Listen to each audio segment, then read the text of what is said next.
looking at the future of mobility. And for the opening of the session, I would like to give a word to Ms. Ingūna Jurgelāne-Kaldava. Is economic doctor and associated professor and also leader of the logistics department at the Riga Technical University. Ingūna, please.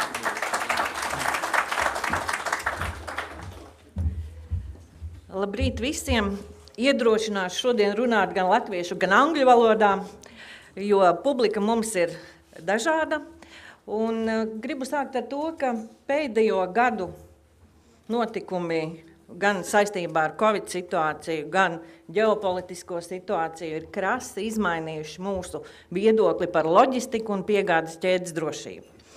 Un šis pasākums arī ir apliecinājums tam, ka mēs esam sasnieguši zinām rezultātu, strādājot roku rokā ar loģistikas nozarē iesaistītajām institūcijām, asociācijām un uzņēmumiem. Un gribu tā kā teikt, ka mēs jau esam un veidojamies par RTU loģistikas izglītības izcilības centru, kurā tiek apvienota gan formālā, gan neformālā izglītība, gan pētījumi un projekti, un tādā veidā mēs cieši sadarbojamies ar nozari. Jāsaka man jums visiem liels paldies par to atbalstu, ko jūs sniedzat mums, jo nav bijusi situācija, ka es zvanu un ka jūs man kāds pilnīgi atsakat sadarbībā. Un vēl gribu pateikt ļoti lielu paldies tiem cilvēkiem, kuri iesaistījās šī pasākuma organizēšanā, jo jūs redziet, cik mēs šeit labi jūtamies, un visa šī diena arī ceru būs ļoti tāda izaicinājumiem bagāta un veiksmīga. And of course, thank you very much Swedish Embassy and Stena Line for your support. Gribētu savu īso runu nobeigt ar vienu citātu no Ineses Ebeles teiktā, kas man liekas ļoti atbilstoši mūsdienām. Attīstībai vissvarīgākais ir atvērts prāts un drosmīgi lieli sapņi, jo tieši tie ir tie, kas palīdz mums iedomāties, lai dzīve notiktu labāk, un mīlot darbu, ko veicam, un cilvēkus ap mums varam radīt lieliskas pieredzes un sasniegt lieliskus rezultātus. Novēlu visiem produktīvu šo dienu un mums visiem jaunus izaicinājumus un idejas nākotnes sadarbībai. Lai izdodas!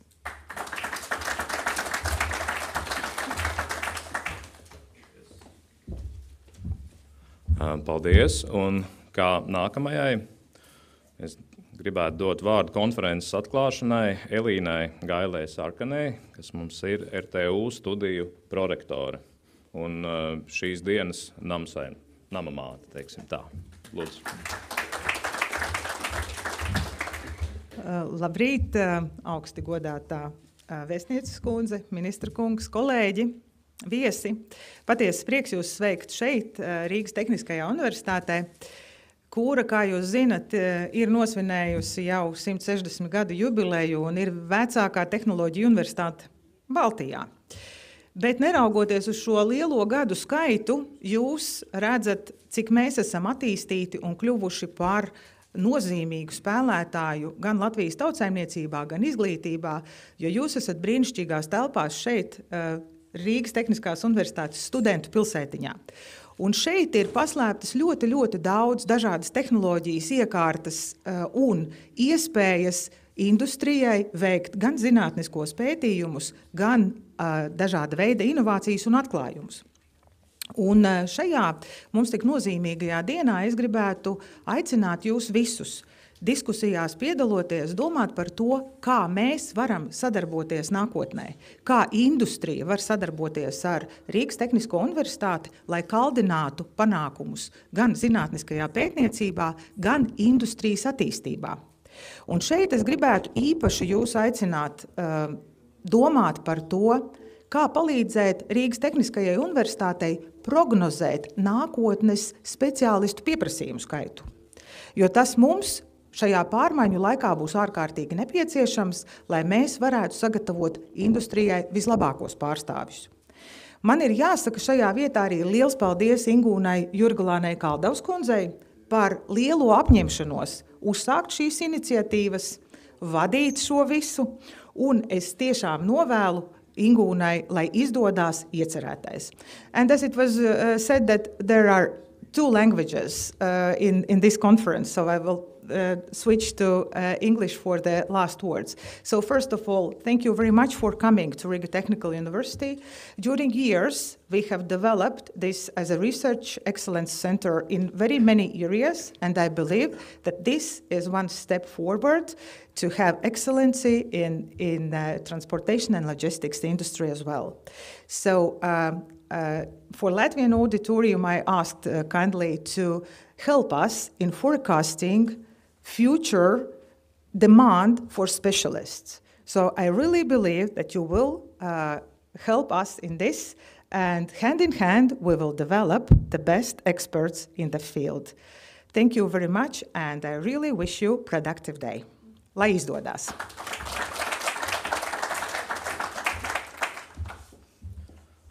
Jā, paldies. Nu, tā kā šī konference tika ieplānota jau diezgan laicīgi, tajā laikā es vēl nezināju, ka man būs jāizmanto šajā konferencē dienas stāvoklis. Ja? Un kā nākamajam gribētu dot vārdu savam šī brīža bosam, priekšniekam un arī var uzskatīties draugam Kasparam Briškanam, Latvijas satiksmes ministram. Lūdzu, Kaspar.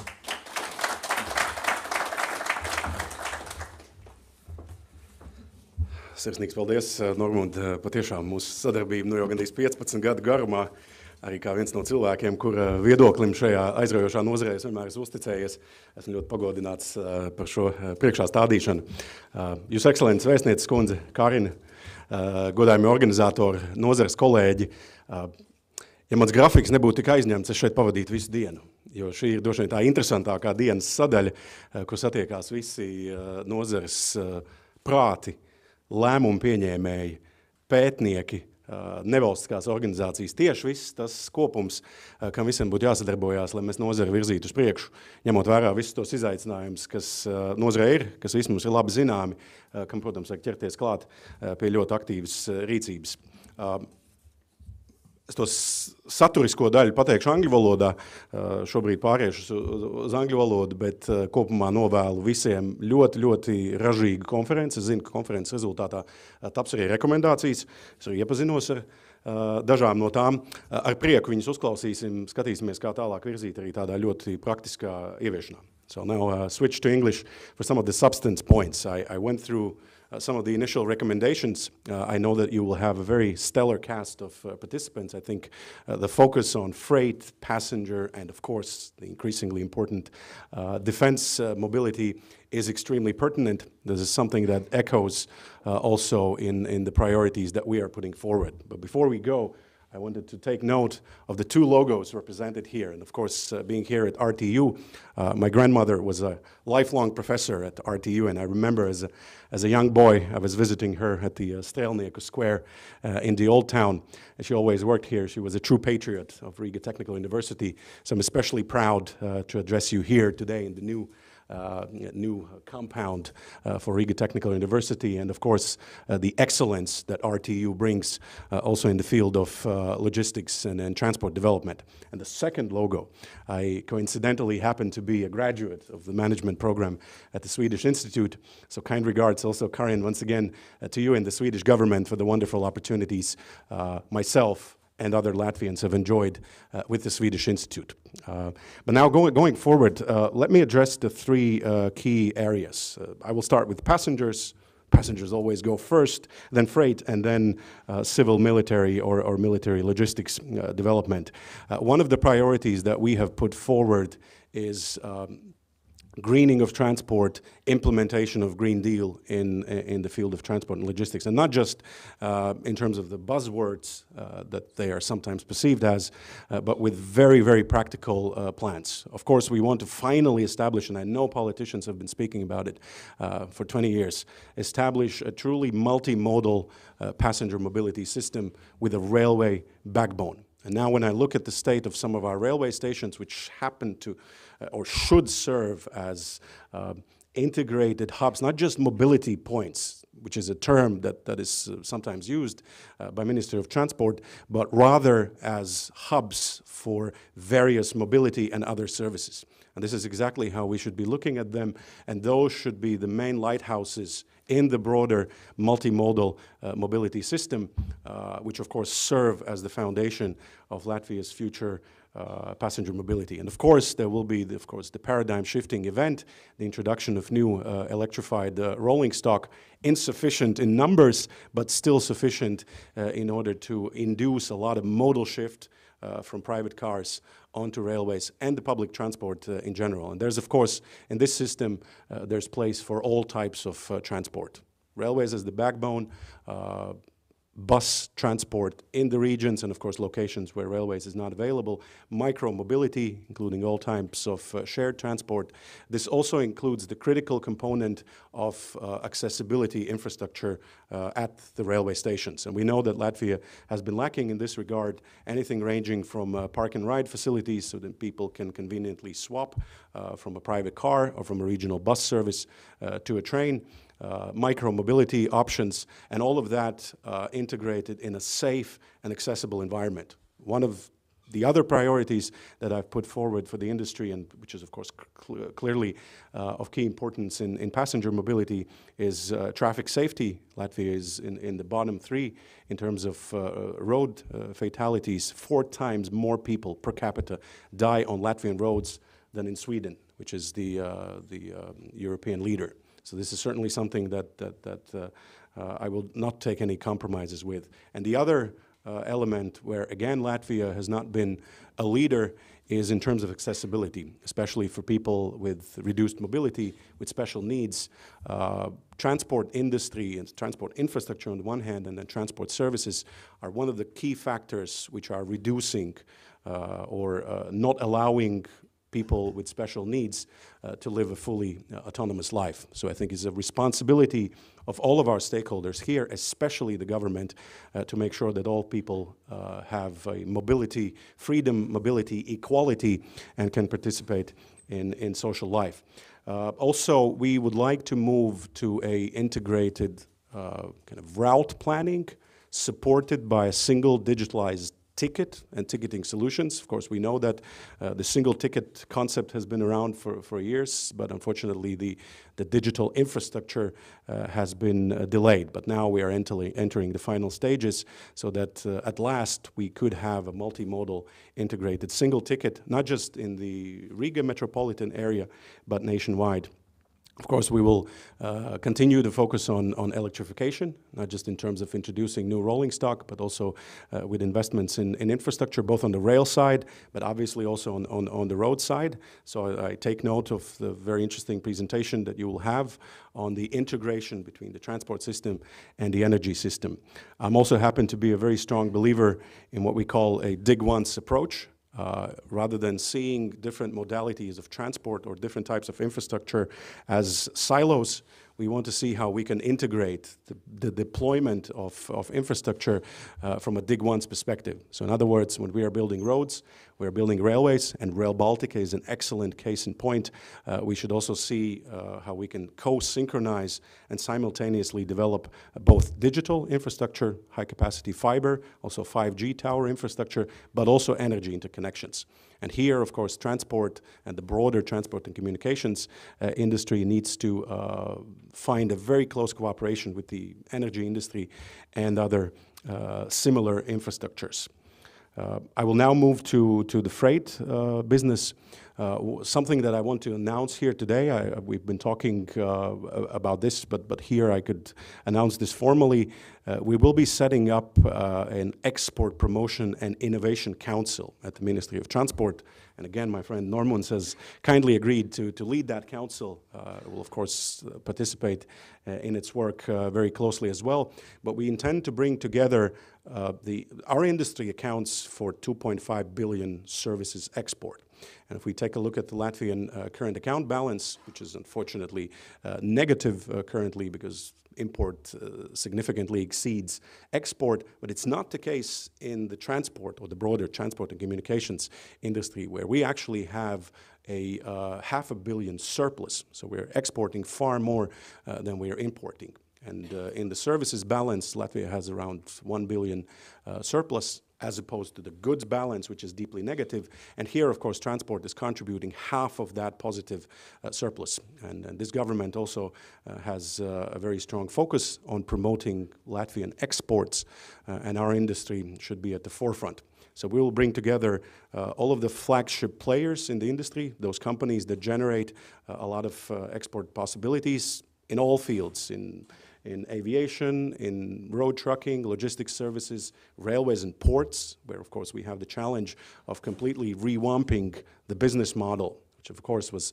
relying for far too long on transshipment of Russian fossil fuels, and now of course finds itself in a paradigmatic shift where we need to find a new business model for our ports and for our railway system.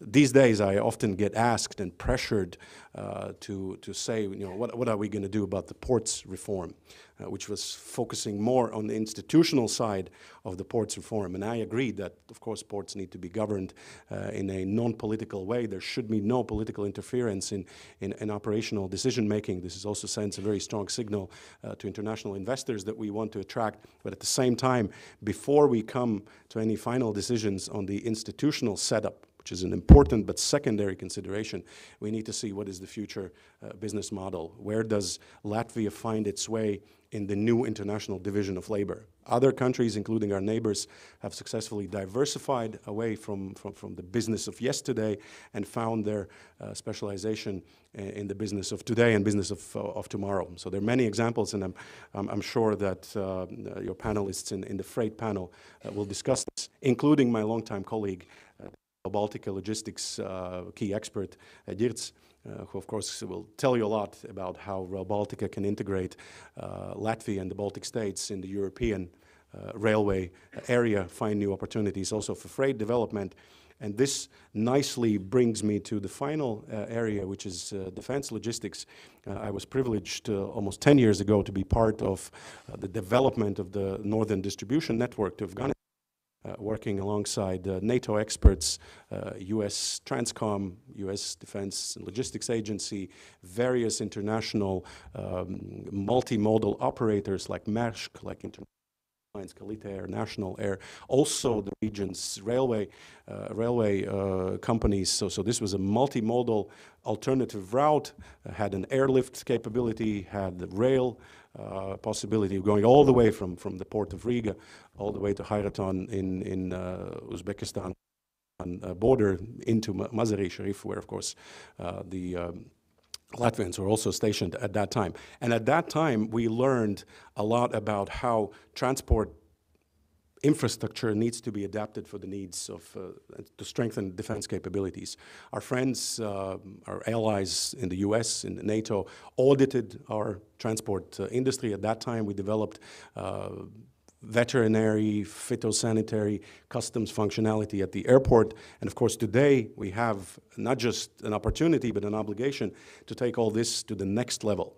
See how we can strengthen the integration of our transport infrastructure with our defense capabilities. And also in view of course, the new polygon that will be created so that we can host more of our allies with their boots on the ground here in Latvia.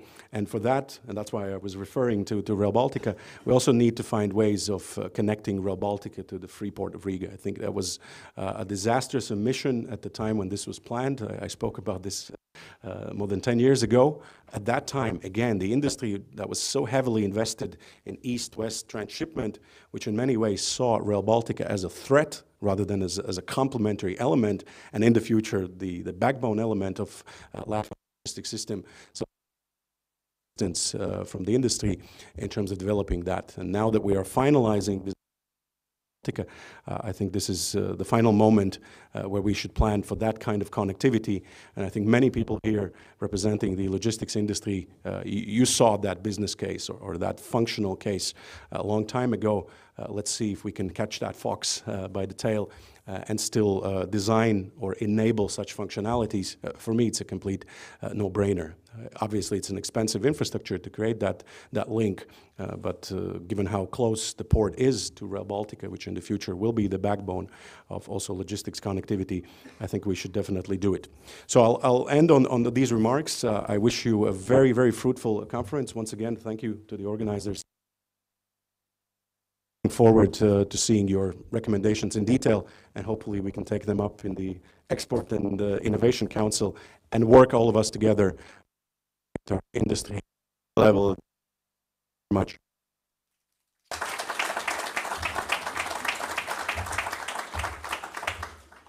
Paldies Ministra kungam. And as we know, Sweden is one of the biggest our trade partners for Latvia. Sweden is always looking after us in many fields, and logistics and transport is not excluded from the list. And therefore, ladies and gentlemen, please welcome Her Excellency, Ambassador of Sweden, Ms. Karin Höglund. Please.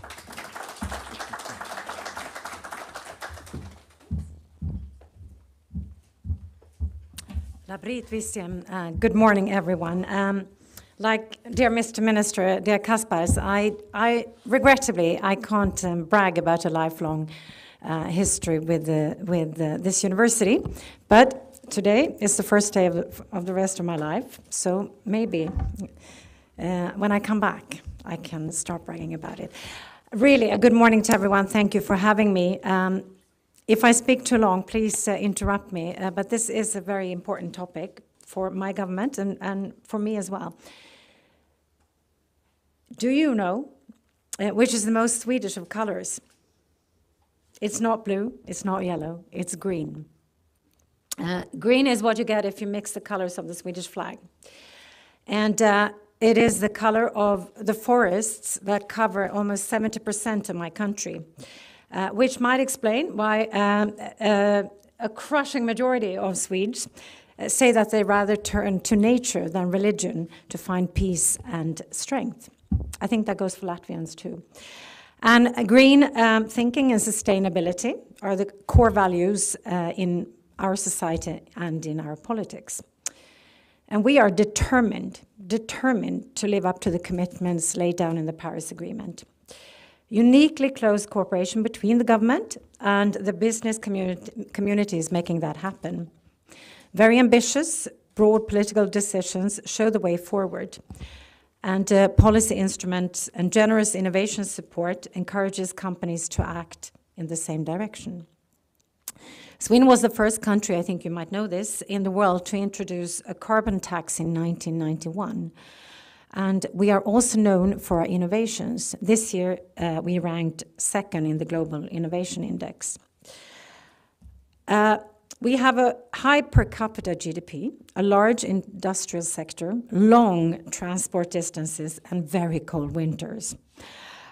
Factors usually associated with high greenhouse gas emissions. Yet, since 1990, Sweden has successfully combined lower emissions with strong economic performance. Emissions have dropped by close to 30% at a time when GDP has jumped by 86%. That's 30% versus 86%. So net zero emissions and growth are not mutual opposites.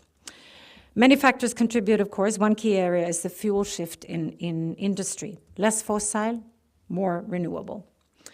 Transport is the second largest source of global emissions. In my country, the transport sector accounts for almost a third of our greenhouse gas output. The government's target is to cut greenhouse gas emissions from domestic transport, excluding domestic aviation, by 70% from 2010 to 2030. Electrification, efficient transport, and biofuels will help us get there. Across the transport sector, innovative partnerships are taking shape to commercialize the zero-emission vehicle solutions of the future. From road to rail to sea to air, electric solutions are our route to a low-carbon transport sector. The automotive industry has committed to making 80% of all new cars sold in Sweden rechargeable by 2030. In the north, Northvolt is building Europe's largest battery production and recycling factory. Electric charging infrastructure is expanding. Electric roads are being built. Heavy trucks are already riding the electrification wave. Fast, affordable, and sustainable transport for local and regional travel is happening. Stockholm is aiming for a fully electric public and private transport system by 2030. I know you, Kaspar, you always ride your bike when you visit Stockholm, so maybe that won't apply to you. Volvo and Daimler have joined forces to develop a new generation of long-haul trucks that run on hydrogen-based fuel cells. Scania expects half of all vehicles sold to be electric by 2030. Volvo Group aims for all its products to be 100% enabled for fossil-free fuels from 2040. I know I'm tossing a lot of figures around, I'm sorry. The maritime industry has set a target for domestic shipping to be fossil-free by 2045. And I'm really happy to see one of the pioneers in this industry, Stena Line, in today's program. Stena Line is one of the foremost actors connecting Sweden and Latvia, not only literally, but also as trailblazer in the sustainable shift of the maritime industry. Apart from consistently working to lessen the climate and environmental impact, Stena Line is building the world's largest all-electric roll-on, roll-off passenger ferry, a 200-meter-long ship with capacity for 1,000 passengers. Sweden's aviation industry has a goal of fossil-free domestic air traffic by 2030. Biofuel will be an important part of that solution. Electric flights, as scary as it sounds, are also about to take off. Startup Heart Air is to deliver the first fully electric airliner certified for commercial flights already in 2028. Finally, a more transport-efficient society will be achieved through measures including punctual and reliable public transport, coordinated goods transport, higher use of vehicle capacity, route optimization, and a shift to less energy-intensive vehicles and modes of transport. In short, Swedish businesses offer inspiration and technology to take on the green transformation, but we can't go it alone. Sweden and Latvia are intimately tied to one another, not only through geography, but also through history, culture, economy, and people-to-people contacts. We collaborate closely in the Nordic-Baltic area, in the EU, in the OSCE, Organization for Security and Cooperation in Europe, in the Council of Europe, in the United Nations, and hopefully very, very, very soon in NATO. Sweden is the largest foreign investor, as was already mentioned, in Latvia, equaling almost 30% of foreign direct investment. And well over 26,000 Latvians work in Swedish-owned or businesses that have Swedish capital. I'm sorry, I keep repeating this wherever I go, but I want to point out the obvious, that we need each other for our security and our prosperity. And yesterday, you were mentioning Rail Baltica, Kaspar, and yesterday I hosted a big delegation of Swedish investors, well over 20 companies that came here to visit Rail Baltica and see what future is in it for them. And of course, it is not only a pan-Baltic project, it's very much a European project that will benefit us all. And I say this because as close as we are, there is scope for more cooperation. And we talk about this all the time, Kaspar, is on issues such as energy, security, digitalization, sustainability practices, enhancement of our innovation capacity, and in furthering of trade between and investments in our countries. And increased cooperation between Sweden and Latvia in these regards will not only benefit our neighborhood, but the world in general. Innovation from our region will be crucial in overcoming the challenges created by the climate crisis. Cooperation requires in transportation. Again, Stena Line and many other businesses and organizations represented here today make sure that our region will not only stay connected, but become even more intertwined. Also helping us to achieve our mutual goal of the Baltic Sea region becoming the world's most integrated one by 2030. And of course, sustainability will be key in that process. Dear friends, I'm very grateful for the Swedish Institute Alumni Network in Latvia, and especially to Justina Hudenko for taking the initiative to this conference. And thank you also to Riga Technical University and everyone else for bringing all these very important actors together to encourage further cooperation on the road towards sustainable mobility. Can we do it? Yes, we can. And we will, because we must. So thank you, and Lias Paldies, and really have a very good day from me as well. Thank you.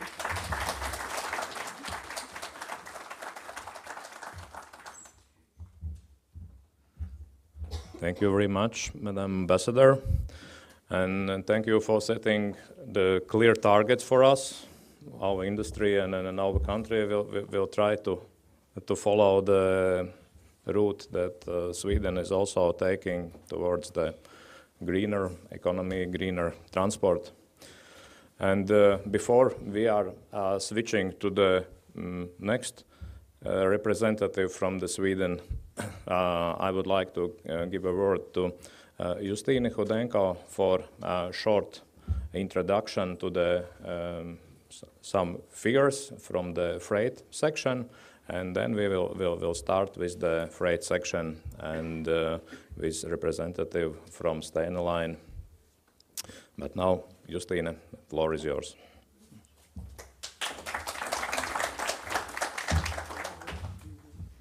Labrīt, kolēģi, draugi.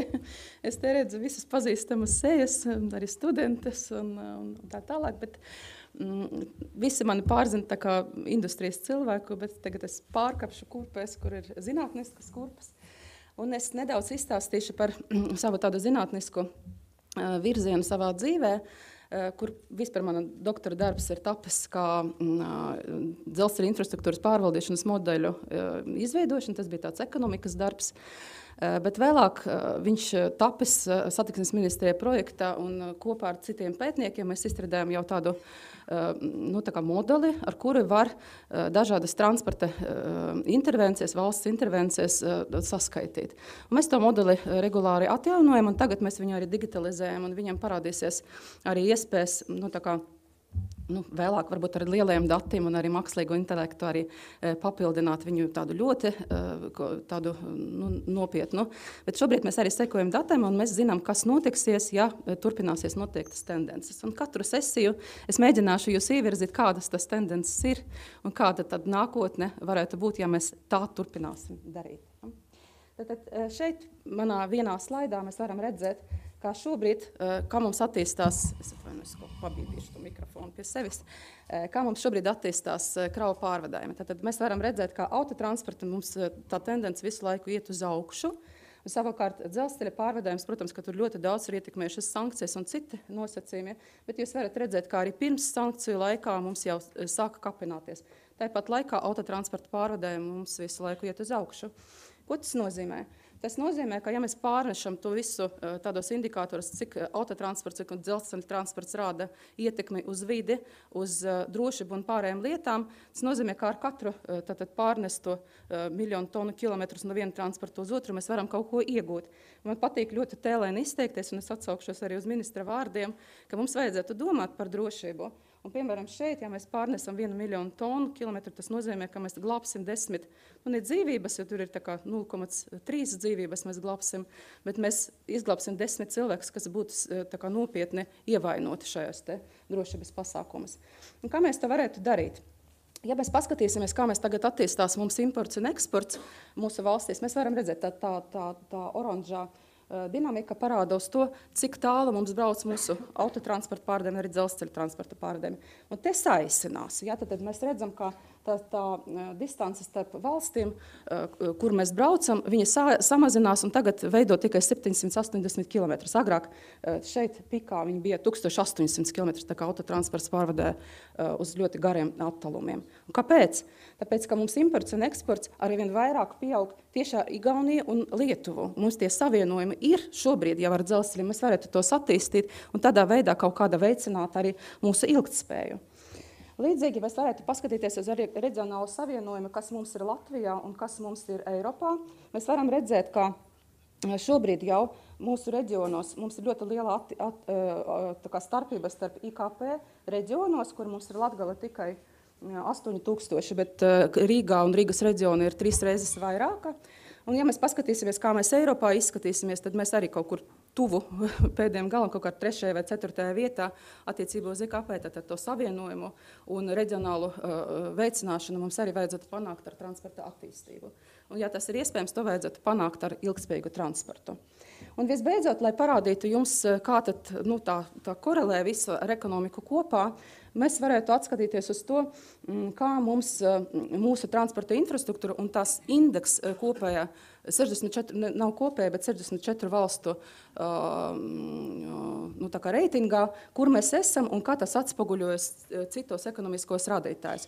Un tad mēs redzam, ka ja mums ir infrastruktūra, tad basic infrastructure, tas ir infrastruktūra, kas ir tāda fiziskā infrastruktūra, tehnoloģiskā infrastruktūra un zinātniska infrastruktūra, diemžēl, ir pēdējās, tādās nosacīta diezgan zemu reitingu. Tas arī atspoguļojas arī ekonomiskajos rādītājus, kas ir blakus, un tas ir produktivitāte un citi rādītāji, kas šeit ir parādīti. Un, diemžēl, ja mēs salīdzinām arī starp dažādām valstīm, arī mūsu tas transporta infrastruktūras reitings ir viens no zemākajiem. Bet no 3 mēs esam zemākajā reitingā. Paldies, es laikam nerunāju mikrofonu, bet es ceru, ka jūs mani dzirdējat.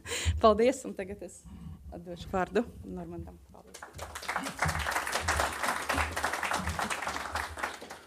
Paldies, Justīna, par ievadvārdiem transporta sekcijai. Katrā ziņā bilde, domāju, ka visiem ir skaidra, zināma, varbūt daži fakti bija jauni, bet es domāju, ka kopumā mēs to bildi esam apzinājušies. Un tagad ir jautājums paskatīties un saprast mums kopā, ko mēs varam darīt, lai šo te bildi pagriezt mazliet savādāk, kādas līknes pagriezt augšupējošas. Ja? Un tāpēc ķeramies varbūt klāt transporta sekcijai. Un kā pirmajam es gribētu dot vārdu Vladimiram Šķavinskim no Steinline ar prezentāciju Challenges and Opportunities in Intermodal Transportation between Western Europe, Scandinavia and the Baltic region. Lūdzu. Very long. Labdien, dear ambassador, ministra kungs, kolēģi, studenti. Es arī turpināšu angļu valodā, jo prezentācija ir uzrakstīta angļu valodā. I'm here not to promote Stena-Line actually today or ferry services. I'm here to pay your attention to strategic importance of ports in Latvia and how this can contribute to sustainability. And maybe I will start from very basics because I knew we have some students and it will be important to understand terminology. What we use in our daily life, you've seen and you've heard many words like sustainability, intermodality, but what does it really mean? What is net zero, by the way? Not everyone actually understands what is inside of this terminology. So the first part of the presentation will be quite basics, maybe not interesting for professionals, but I think it's important to have it. Before we start, actually, I would like to ask you pick up your phones, and I ask my colleague, please, to switch to next slide, or maybe I can do it myself.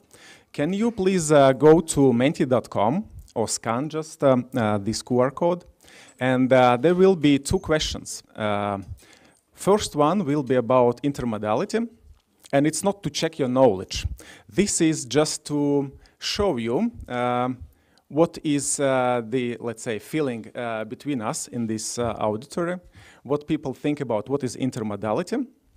I hope that most of you already did it, and then I will ask maybe to switch to the results.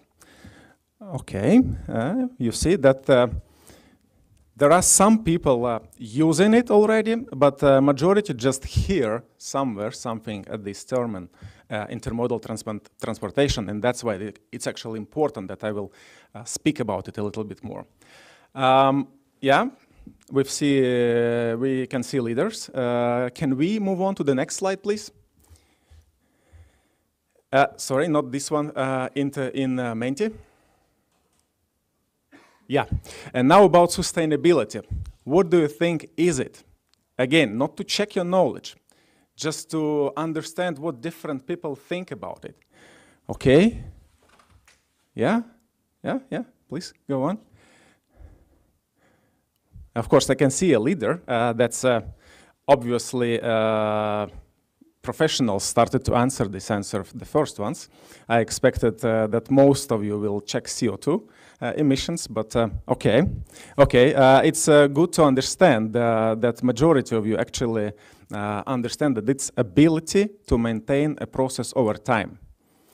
All right, thank you. And now we go back to presentation. Let me see if I can change slides myself. Yes. So, intermodality. As I understand it, as industry understand it, it's two or more transport modes for delivery of one cargo. So, for example, we have a cargo loaded into the truck, then the truck is delivered to a railway station or to a ferry port, then it's loaded onto a railway wagon, delivered to ferry port again, and then delivered by sea, and so on and so on. As a good example, we have a deliveries from Riga to port of Liepāja, then by ferry delivered, just a trailer delivered to Travemunde, then it's put on railway, and on railway it goes down to the Milano, and then from Milano there is another truck which does the delivery. So that's an intermodal way of transportation. But what is actually good in it? There are some real benefits from intermodal transportation. Maybe try not to read it all, just I'll quickly run through it. The most important of intermodal transportation benefit in that it's most sustainable way actually. And I will have it on next slide again about sustainability.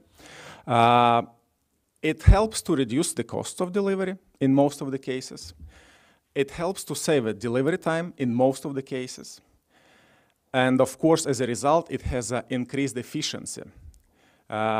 There are some hidden tricks how you increase efficiency, and one of the most simple is that truck drivers can do more deliveries per day than if they do a delivery a long distance from Riga, for example, to Germany, to Central Europe. So you can increase the efficiency also of your employees. They deliver more results per hour, per day, per month. Just recently in Europe, it was accepted a mobility package, which actually serves to protect driver rights, to protect labor force, but at the end, actually for Baltic states, because we are situated on the far end of the Europe, it brings more negative results to companies, to business, to entrepreneurs. So actually intermodal deliveries helps you solve a lot of the issues which comes together with the mobility package. So you keep your wages low, you keep your trucks driving all the time if it's a short distance instead of long distance, and you don't have to come back every 4 weeks to the country of registrations. On top of that, which is not obvious, it also helps to solve a driver issue problem. For many years, 10 years, even more, in the whole Europe, of course, the population is not growing, so it's a big problem to find new drivers. And of course, maybe it's not the most popular job what you are willing to get. I believe none of you who study at Riga Technical University actually has a dream job as a truck driver. And of course, which is not obvious, last but not least, it also helps to save our environment. you have less congestions on roads, you have less CO2 emissions, you have less traffic, and of course this directly improves safety on road, what was already mentioned.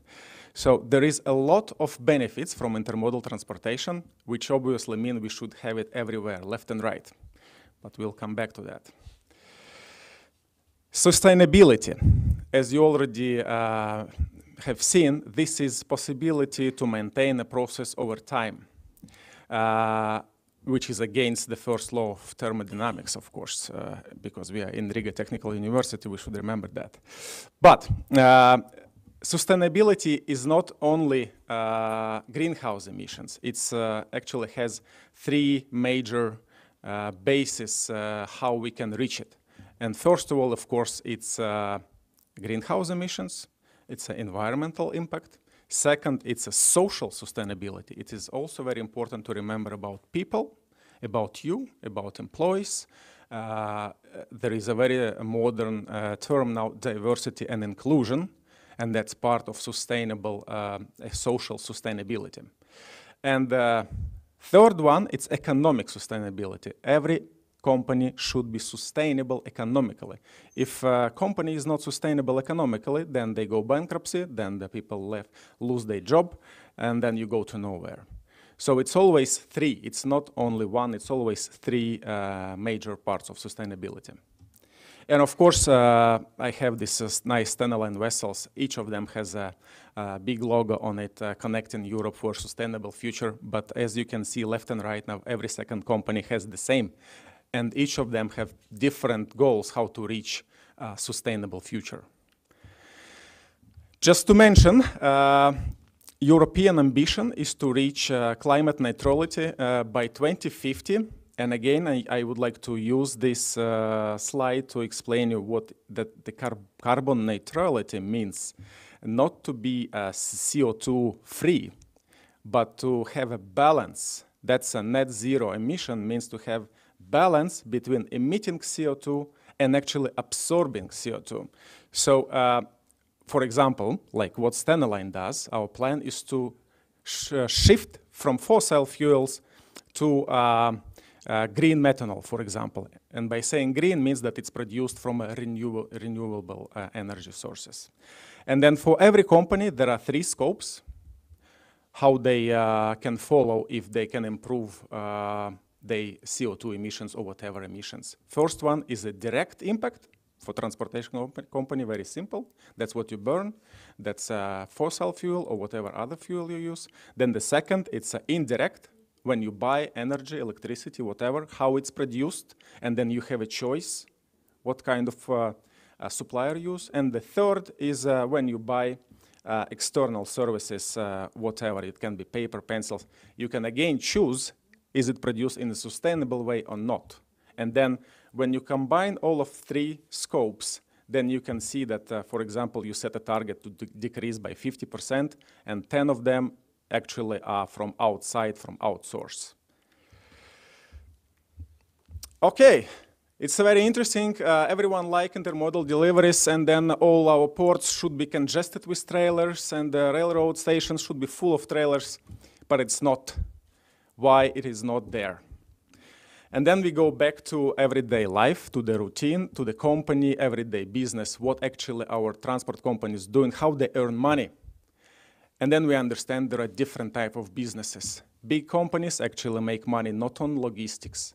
They have a second business how they make money, and logistics is just to keep the fleet running. There are expedition companies which actually need a longer distance to make money. They make money on having long driving distance. That's how they actually earn the profit. They cannot shift simply to the intermodal. And of course, small and medium enterprises, they cannot use it because it requires some kind of investment. And in daily life, of course, I hear many explanations that, okay, the trailer is heavier, we can take less cargo, then it costs more, then we lose money, and so on and so on. Okay, but then we look on the photo behind me, and some of you can recognize that it's just a simple standard trailer, and it's delivered on a special metal frame onto the rail wagon. So actually, you don't need any investments. It only depends on railroad infrastructure if it can accept this kind of intermodal transportation or not. And it's actually present in Europe, and we have used it also in Latvia. It's not anything new for Latvia as well. We did it. Don't read it. Just a quick couple things because we have Ministry of Transport, and I think it will be interesting just for one person. But in English legislation, intermodal transportation speak about containers and svobodies.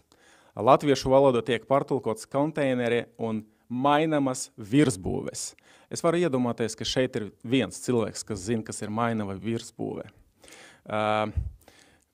Tas netiek izmantots Latvijā patiesībā. So, svobodies is something used in Central Europe, but not in Latvia.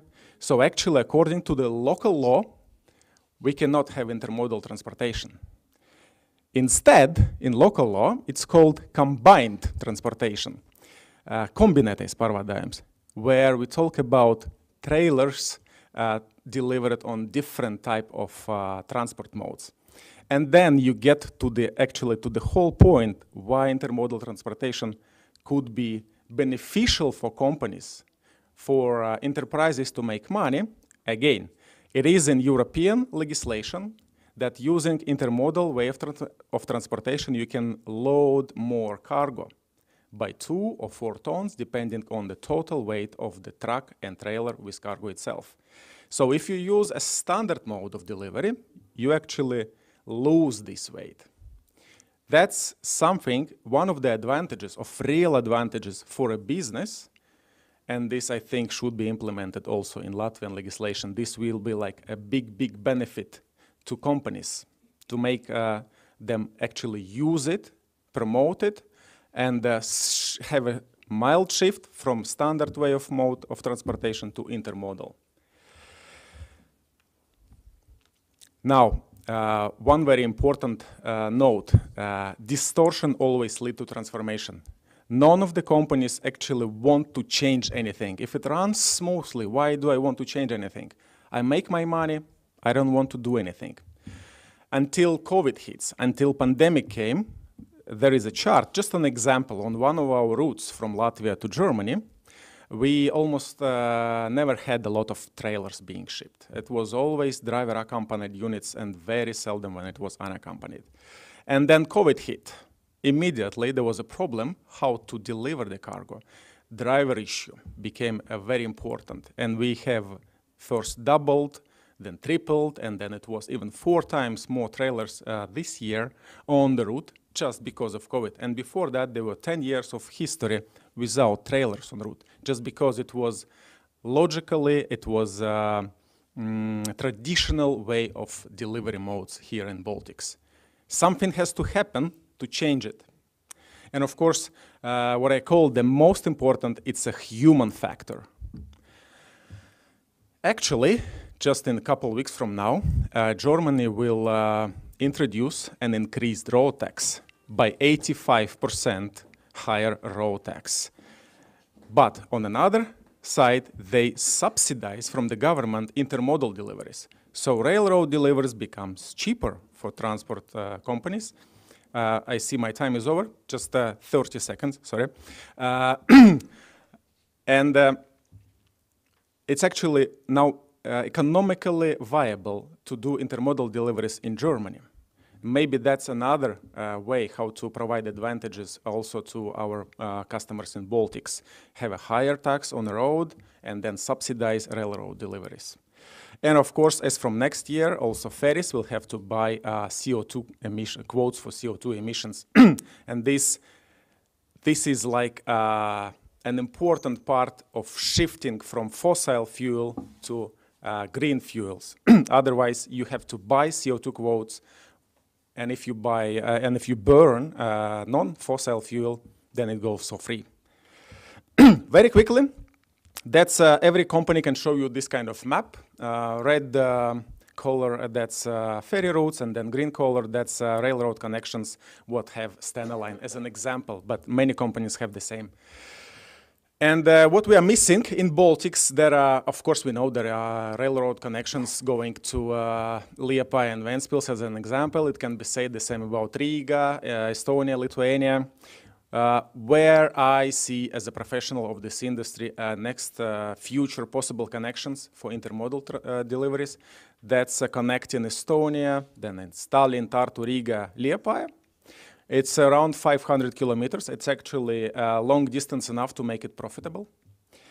And another, it's actually deliveries from Vilnius, Kaunas to Ventspils and then to Sweden. And we have a lot of cargo on this route, even more than from Estonia to Central Europe. And again, it's almost 500 kilometers, which make it profitable if we, of course, join forces together with the ministries, and then we can promote it to transport companies.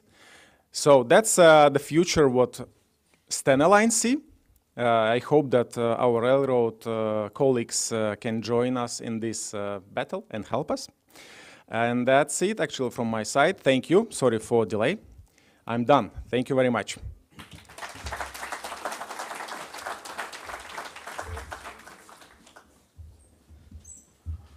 Paldies Vladimiram par ļoti iedvesmojošo sākumu un praktiskiem piemēriem. Daudzas lietas jau īstenībā no tā smukās bildes, kas bija pilota projekts, ja nemaldos 20. gadā bija šis te pilota projekts ar šo te skaisto traileri. Daudzas lietas jau ir tā kā pavirzījušās uz priekšu, bet, protams, nepietiekami. Likumdošanas līmenī ir šobrīd, es zinu, ka ir pieņemti arī grozījumi par šiem te smagākajiem traileriem, kurus var izmantot kombinētajos pārvadājumos. Tā kā virziens šobrīd ir uzņemts pareizais un absolūti tas ir viens no prioritārajiem virzieniem arī šobrīd esošā satiksmes ministra dienas kārtībā un arī visas mūsu komandas kārtībā. Tā kā noteikti paldies, mēs tādā virzienā noteikti iesim tālāk. Kā nākamajam es došu vārdu Didzim Solinam, Latvenergo inovāciju un pētniecības direktoram, par tēmu, kādā veidā tad mēs varam salikt transportu un enerģiju kopā, gan no investīciju, gan no izaicinājumu puses un nākamajām stratēģijām. Kā Didzi, lūdzu.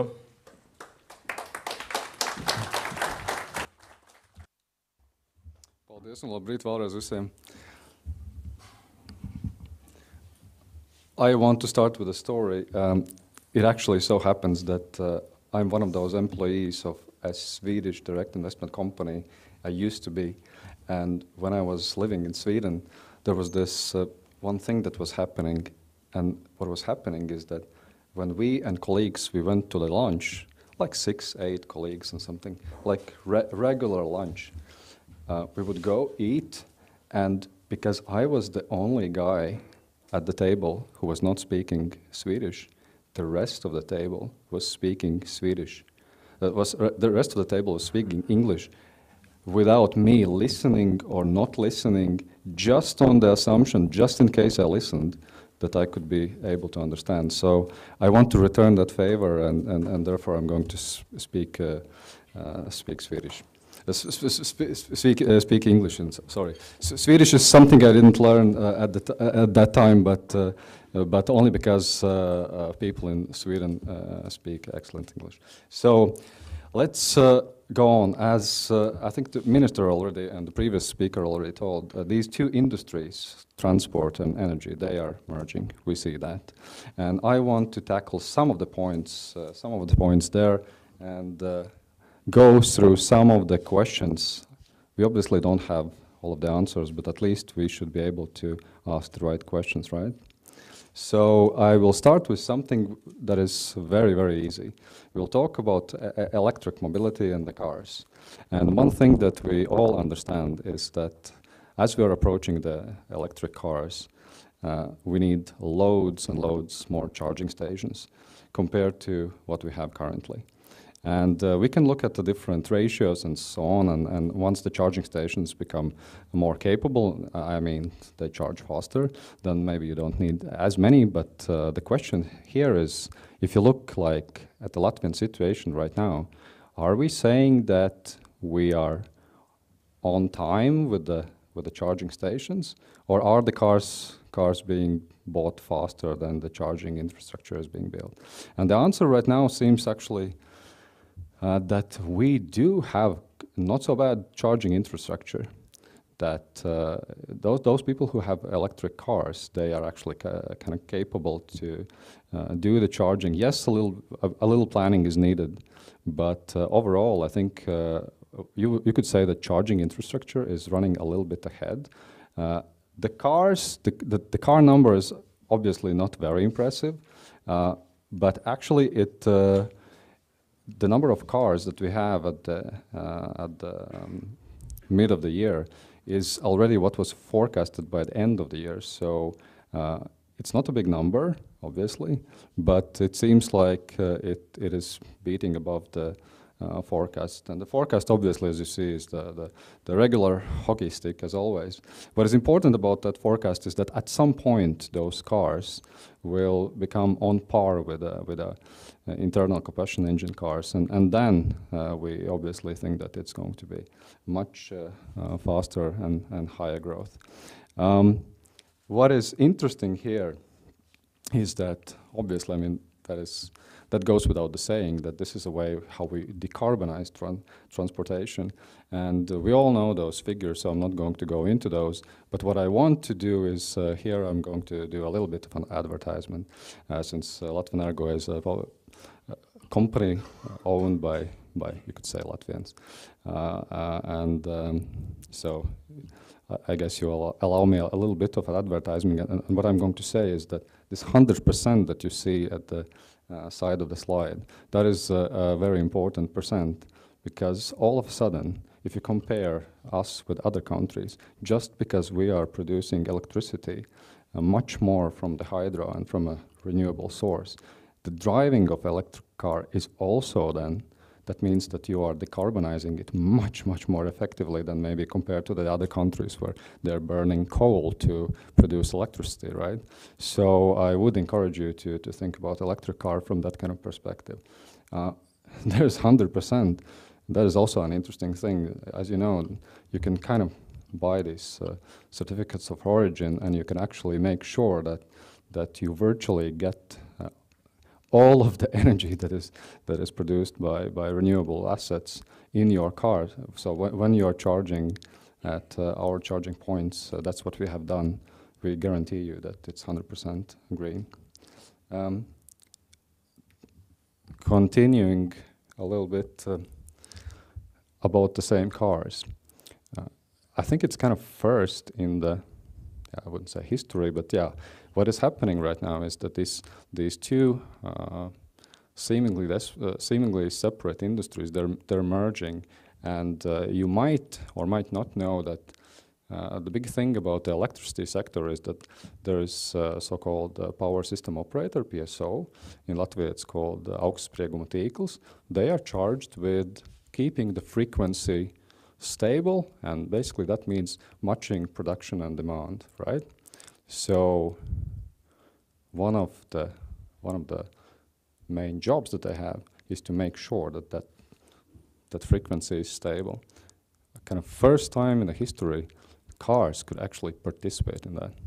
There's a slide where it's kind of explained how you can do it in two ways, but those are maybe details. The most important thing is that as the number of cars grow, this capability is actually quite important. So we can all help with our cars to keep the frequency that augstsprieguma tīkls is responsible for.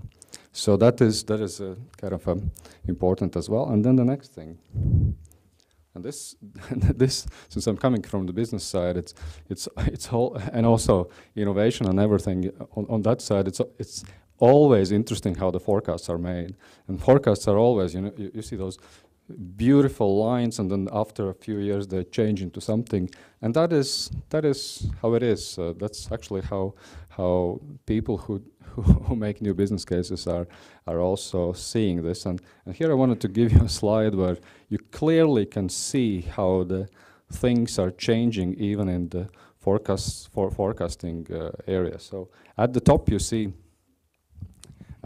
see three forecasts for different car groups. It's light duty, medium duty, and heavy duty cars. And what you see there, that Bloomberg, which is I think a quite notable source, they just in 2021, looking at light duty commercial vehicles, you see that it's all electric, and there is kind of no hydrogen, right? I mean, or it's so small that you actually don't see the picture. Then when you look at the medium duty commercial vehicles, you see that it's actually the same picture. And then on the heavy, it's also, the hydrogen is almost non-existent there. Would you agree to this today, just a couple of years later? I don't think so. Well, seems like electricity wouldn't agree as well. So what we see is that if you look a little bit of newer forecast, then things are changing. Obviously, nobody is suggesting that hydrogen is going to be the thing in the light-duty commercial or even non-commercial vehicles. That does not seem to be right now as it's going to be. But actually, people who are kind of into that didn't even forecast that's going to happen. But what is interesting in this picture is that you see that if you look at the heavy-duty vehicles, all of a sudden, from a couple of years ago, nobody is saying that hydrogen is going to be big for the heavy duty. Then, in the picture below, you see that, oh, what is there? That is fuel cell EVs as huge proportion of the cars in the heavy duty commercial vehicle sector. But what I'm going to tell you is that even that picture is not, in my opinion, correct, because, well, they're missing something. And they're missing even one more technology that is there, and it's called H2, internal combustion engine. That is an engine that instead of using the hydrogen to make electricity by fuel cell, it just burns the hydrogen. So the interesting thing is there that this has also happened. It happens, and it's developing. There are some challenges in it, but it's absolutely, it seems like a viable way forward, especially if you look at the cost side of it. It might as well be that it's more profitable to have hydrogen internal combustion engine compared to fuel cell electric vehicle. Yeah. So this is kind of interesting development, and it leads me to this kind of final picture. To this picture, I subscribe much more than to the previous ones. And why? Because it seems to me quite realistic. If you look at the passenger cars, what you see in 2040, it's mostly batteries. And that's how it seems to be needed. Let's not forget that if you go from electricity to producing hydrogen to producing back electricity, you're actually losing 2/3 of the energy, or in practical terms even more. So you use that hydrogen only when other modes, kind of non-carbon modes, are impossible. So for that reason, it's actually quite logical. Do not expect a lot of passenger cars fueled with hydrogen direct, but then hydrogen becomes quite important with the heavy cars, and that's what we are also seeing that is happening. You see that the manufacturers are going into all of those modes. We don't know yet who is going to win, the hydrogen burning in the combustion engine or the hydrogen fuel cell electric vehicles. We don't know the answer to that, but those technologies are battling and being piloted and tested and so on. It has to be noted that there is a considerable difference between Europe and the United States. In the United States, and please, I'm ready to be corrected by transport professionals, but my understanding is that when you are buying a heavy-duty vehicle, you're kind of buying the vehicle, and you can also buy the engine separately. So you could buy a vehicle from one provider and an engine from another one. This is not so much done in Europe, I understand. That in Europe you can buy it as one. But what this enables the people in States is that they can still use, you could say, the same old car, just replace the engine with the one that burns hydrogen, and voila, you don't have to do all the capital investment. So this is quite interesting, and in my opinion, could be interesting for Europe as well. In this light, now that I have kind of not sold hydrogen for you as a fuel for the passenger cars, but I've sold the hydrogen as a future fuel to the heavy duty cars. In that view, you see that the whole infrastructure that we need, I think it needs to be much more focused on the heavy cars and to the passenger vehicles. So if you just think about how the infrastructure should look, I would say keep in mind those forecasts and suggestions. Then, superbly important topic, I think, for the interests in Latvia, the interests of perhaps Latvenergo and any energy company. We know very well that we're actually quite a good place to produce hydrogen here in Latvia. And we know very well that Europe, especially Germany and countries around, will need a lot of hydrogen. So the obvious question is, all right, how do we produce it here and export it to where it needs to be exported? And well, this is just one graph. It might be slightly correct or outdated, but the thing is, it's not easy to transport hydrogen. It's not easy to transport hydrogen, but it's absolutely possible. Of course, it costs money. There are different modes. You can transport it in a liquefied form. You can transport it in a gaseous form. The thing is that if you don't have the hydrogen backbone, the pipes, then transporting it in gaseous form is actually quite a thing. So just I'll give you an example. If there's an electrolyzer which is producing hydrogen, like 100 megawatts, that would likely mean that there are 43 cars, heavy-duty cars, leaving that factory each day. Each of them can unfortunately carry only 1 ton of hydrogen, because if it's not liquefied, it's just 1 ton. If you liquefy it, then it's maybe 6 or 8 tons, and then it's a little bit better. But from the business case perspective, there are pluses and minuses. Liquefaction takes time and money, so to say. It could pay back on the longer distances. On the shorter distances, it wouldn't pay back. So we are here talking then about the infrastructure, the ports that needs to be able to take that hydrogen production in the Baltic states. So from our perspective, all of a sudden, an energy company is actually interested how the export infrastructure is being run in the Baltics. And that is one of the questions that we have as a practical mind. And yeah, I am myself being charged with coming up with the new business cases, after the solar and wind is kind of no-brainer. And this is one of the points that is of interest for me and for the company. This is my last slide, and the time is out.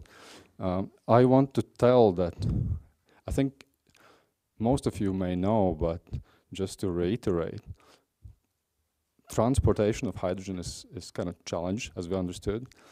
There are derivatives of hydrogen, such as e-ammonia, e-methanol, and so on. You need CO2 to produce those, but they are much, much easier to transport than the hydrogen.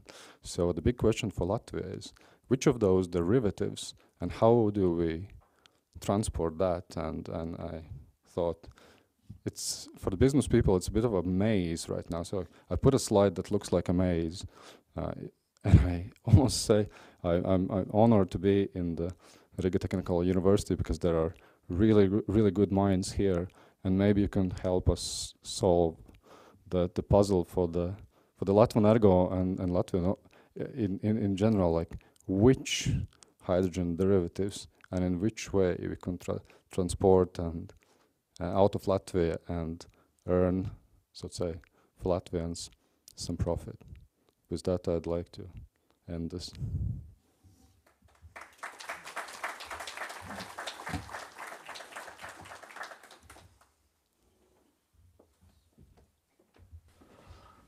Paldies, Līdzim, par ļoti intriģējošo prezentāciju un ieskatīšanos nākotnē ar savu kristālu bumbu. Cerams, ka arī RTU kolēģiem tagad ir uzdevums iedots. Es ceru, ka šī konference mums, un es ceru, ka tā būs gadskārtēja, tad nākamajā mēs gribēsim dzirdēt no RTU puses risinājumu un to zirneklīti mazliet vienkāršāk uztaisīt. Ar dažiem tikai šiem te zariņiem. Tā, ejam tālāk. Kā nākamajam gribētu dot vārdu Langas kungam, kurš ikdienā mums vada visu Rīgas saimniecību un sistēmu, vēl ar vienu acu pieskata dzelzceļu, varbūt noteikti vēl kaut ko dara, bet to jums noteikti viņš pats pastāstīs. Bet tā tēma ir Capital City Logistics in the context of National Transport Policy. Lūdzu, Jāni.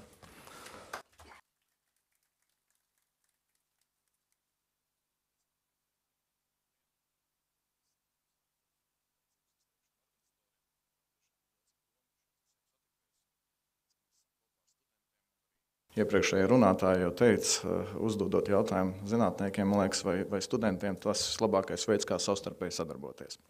Paldies, ka esat uzaicinājuši arī Rīgu. Ņemot vērā Rīgas kopējo lomu valsts transporta politikā, par to arī būs mans stāsts, par to, kā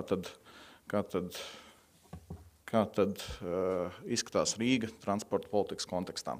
Es sākšu ar pāris pamatfaktiem. Tad jāreikinās, ka Latvijā ir radiāls ceļu tīkls, un faktiski visi galvenie autoceļi pieslēdzas Rīgas apceļam, tādā veidā nodrošinot Rīgas gan starptautisku, gan reģionālu savienojamību ar citām pašvaldībām, citiem attīstības centriem. Ja mēs skatāmies Rīgas un Pierīgas pašvaldības, tad Rīgas metropole faktiski nodrošina vismaz 2/3 no Latvijas iekšzemes koproduktu, vairāk kā 1,2 miljonu dzīvo šajā teritorijā, un tie ir aptuveni 40% no visas loģistikas darbībām.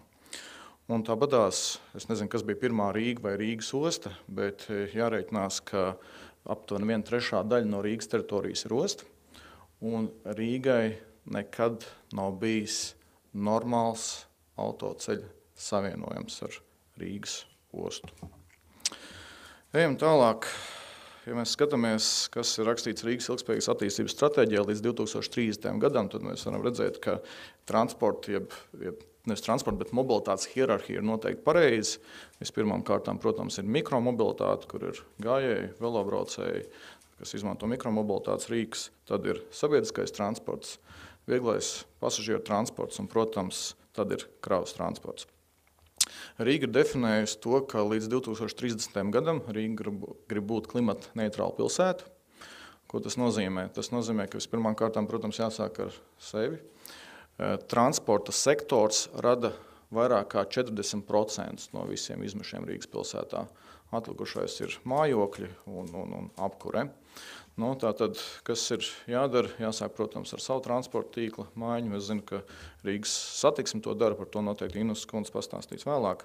Tāpatās ir starptautiskais regulējums, kas nosaka, ka līdz 2027. gadam Rīgas pilsētā ir jāievieš arī zemo emisiju zonu.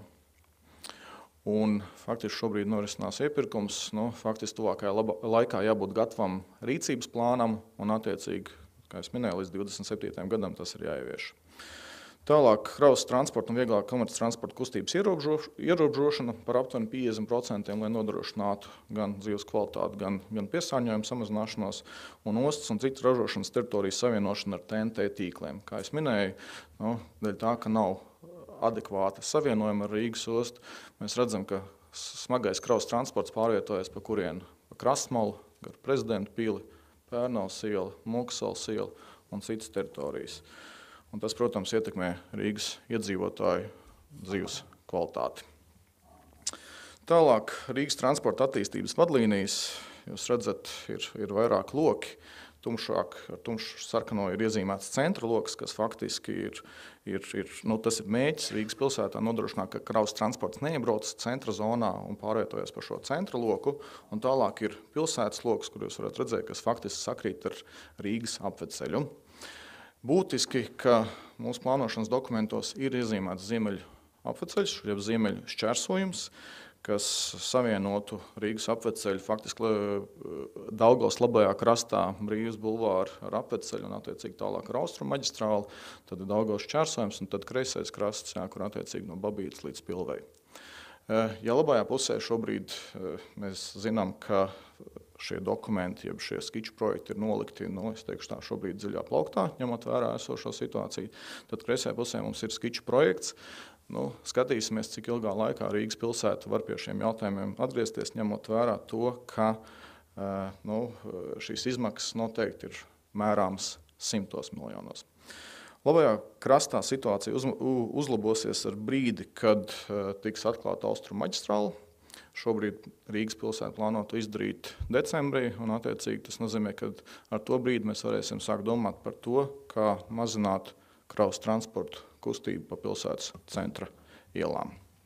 Kāds izskatās schematiski, jūs varat redzēt, tātad kreisajā pusē tas ir, kur šobrīd pārvietojas kravas transports, kāda esošā maršruta schēma, un labajā pusē tad ir iezīmēta apļi pašā lejā, tas ir Dienvidu tilta 4. kārta, pie kur arī šobrīd Rīgas pilsēta strādā, kur ir šobrīd norisinās iepirkums, ņemot vērā viņa apjomu, protams, ir daudz jautājumu.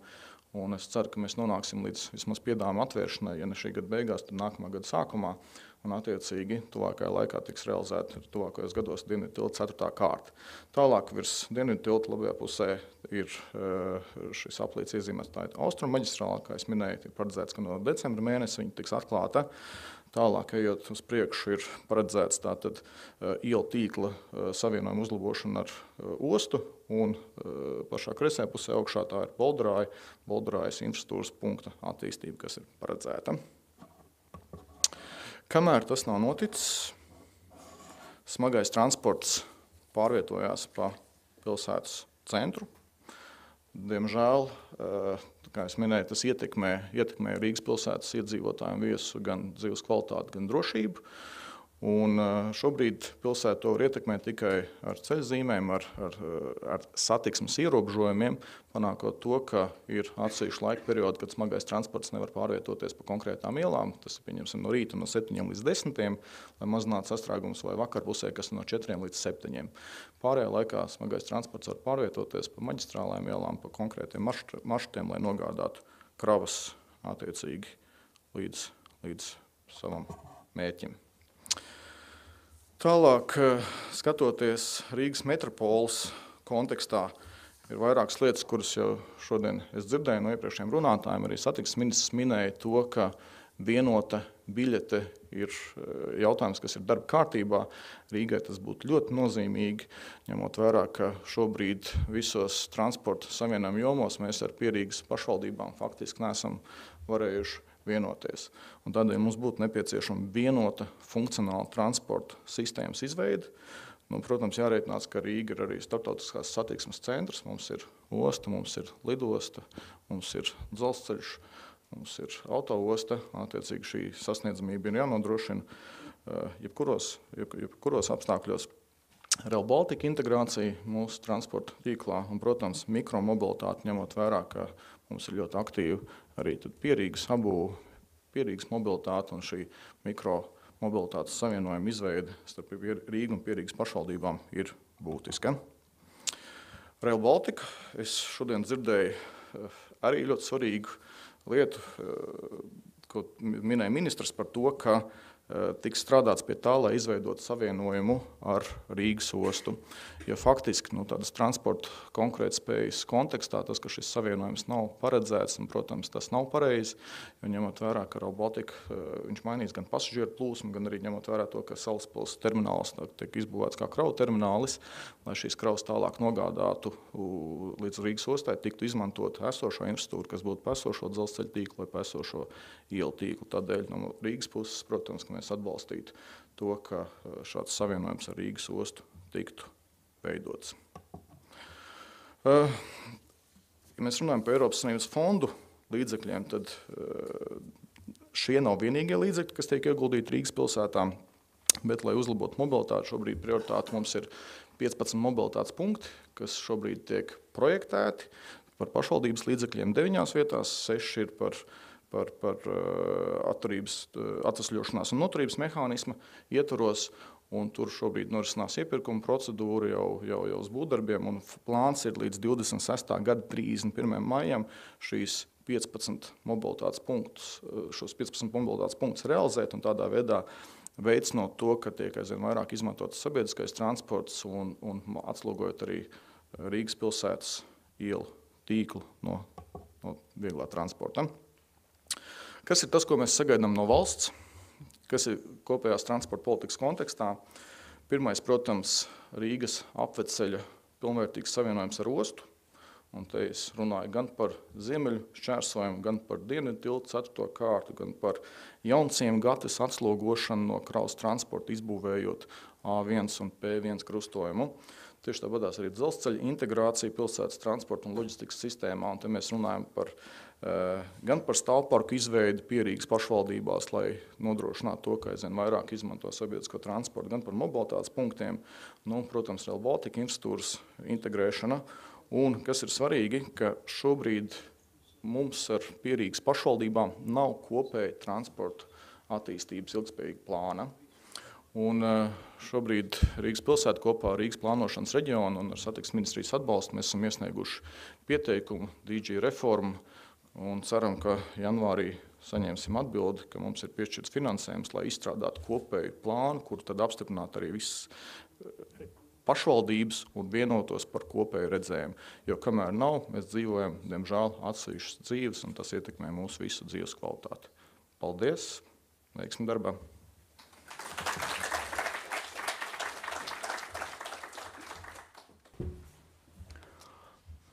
Paldies!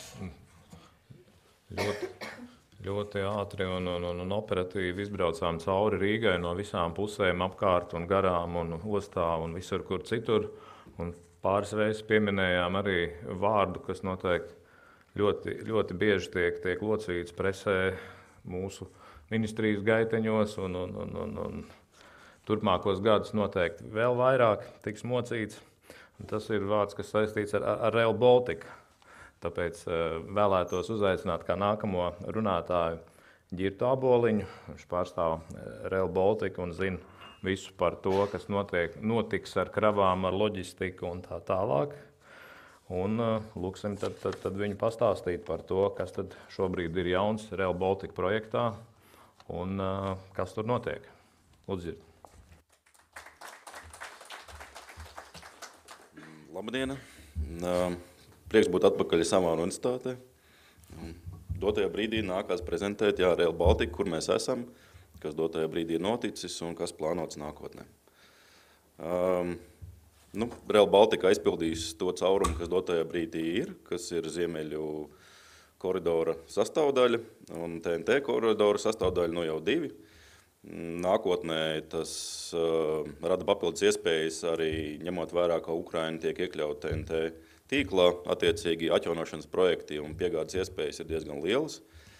Un nedrīkst aizmirst, ka tas nav tikai ekonomiskais koridors, tas ir arī drošības koridors, kurš dotajā brīdī jau ne tikai ir kā vēlme, bet kā vajadzība. Un daudz jau izskata opcijas, kā mēs varētu darīt kopā ar aizsardzības ministriju katrā no valstīm. Plus kādas ir katram vajadzības un cik tas varētu ietekmēt attiecīgi dzelzceļa tīklu. Ja mēs skatāmies, ko nozīmē Rail Baltica, tas ir 870 km, dubultā līnija uz abām pusēm, attiecīgi, kas mums ir teiksim tā, labāk nekā daudzās Eiropas valstīs tiek projektēts jau ar rezervi, kad kravas vilcieni būs 1,50 metri gari. Līdz ar to šī rezerve palīdz izvairīties no tā, ka nākotnē mums būtu kaut kas jāpārprojektē vai jāpārbūvē. Attiecīgi, kas vēl ir, kad mums ir Zviedrijas platums augstums, līdz ar to mēs varam pārvadāt kravas daudz vieglāk, bez tādām problēmām, kuras varētu būt tagad. Plus ātrvilciens nodrošinātu tādu iespēju, ka mēs stundā 50 viegli būtu gan Tallinā, gan Kaunijā pēc būtības, kas tagad nav iespējams. Tā. Kur mēs esam dotajā brīdī 640 km no 870 jau ir saprojektēti, plus Kauņas, Viļņas un Polijas robežas posms jau tiek projektēts, plus ko mēs arī darām tālāk, lai viss tas sinhronizētos un būtu normāla satiksme līdz Rietumeiropai, mēs sinhronizējamies ar Polijas jau sadarbības partneriem un mēģinām sasinhronizēt, kā varētu izskatīties vilcienu kustība gan pasažieru, gan kravu Polijas virzienā, kas ir tālāk attiecīgi Vācijas virzienā vai jebkurā citā virzienā, kur jau būs vajadzīgs. Visās valstīs notiek būvniecība, viņa arvien vairāk un vairāk notiks, jo tiek pabeigti arvien vairāk projekti. Līdz ar to, kas tagad notiek, mēs tagad notiek projekta visu piegāžu materiālu, konsolidētais iepirkums, lai varētu šo dzelzceļu vispār tehniski arī uzbūvēt. Un tiek plānots loģistikas plāns, kā to arī praktiski izdarīt, to nākušos slaidos parādīšu. Plus notiek elektrifikācijas un kontrolu un signālīgas sistēmas projekts un attiecīgi iepirkums, kur būs pēc design and build principiem. Šāds projekts ir unikāls īstenībā visā pasaulē. Nekur vēl 3 valstis kopā kaut ko tādu nav darījušas. 2 ir, bet 3 nav. Tā kā mēs ļoti ceram, ka mums tas viss izdosies un mēs būsim ar šo, teiksim tā, unikāli visā pasaulē. Kur mēs esam tagad? Jā, visas pamatrases plānošana notiek. Igaunijā mazliet cits princips nekā Latvijā. Sākās darbība ar viaduktu un pārmiju, teiksim, tiltu būvniecību. Mēs sākam ar stacijām. Attiecīgi viss tiek projektēts un būvēts. Lielākā daļa jau ir pabeigta. Un kas ir sācies, tas ir Ulemis stacija, kas pēc būtības ir Tallinas centrālā stacija. Pasažieriem tiek jau pirmā kārta veikta. Attiecīgi tas pats, kas Rīgā, no sākuma jāsāk ir ar to, ka 15-20 mm platuma līnija ir jāpārvieto. Attiecīgi pirmais posms jau ir uzsācies. Paralēli notiek vispārējā projektēšana un attiecīgi tiek domāts, kā mēs varētu pārējos darīt. Tas pats nākamais lielā stacija, kas ir starptautiskā Pērnava, arī tur ir gan tur būs gan kravu termināls, gan infrastruktūras punkts, gan pasažieru stacija. Tā kā arī tur darbi tiek uzsākti. Attiecīgi Igaunija iet diezgan labi uz priekšu. Kas mums Latvijā? Man liekas, nevienam nav noslēpums, kad centrālā stacija un Rīgas lidostā visiem ir acīm redzama. Protams, atvainojamies par sastrēgumiem Rīgas centrā, bet dotajā brīdī šorīt no rīta izbraucu, izskatās daudz labāk kā bija. Domāju, teiksim, salīdzinot to, kas tur bija. Īstenībā sastrēgums iznāk mazāks tagad Krasmalā nekā pat agrāk ar visām, teiksim, gāja pārējām un visām papildus iespējām, kas tur ir izbūvētas. Tā kā es domāju, ka visi būs priecīgi. Kad būs arī tilts, būs iespēja tiltam tikt pāri gan ar kājām, riteņiem, bērnu ratiņiem, ja kāds gribēs pastaigāties. Līdz ar to savienos abus krastus ar vēl papildus iespēju, kas Rīgai dos diezgan labu plusu.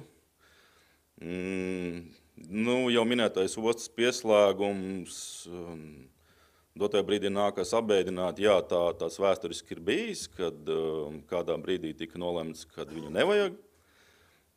Tagad pārprojektēt, tas prasīs papildus resursus, papildus naudu, un par to būs jādomā, kā to izdarīt, jo te ir mazliet pretruna, jo tagadējā līnija, kas ir uz Bolderā, jo, piemēram, 15-20, mēs nevaram ļoti tuvu viens otram atrasties. Nu, tad tur jādomā, kā vispār to izdarīt. Vai tas ir iespējams un vai tur vispār ir vieta, vai jāizvēlās kāds cits maršruts, kas atkal ietekmēs Rīgas pilsētas iedzīvotājus. Kas mums ir vēl, ir jau uzsākts Iecavas depo, jau projektēšana jau ir pabeigta un attiecīgi drīz būs jāsāk iepirkums un jāsāk jau būvniecība.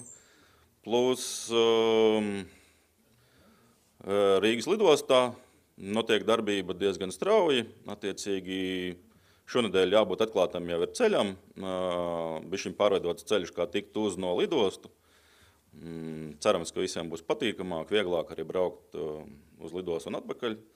Plus notiek arī projektēšana 16 reģionālām stacijām, kas tagad tiek saukt kā mobilitātes punkti, attiecīgi Rīgas teritorijā to ir diezgan daudz, bet ir arī pārējā Latvijas teritorijā. Lietuvā ir bišķiņ cits princips, teiksim tā, viņi sāka būvēt ar tiltu. Labi, ka tilts ir uz Latvijas pusi, tā kā mums ir lielākā cerība, kad mums ātrāk tiks savienot. Neris tilts ir viens no garākiem, dotajā brīdī viņš ir garākais, Baltijas teritorijā attiecīgi tur diezgan daudz ko darīt. Plus jau ir sāktas dažu posmu jau, teiksim tā, nulles stadija un pirmā stadija, lai izbūvētu pamatlīniju. Tā kā arī Lietuva diezgan ātri iet uz priekšu. Tā. Kur mēs esam un kas mums ir plānots pēc timeline. Šogad mums jāpabeidz visi dizaini. Attiecīgi papildus, ko mēs vēl darām un ņemot vērā, kas jau ir izskanējis. Mēs pārēķinām visu cost benefit analīzes un taisam jaunu biznesa plānu. Tas jau laikam nevienam nav noslēpums, jo visiem ir satraukums, cik tad beigās tas maksās. Tā kā tas tiks aprēķināts un attiecīgi iesniegts ministrijām. Un papildus tam, jā, mēs plānojam, kā nogādāt materiālus, kur, un to es parādīšu nākamos slaidos. Un papildus arī notiek plāns un darbība pie operacionālās darbības plāna, lai ne tikai uzbūvētu dzelzceļu, bet arī reāli spētu viņu lietot, būtu gatavi darbinieki saulaicīgi, kur arī RTU var iesaistīties, jo darbinieki būs jāsagatavo, jāapmāca pēc jaunas programmas, pēc jauniem standartiem. Attiecīgi šī programma vēl ir jāakceptē, un tam visam vajag laiku. Tad no 27. 27. un noteikti jau arī pāries 28. gadā ir maksimums visu, ko vien būvēsim. Attiecīgi, ko mēs plānojam pēc tam no 28. līdz 30. Tā ir šī testēšana, lai vispār mēs operacionāli varētu pirmkārt jau nodot, certificēt pašu līniju, visus tīklus, visu sasaisti, pēc tam notestēt visus vilcienus, kuri vēl ir jāiepērk, ministrijām vēl jāvienojās, kā viņas jāiepērk. Attiecīgi, lai viss tas strādātu, tam arī vajag diezgan daudz laika. Nu, kā mēs redzam ar vilcieniem, kas dotajā brīdī mums it kā ir, bet it kā nav. Kas mums ir jāatved? Sāksim ar to, ka balasts ir vislielākais pēc apjoma, tas ir 8 miljonu tonnas. Ja mēs salīdzinām, tās būtu 2 Gīzes piramīdas, kas mums ir kaut kādā veidā jāpārvieto. Attiecīgi, katrā valstī ir savs apjoms, vagonos, mašīnās. Un tāpēc mēs domājam, kā to visu pārvietot uz tiem punktiem, kur mums tas ir vajadzīgs. Un pie reizes arī, kā Langis kungs teica, nenograuta Rīgas infrastruktūra, jo, ja mēs ielaidīšam šādu mašīnu skaitu Rīgas teritorijā, tad, es domāju, būtu daudziem problēmas ne tikai pārvietoties, bet arī pēc tam ceļus pārbūvēt. Tāds arī ir tas plāns, kas mums vēl ir jāatved arī sliedes. Sliedēm ir tāda nianse, kad viņas ir 50 metru garas, kas rada papildus problēmas. Tā ir kā viena no opcijām. Ir arī citas opcijas, bet mēs arī izskatām joprojām šo opciju pa 50 metriem, kas rada problēmas, kur varētu pagriezties, kur mēs vispār varam izkraut, kā to reāli arī aizvest un pēc tam arī uzstādīt. Tā, opcijas, kas tiek plānots un alternatīvas, ko mēs izskatām. Jā, Rīga ir kā pamatosta, bet mēs izskatām arī mazās ostras Skulti un Salasgrīvu, jo viņas ir ļoti tuvu paredzētajai pamatlīnijai. Attiecīgi skultē būs pamatpunkts un Iecau ir otrs pamatpunkts. Pamatā mēs, protams, rēķinam, ka mēs visu piegādāsim, cik vien varēsim ar dzelzceļu esošo, bet bez autotransporta mēs tāpat nevaram iztikt, jo ne visur šis dzelzceļš ir mums pieejams un tuvu.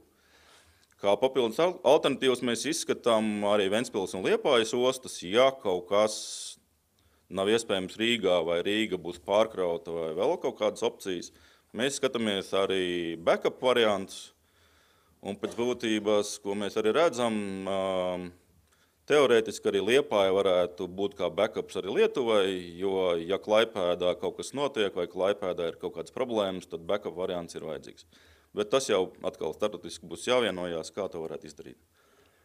Attiecīgi, ko mēs rēķinām, kad mums vajag 2,4 miljonu tonnas balastu atvest, tas būtu viens kuģis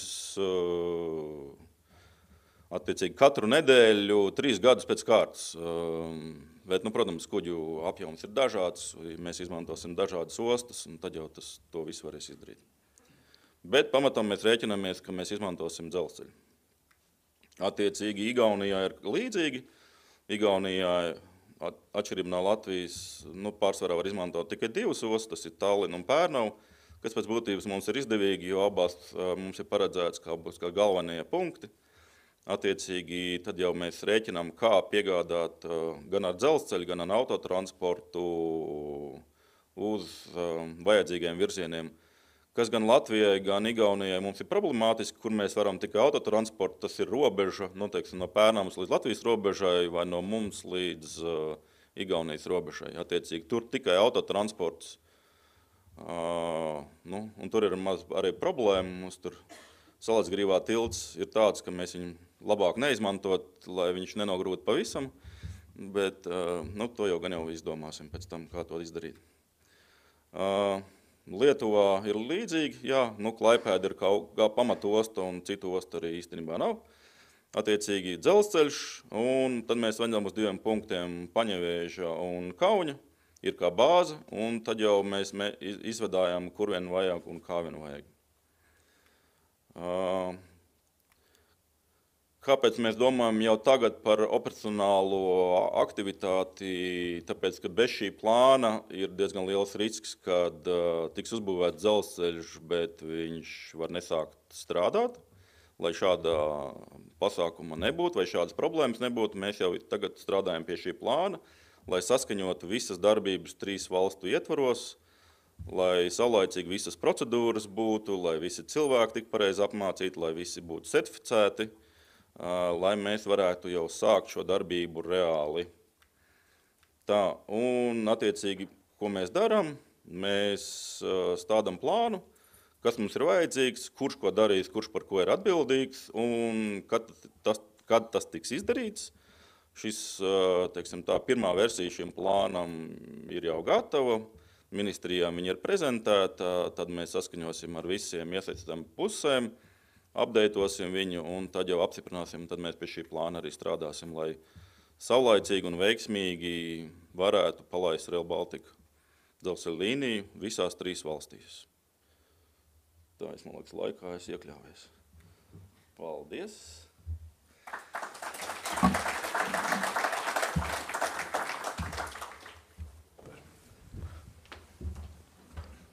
Paldies, Dzirtam. Mēs ļoti ceram, ka arī viss kopējais projekts iekļausies tikpat precīzi laikā, kā tu to izdarīji šoreiz. Un tiešām darīsim visu, lai tas viss var notikt. Vērtējam šobrīd arī ministrijā dažādu veidu iespējas, dažādas attīstības scenārijus, un arī Salacgrīvas tilts ir mūsu redzes lokā, un arī tur šobrīd tiek meklēti šie finansējuma risinājumi, lai tuvāko 2 gadu laikā šis tilts faktiski tiktu uzbūvēts no jauna. Tā kā, paldies! Ejam tālāk, ladies and gentlemen. I would like to give a floor to Professor Jurchin. Yeah, if I'm pronouncing your surname correctly. Sorry for that, if not. And he's also the leading consultant to the World Bank, and today he will explain to us Italian experience in organizing logistics business, research and policy competence center. Thank you. The floor is yours. Thank you very much. It's a pleasure, an honor to be here. Today I will not speak too much maybe as consultant, as I did, for example, for World Bank or for United Nations, but more about academic. So I come from University Milano Bicocca. We have a small center of research, especially on regulated economy, so all the utility sector. And rail, of course, is a key element. Rail and logistics is a key element of this center of research. So I will try to explain a little bit how is working the rail freight in Italy first, to understand why at the academic level we decide to create something together with the player, the main stakeholders of the sector. So first of all, we already spoke about the intermodality. The minister spoke about backbone, and I didn't know that I wanted to use exactly that word, but also in Italy in general, all around the world when we work, also with Justina, we work in many countries, maybe in Azerbaijan, other countries and so on, together with the World Bank. The rail backbone is very important. Why? Because we have to have modal shift. We spoke about this. We know the policy of the European Union and the European Commission to go for more rail. We have a strong target for 2030 to double the market share of the rail freight sector before 2030, so it's a very short time, but it will be very difficult to have that. To do that, we need a rail backbone that is well interconnected with the ports, of course, but also with the dry ports, okay? In Italy, it's not so easy in terms of geographic, because of course we have Alps, we have Apennines, also the connection from the ports to the Pianura Padana, so Milan area, Lombardia region and so on, is not so easy. So there's big investment. For example, just to give you some idea about this investment that we are doing right now, one big investment is Terzo Valico, that is like a new tunnel going from Genoa, okay, Genoa port, going to Pianura Padana, going the direction of Milan. It's like more than 50 kilometers under tunnel for freight and passengers, and it will cost around 6 billion of euro. And then we have the other very important connection to the France, the new tunnel going to the France, the Modane, that it will be more than 10 billion investment. And then we have the new investment for the Brenner, so going to Austria and to Germany, so in another corridor that is huge, also more than 50 kilometers under tunnel. And then we have the Swiss that help a lot of us. For example, with the Alp Transit, they invest 20 billion of Swiss franc, so more or less 20 billion of euro, to make the Alp Transit. That means the new Gotthard tunnel, the Monteceneri, the Lötschberg. So that's very vital for us to have this rail backbone also crossing the Alps. So that is a little bit different, for example, from here. So, but what we saw in Italy, that we reform a little bit the sector. What means that?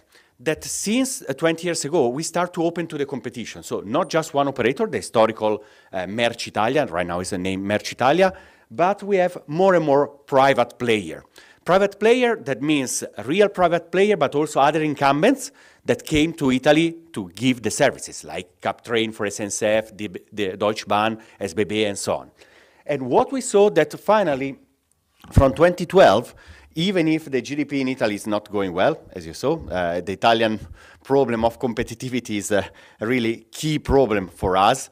So the GDP is more or less the same level of 2012, but finally the rail freight sector also after COVID was able to gain more than 20% of increase of the traffic. What we saw that right now more than 50%, right now we are around 55% of the market is given to new entrants. Okay, so it's not for the incumbent. That is interesting because the incumbents is try to reform, that is not easy, and at the same time we have new player entering the market. Of course, to do that has to be very important the regulation that allow new entrants to enter, a regulation that is very clear what will be the cost for the use of the infrastructure.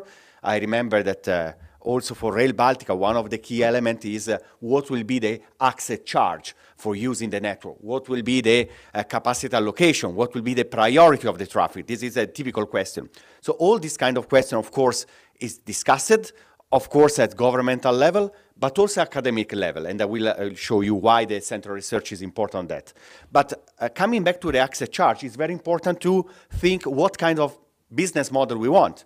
For sure, we have to recover the direct cost, because also requested by the European Union, so the direct cost for the infra manager, that is quite technical. Then we have to decide what level of markup. So what will be the markup, what will be the part of the investment that has to be recovered. We want to recover all the cost. That means that the state fund is close to zero. That is similar to the high-speed line in Spain, for example, where the access charge for the high-speed line is very high because they want to recover quite all the cost of the investment. In Italy, we decide to pay a part of the investment by the state, so we don't have all the cost that has to be recovered. And from the other way, for example, in Sweden, we have a sector where we are very close to the marginal cost, because a big part of the cost is paid, or the fixed cost was paid directly by the state. So we have different levels. I don't want to tell it's better one than another. I give you that there are many possibilities on that. And then every country, or in this case, many countries together, because it's not easy to take a decision, for example, for Rail Baltica between 3 different governments. We saw also whatever in the world. I was in Malaysia last week about the new project, KL Singapore for the high-speed line is exactly the same, but it's very important to have very clear mind on that. So the economic regulation is very key element to have to attract private operator, because if you don't have a clear regulation, it's not easy to attract private. The other element is access charge is a tool to attracting private player. Why? Because if I know that my access charge will be for the next 5 years, we have a price cap, for example, for the next 5 years, plus next 5 years and so on, that will be quite stable or quite sure for the operator. If you don't make this, it will be not easy for a private investor to make the business plan. I come from the passenger side, so I started a long time ago with the first high-speed rail private operator, Italo NTV, that is totally private. Right now it's from 50% from MSC, from Mediterranean Shipping Company. But in that case, to make a very clear access charge was an element to attract that private investment. Right now, Italo is a group that is a company that have 51 train set, 20 million passenger, long distance high-speed rail, totally private. So it's something, but the access charge was a key element for that. What I want to show you on the rail freight, because today I have to speak about the rail freight more. Finally, we were also able to attract private investor. For example, the third Italian player that is named CFE was totally owned by F2E, that is an investors in the infrastructure. Okay, they own also a big part of the airports of Milan, for example. They own the airports of Naples, and so on. So they are owned 100% by F2E. Then we have, for example, GTS, that is another private player coming from the south, that is intermodal, not only rail freight in terms of just rail freight, but also intermodal. They sold 25% to Marguerite, an European investment fund. And then, for example, we have Medway, that is growing, that is the player of MSCC, that is a rail freight operator of MSCC, that is, is present in Italy, they are strong in Spain, also in Portugal, so they are expanding. So we saw that private investors are coming in the sector.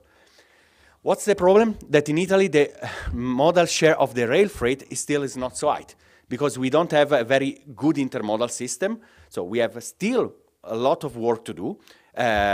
Right now, we are around 13% of the modal share to the rail freight, in comparison with the European Union, that we are around 20%, or Switzerland 35%. We are very far away from the average. We have to do more. And we are very far away from the US. Probably you know, but in the US, you have this long train, like 2 kilometers, double-decker with a container and so on. They are very profitable and very completely different system. But Italy, we need to make more. For example, longer train, the European standard, 750 meters. It's not all the line we have still, so we are making big investment. The problem of the tunnel around along the Alps or under the Alps is another problem. So with this kind of big investment in infrastructure, we will be able also to increase the market share. So what's coming to the end, but to the main point of the presentation is why is needed a research center at university, academic level? So Università Milano Bicocca is a public university. is not so huge. It's 35,000 students, 8,000 on economics. We are focused on the economics, of course. Of course, we have to take in consideration that politics has an impact on the logistics sector.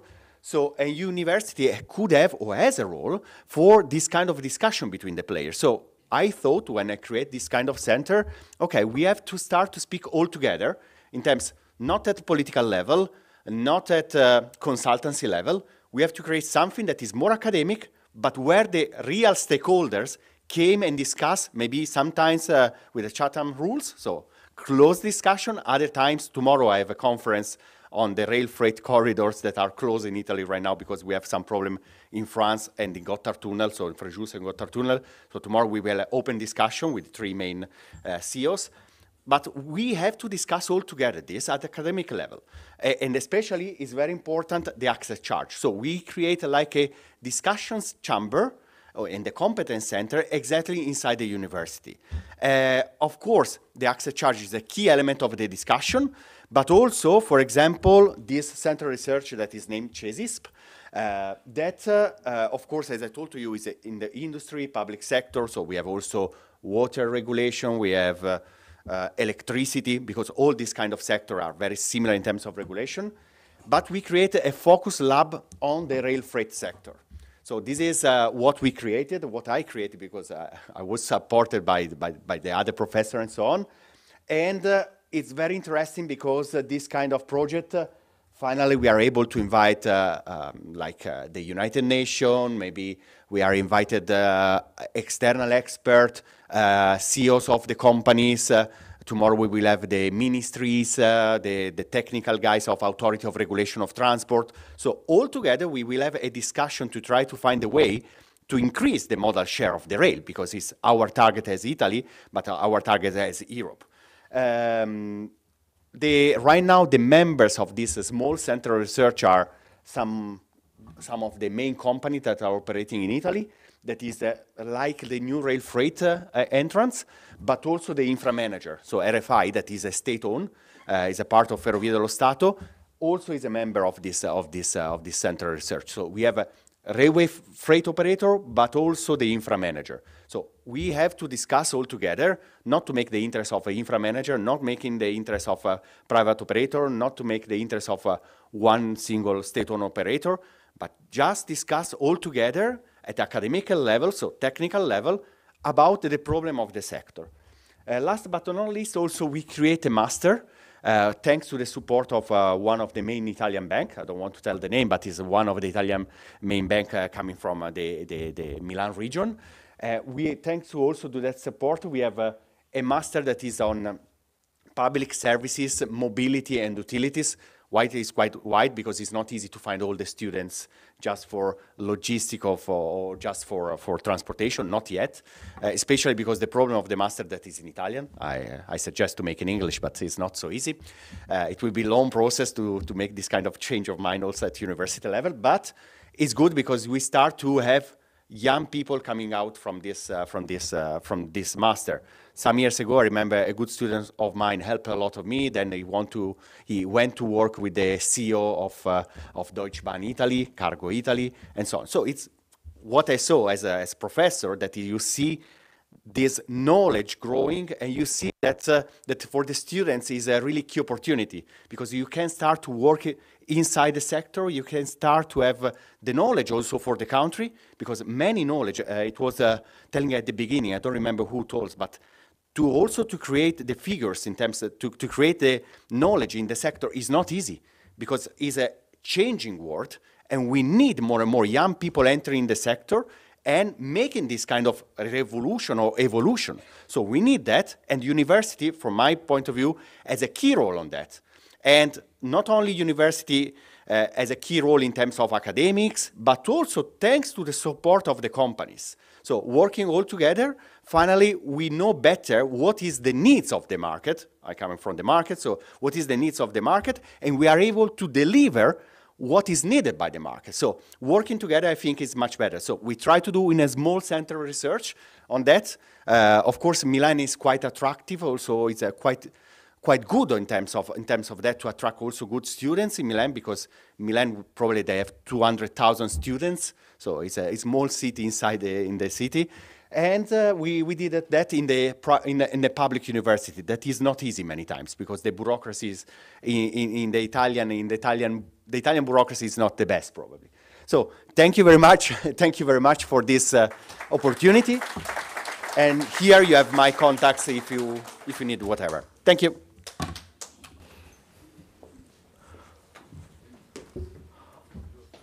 Okay, thank you very much for the inspiring speech, and we hope that next year we can present at least something similar, maybe from Latvia, from Riga Technical University. But now I would like to ask all gentlemen that were presenting their speeches and their presentations in the first part to take seats in the panel, and let's have a short discussion. Maybe I can ask to switch on this microphone. Okay, it's working. Your microphones are here, gentlemen. And yeah, you have something on the slide that is some few sentences from our thoughts about the freight sector in Latvia, but I would like to encourage the open discussion with the all people that are here. Please don't hesitate to ask your questions, but maybe I will start with the first one. So in the current situation where we are facing, let's say, war on the eastern border of Latvia, and we have some military pressure all around the region. How is your look, gentlemen, on the Latvian logistics and transport infrastructure? What could be our way forward, and maybe we are missing some things, some ideas how we can participate in maybe some new supply chains, because yeah, all the past some 20-30 years, East-West was our main slogan on every presentation. Currently, the situation is completely different, and gentlemen, what you could see, how you as an experts would evaluate this situation? What is our chance? What is our next big thing in transport and logistics field? Yeah, hello. Maybe I can answer very shortly. We must be ready for a situation when war will be over, and it's only a question of time. And we are sure that Ukraine will win, and then Ukraine will be rebuilt. And it means this is huge opportunity for Latvian transport sector, for Latvian logistic sector. Yeah, so we must prepare for that situation, that we are ready to provide through our ports, through our railways, through our logistical companies, that service. That's it. Yeah, I'm not so expert about Latvian, of course. But you have the best view. But from European or global view, I completely agree. We have to be prepared on that. It's very important, not only to support Ukraine, but also in general to be prepared to the next. And this is an element. The other element that also Latvian port, but in general the supply chain and so on, is very important. It's also how it's changed the sector. Think about the containerization of the economy that we have more and more in the last 30 years. Think about the importance of some player. I told you about MSC that bought Italo NTV for 4 billion of euro. That seems a huge amount of money, but they make a profit of 36 billion profit. Last line, 36 billion of euro last year. So that's also big player that are taking a role, and we have to to discuss, or do we have to start to understand that the world is changed? Of course, it's completely different because the peak of the COVID was like a unique, we hope. But it's another element that we have to take in consideration when we discuss about port competitivity, how to attract player, how to make intermodal system and so on. So all these kind of elements, I think, are very important to be taken in consideration for Latvian economy, well integrated in Europe, and the Rail Baltica is a part of the project, but also, as we saw, the intermodal or combined transport, as we saw, it's another key element. Yep.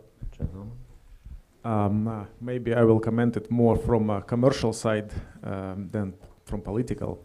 I would like to say that actually Baltic market serves, if we speak about Scandinavian countries, is very much local production is focused on Scandinavian market, not on the transit, and it's not really depending on East market at all. So, and that's, I can confirm looking on my daily job. I think it happens since 2014 when the local industry start to change their focus from transit to internal production for Scandinavian countries. And since what happens 2 years ago, actually, I can comment from Stena Line side, there was no any cargo drop towards Scandinavian region. There is, of course, a construction crisis now in Sweden, but that's the only cargo commodity which has this cargo drop. That's talking about Baltics to Scandinavia. Of course, if we look on Baltics to Central Europe, this corridor was historically used as a transit corridor. And now with all the sanctions, of course, there was a huge cargo drop, obviously. And, but I must say that local industry have switched quite rapidly to Kazakhstan cargos, Uzbekistan cargos, and of course it's not the same amount, but still I can say that, you know, we are a European Union, but each country protects its own market. And one of those examples is actually Poland. Is it good or bad? But they actually prohibit Kazakhstan drivers to drive through the country. And I can only say thank you, because now we have all of them in Latvia using Stena Line ferries. So that's a little bit of political part of that. But what I say that what I see actually that local industry have shifted quite rapidly to production based on local materials instead of have a transit. Now even it's sometimes more profitable to buy wood stock from Sweden, deliver to Latvia, make a processing, and then actually sell the product to Italy. We have a lot of wooden product delivered to Italy, by the way, intermodally. So I'm more on the positive side, what we can do locally here in Baltics rather than transit.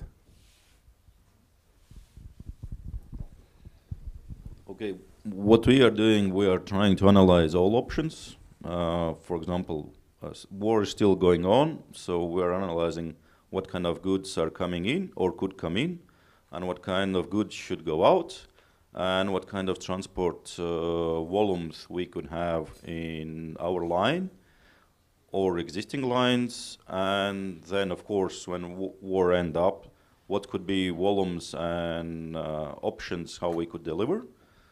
So at the moment, yeah, we are more theoretically analyzing all kind of options and availabilities. But we see that there is a big potential. So it's not just the cargo, we are analyzing also passenger movements, because as you all know, when war started, a lot of people went out of Ukraine to Poland. It was huge amount, and partially it was delivered by train, but partially by own cars, etc.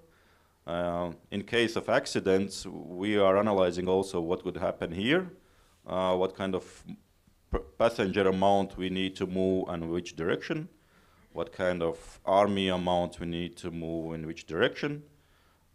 So, yeah, we are doing all that at the moment.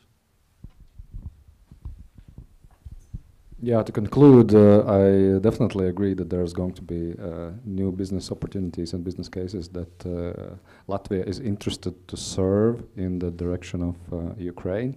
That said, at the same time, I would say that if you look at Latvia, we are actually so strong in terms of the ability to produce clean energy. Other countries could be could look at us and take a note. And when it comes to the future, that ability, I think we have all the right ingredients for that to be continued. Not only with clean hydro, but with solar. There's lots of opportunities for solar. Also for the wind. All of that energy will need to be transported. Some of that not by the transmission of electricity to the other countries. A lot of that through the ways of maybe virtual pipelines called transport, hydrogen derivatives, and all of that. This is a fantastic opportunity and a fantastic, I think, business case for Latvia that we could consider. Yeah, just an element, because we spoke about electricity, and I was thinking about rail. In Italy, the first consumer of electricity is the rail operator, is Ferrovie dello Stato, around 2% of the total energy. They start a plan, is a state-owned company in that case. They start a plan for auto production of energy, renewable energy also. There's a huge, like 3-4 billion euro investment for the next years. So that's a huge investment on that. So also this kind of element. And we saw a lot, not only in Italy, but also in France, for example, they are going for auto production of energy in many solar, for example, on the station and so on. So it starts to move also the railway sector in terms of together with the electricity sector. Maybe because the CEO of Ferrovie dello Stato, of the railway operator, railway company right now, is also the former CEO of the infra manager of electricity. So also maybe you know very well the sector, but is not just Italy. It's many countries in Europe that are going this direction for renewable energy, also for auto production for the railway sector. Okay, yeah, thank you very much. That was quite inspiring. As regards the potential deliveries to Ukraine, we should also consider maybe our friendship, good or bad, or friendship with our southern neighbors, Lithuanians, because currently they are quite active into that part, and so in order to tackle those potential future flows, we should definitely see the cooperation possibilities and how to include our ports, say, in this network. Yeah. Another thing, as I understood, that we should faster change our CEOs from our state-owned companies, from energy to rail, from rail to energy, and that's also the CEO of Italo, high-speed rail operator. Right now, it's the new CEO of Enel, that is the main producer and distributor of. We are very close. So in that case, it was a private to private. In terms, Enel is 70% private. Yeah, but the direction is clear. Audience, any questions, any comments on that, Mr. Kasnic?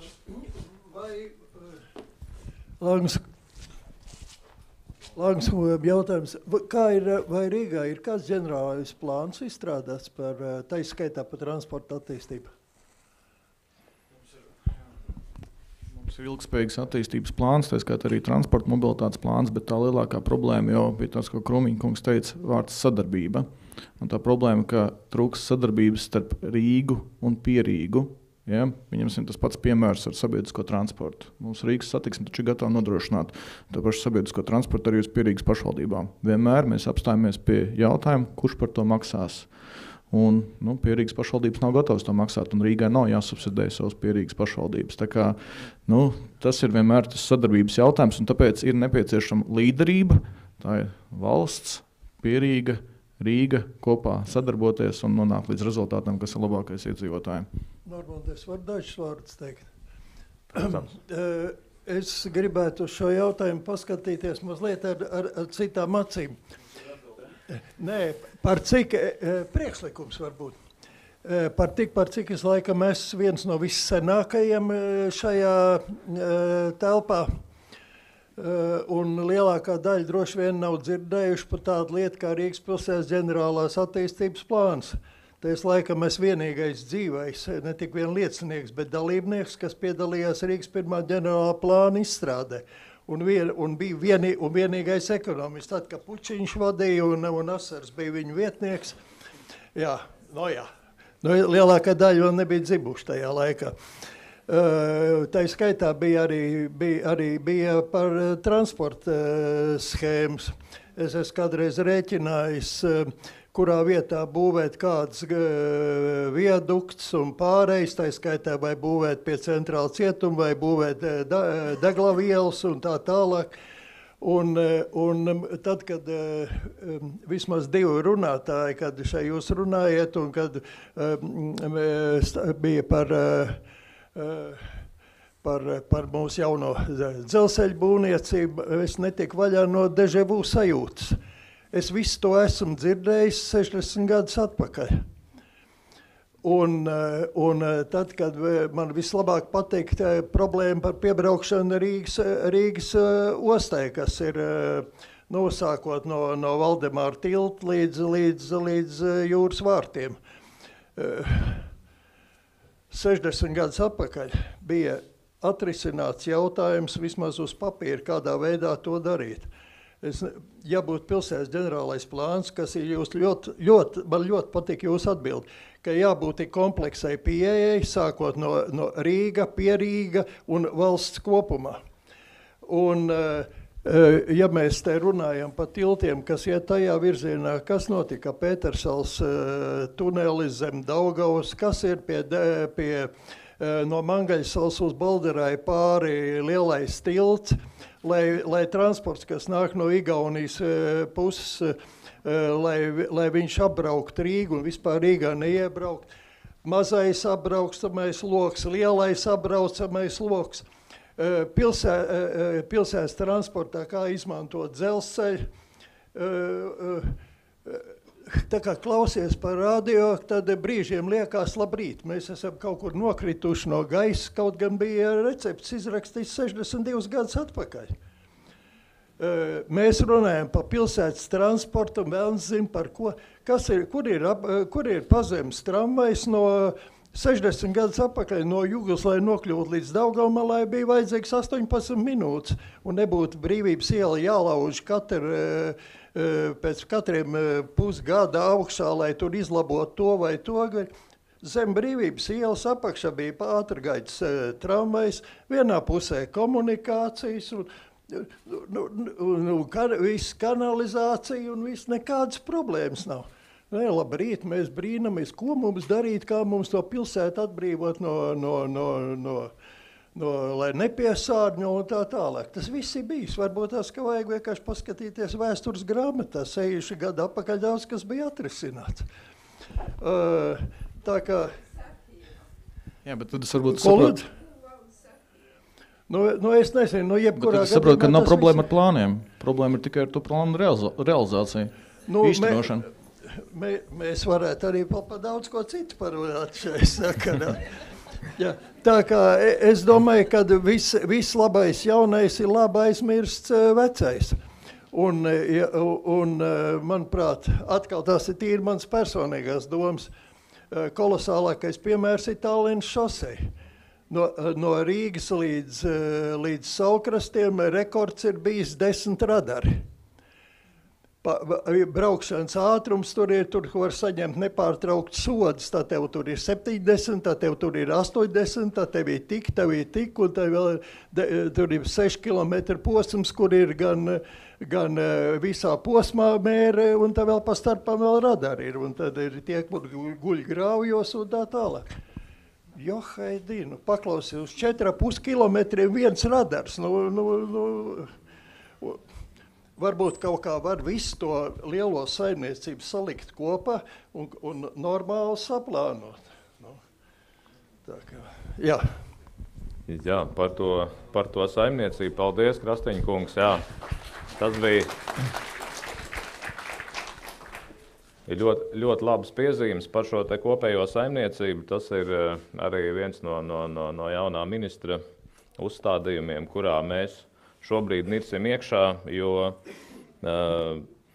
sākot šo te darbu ar ministrijas visām kapitāla sabiedrītām, iesaistītajām institūcijām un tā tālāk. Ļoti daudz, kur ir problēma ar to, ka laikam pēdējā laikā maz tās tehniskās zinātnes ir mācītas un maz ir to datu. Vai atkal, kā saka, vai arī tā otra galība, ka to datu ir daudz, bet neviens nekad nav viņus salicis kopā un apkopojis. Mēs jau īsti tā kā šobrīd valsts līmenī neesam pat paskatījušies, kur mums cilvēki brauc, kur viņi pārvietojas, kur viņi dzīvo, kādi ir viņu šie te paradumi, kur mums ir vajadzīgi jauni ceļi, kur mums ir vajadzīgas dzelzceļa līnijas un kā mēs to visu saimniecību kopā plānojam. Tā kā saliekot vecos plānus ar mūsdienu datiem kopā un pieliekot noteikti Rīgas jaudu un varenību, noteikti, ka daudz ko var izdarīt, bet sāksim šobrīd noteikti ar to, kā apkopot un saprast, kā tas viss šobrīd funkcionē. Okay, then as we have some panelists speaking English, then maybe some questions from audience. Any more? Some remarks? Jā, sveicināti. Dans Bērtols man sauc. Es arī esmu gana sens, bet mans jautājums būs krietni īsāks nekā iepriekšējais. 2009. gadā es vadīju Rīgas reģiona attīstības aģentūru, un šī aģentūra manā vadībā izstrādāja Rail Baltica reģionālās ietekmes novērtējumu. Tas bija FARE projekts, viens no tiem, ar kuriem vispār Rail Baltica sākās. Un tas, ko mēs tur sarēķinājām, ir tas, ka Rail Baltica īstenībā sevi laikam nekad neatpelnīs. Jo dzelzceļu atpelna kravas, nevis pasažieru pārvadājumi, kur ir subsidēti. Un principā vienīgais, ar ko Rail Baltica konkurēs, tas ir Short Sea, principā tas ir unifeeders, tad konteiners sūtīs uz Eiropu, nevis pa jūru, uz European Mine Ports, bet pa dzelzceļu būs zemāks tarifs. Es pēc tam gadu gaitā vienam otram esmu jautājis, tad vai kaut kas ir mainījies, vai tad ir tas ekonomiskais pamatojums vispār uztaisīts. Man tā arī neko nav atbildējis. Vienīgais, ja jūs pacelsies šo pētījumu, tad tur šīs te frāzes iekšā nebūs, jo toreiz satiks ministrs bija Šlesers, un toreiz bija Pāvils Ķeļičs, ka bija satiksmes komisārs Eiropā, un tur no viņa puses bija tāds ļoti skaļš norādījums, ka kaut ko tādu gan nemēģiniet vispār iekšā rakstīt. Tātad jautājums, vai šis dzelzceļš sevi atpelnīs, vai arī mums būs tagad divi paralēli eksistējuši subsidējumi dzelzceļi. Paldies! Jā. Došu tad noteikti vārdu sākumā Ģirtam, kurš mums ir tieši no Rail Baltica, bet cik es zinu, tad drīz būs šis atjauninātais izvērtējums. Jā, tieši to es arī gribēju teikt, ka dotajā brīdī viņš tiek veikts, attiecīgi visi plusi mīnusi tiek sarēķināti, un tad jau arī redzēsim, cik kas ir izdevīgi. Bet es varbūt tās varu komentāru, bet šis nav tikai izmaksu jautājums, šis ir strateģisks ģeopolitisks jautājums, jo mēs zinām, ka transporta infrastruktūra viņa maina ģeogrāfiju, un mums ir nepieciešams savienojums ar Rietumu Eiropu, un šis ir vienīgais veids, kādā veidā pa sliedēm mēs savienojamies. Dotajā brīdī mums ir diezgan liels mīnus, kad šīs dzelzceļš jau nav īstenībā jau uzbūvēts, jo šīs pašas Ukraiņu kravas mums būtu daudz vieglāk pārvietot, izmantojot Eiropas platuma dzelzceļu. Nevis 3 reizes pārkraut un domāt kādas papildus variantus. Plus mēs arī esam runājuši gan ar Somijas, gan ar visiem Polijas, gan ar Vācijas uzņēmējiem. Somiem ir ļoti liela interese, kā piegādāt savas kravas, jo arī viņiem arī radušās problēmas dēļ kara, kur arī viņu dzelzceļam ir diezgan daudz izaicinājumu, kā turpmāk izdzīvot un kādu platumu arī izmantot. Viņiem arī domā, ko darīt nākotnē. Tā kā, ir daudzi plusi, mīnusi, ir daudzas lietas, kuras agrāk neviens nevarēja paredzēt, teiksim, kāru neviens nevarēja paredzēt, un arī Covid neviens tādu nevarēja paredzēt. Kaut gan Covids loģistikai, nenodarīja īstenībā neko sliktu, taisn slinkais tikai varēja nenopelnīt Covid laikā, bet, tas ir cits stāsts. Bet, būs šīs pētījums, būs šie rezultāti, viņš būs brīvi pieejams, noteikti, kad pēc tam arī visi iepazīsies ar plusiem, minusiem un galējiem rezultātiem. Bet arī nevar aizmirst to, ka cenas ir mainījušās, kāds bija kādreiz un kāds ir tagad. Gan degvielai, gan visiem izējmateriāliem, gan arī cilvēku resursiem. Tā kā viss ir jāpārēķina.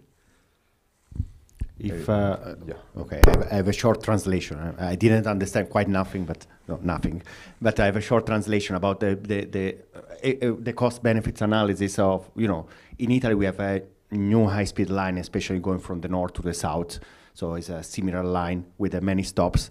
At the beginning, no one believing that could be interesting or so profitable and so on. Finally, we saw that the operators are profitable. Of course, we have some state subsidies from the state in the construction that many times arrive also from Europe. We saw exactly the same in Spain and other countries.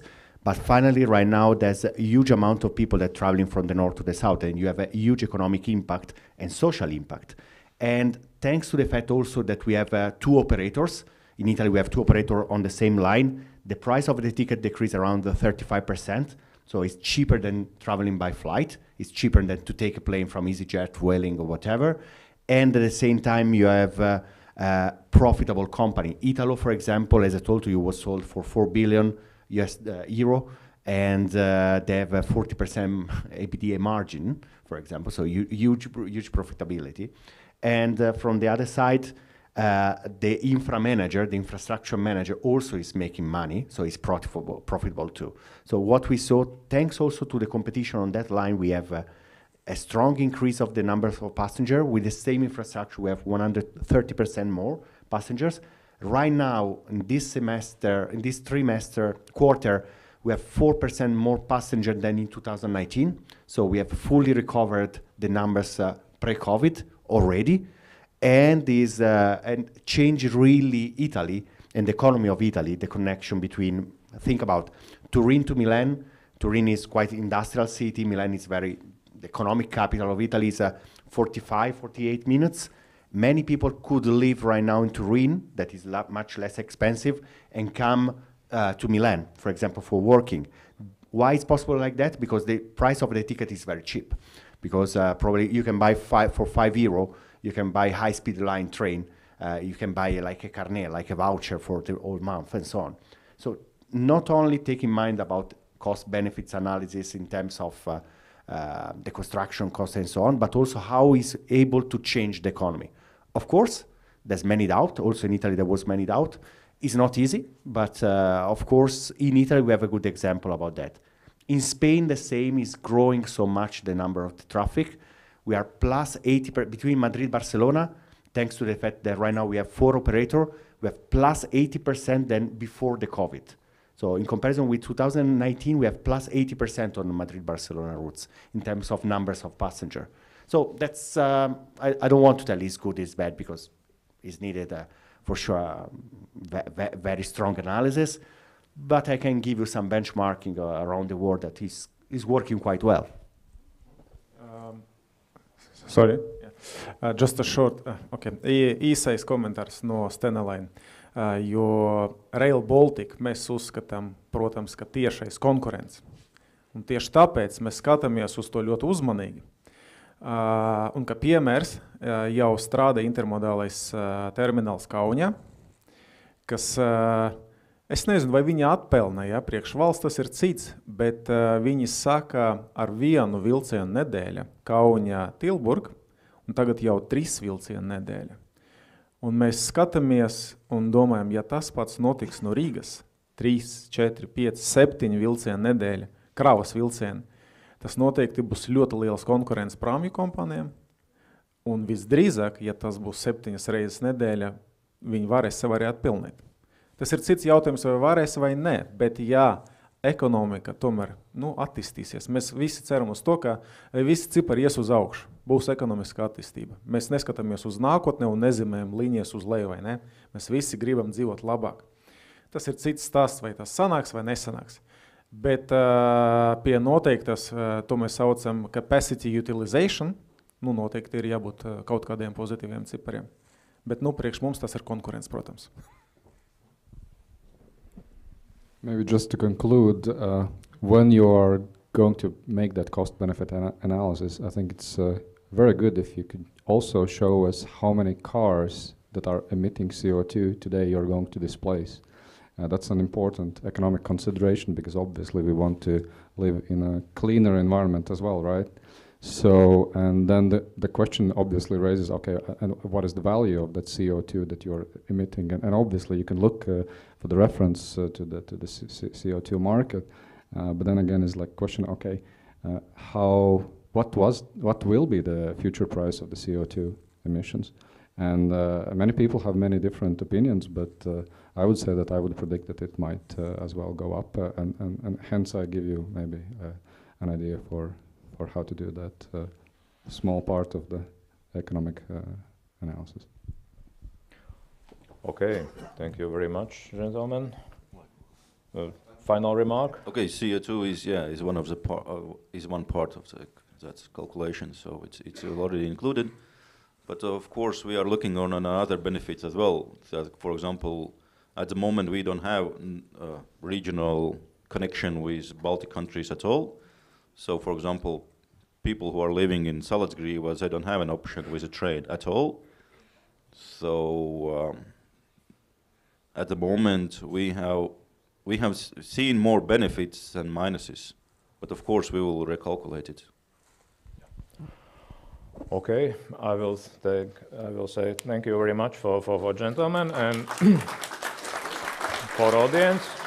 And now we can switch to some coffee break from formal discussions to informal discussions. Yeah. Okay, and we are coming back at 12:40. It means that after 35 minutes.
Visi klātesošie laikam kafijas ir dabūjuši, cepums ir pāēduši, diskusijas ir notikušas pilnās parā.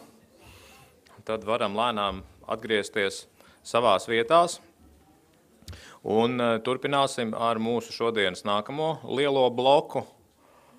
Ja pirmais bija tāds mazliet bezpersoniskāks, ja mēs runājām par kravām, tur ir gabali un konteineri un tā tālāk, tad šeit mēģināsim saudzīgi ar prātu, ar izjūtu un visu pārējo. Tagad parunāsim par cilvēkiem. Pasažieru transports, viena no lielajām šīs dienas sekcijām. Un sāksim ar mūsu sirdi, ar mūsu galvaspilsētu, ar galvaspilsētas transporta sistēmu. Un tāpēc došu vārdu Džinetai Innusai, Rīgas satiksmes vadītāja un visa sabiedriskā transporta, es teikšu, mamma. Tas tā mīļi, jo rūpējās par visiem rīdziniekiem, lai viņi nokļūst, un ne tikai rīdzinieki, vispārējie, kas atbrauc, lai nokļūst uz un no. Tad došu vārdu Džinetai, lūdzu, pastāstiet, kas jums jauns foršs un ko vēl var attīstīt un darboties, lūdzu. Labdien visiem, labdien cienījamie kolēģi, studenti. Patiesībā man ir ļoti liels gods būt šeit. Es esmu beigusi alma mater kā juristam. Man tehniskās zināšanas ir drusciņi varbūt vājākas, un tāpēc varbūt man arī stāstāmais būs nedaudz caur tādu emocionālāku vai cilvēciskāku prizmu. Ne tik daudz par tehniku, bet vairāk par cilvēkiem un kādi mēs esam. Un tiešām, lai kā arī nebūtu, par sabiedrisko transportu visiem ir viedoklis, arī tiem, kuri nebrauc, nelieto ikdienā, bet viedokli paust šodien ir ļoti moderni. Kādi mēs gribētu izskatīties? Rīgas satiksmes darbinieki. Mēs tiešām kā uzņēmums, kā pārvadātājs gribam būt draugi pasažieriem, draugi pilsētai, draugi ilgspējīgai attīstībai, draugi videi. Un tajā visā ir jāiegūt ļoti liels darbs, jo uzņēmums un vispār pasažieru pārvadājumi ir ļoti ar lielu vēsturi, un mainīt vēsturi nemaz nav tik vienkārši, un to nemaz nevar izdarīt ātri. Mēs zinām, kādi mēs gribam būt, bet šodien ir digitālais laikmets, un mēs pajautājam arī mākslīgajam intelektam, ko viņš domā par sabiedrisko transportu Rīgas pilsētā. Un izrādās, mākslīgais intelekts ir nedaudz politiķis, nedaudz diplomāts. Tas, ko saka mākslīgais intelekts, ka viss ir atkarīgs no subjektīvā viedokļa un objektīviem apstākļiem. Ja, tātad sabiedriskais transports ir atkarīgs no mainīgas realitātes un visu laiku ir jāstrādā, lai mainītos uz augšu. Nedaudz vēlāk es arī palūkšu jums paņemt mobilos telefonus un atbildēt uz dažiem jautājumiem, ko jūs kā sabiedrība domājat, bet kāda mēs esam kā Rīgas satiksme un pārvadātājs šodien. Mēs apkalpojam Rīgas pilsētu un arī daļai Rīgas metropoles pašvaldības, tātad piepilsētu. Strādājam 80 maršrutos, kopā pāri pa 1667 pieturvietām. Katru dienu tiek apkalpots un darba dienās tā ir ne vairāk, ne mazāk kā 6500 reisu ik darba dienu. Bet kas aiz tā visa apakšā stāv? Aiz tā apakšā ir milzīgs tehnoloģiju un darbinieku kopums. Šodien mēs esam 3410 darbinieki, 2020. Gada janvārī mēs bijām 4100. Protams, tas ir arī uz efektivitātes rēķina, bet jāatzīst godīgi, un man ir prieks, ka šeit ir tik daudz jauniešu un studentu, un kāpēc arī es šeit esmu. Mūsu darbinieku vidējais vecums ir 55 gadi. Tā kā Rīgas satiksmē potenciāli būs ļoti daudz darba vietu, ļoti gudriem cilvēkiem, tehnoloģiski advancētiem cilvēkiem, jo tehnika vairs nav tikai tāda tehnika, kas ir remontējama tur ar uzgriežņu atslēgu un āmuru, bet te jau pa lielam ir kompjuterizētas mašīnas. Kopumā mūsu saimniecība vēl aptver gan visu kontaktīklu tīklu, kas ir 7600 kilometru, nevis kilometru, bet vienības, 535 kilometru sliežu ceļu un ļoti daudzas struktūra vienības ar ļoti daudz dažādām papildus komponentēm. Kopumā toreiz, kā tas izskatījās, varbūt daži tādas nedaudz vēsturiskas saldas atmiņas, mēs mainamies līdzi laikam un savienojam ne tikai vietas, ne tikai pilsētas, bet arī laiku. Tagad vairs remonta atslēdznieks, elektromontieris, neiztēlosimies vairāk, viņš ir līdz alkoņiem eļā, ar netīru kombinzonu, pēc būtības tas ir ļoti tehnoloģiski zinošs cilvēks, kas strādā ar tehniku. Elektrosaimniecībā mums ir vairāk kā 300 darbinieki, kas tīri strādā ar sistēmu savienošanu, gan trolejbus tramvaju tīklā, gan ceļu saimniecībā, kas ir sliežu tīkli, gan autobusi un trolejbus un tramvaju pašās transporta vienībās. Nerunājot nemaz par IT risinājumiem, kad agrāk varētu palaist šo mazo video, agrāk teiksim, vienu detaļu gatavoja 3 dienas vairāki meistari, tad mūsu rīcībā jau ir visjaunākās CNC iekārtas, kur nepieciešamās detaļas tramvajiem, trolejbusiem, autobusiem izgatavo dažu minūšu laikā, faktiski tikai ar šādu iekārtu tehnoloģiskiem risinājumiem. Un tikai tādā veidā mēs varam domāt, ka sabiedriskais transports attīstīsies, jo nav liela māksla nopirkt jaunu tramvaju. Pēc būtības pats svarīgākais ir šo tramvaju, trolejbusu, autobusu uzturēt labā darba kārtībā un uzturēt ilgi. Mūsu transporta kalpo tramvaji 40-50 gadus, autobusi kalpo pat 20 gadus, kam tā nebūtu jābūt, bet tiešām to viņas var tik ilgi eksploatēt tikai tāpēc, ka tiek labi uzturēti katru dienu tiek novērtēts viņu tehniskais stāvoklis un attiecīgi arī veikts nepieciešamie remonta darbi.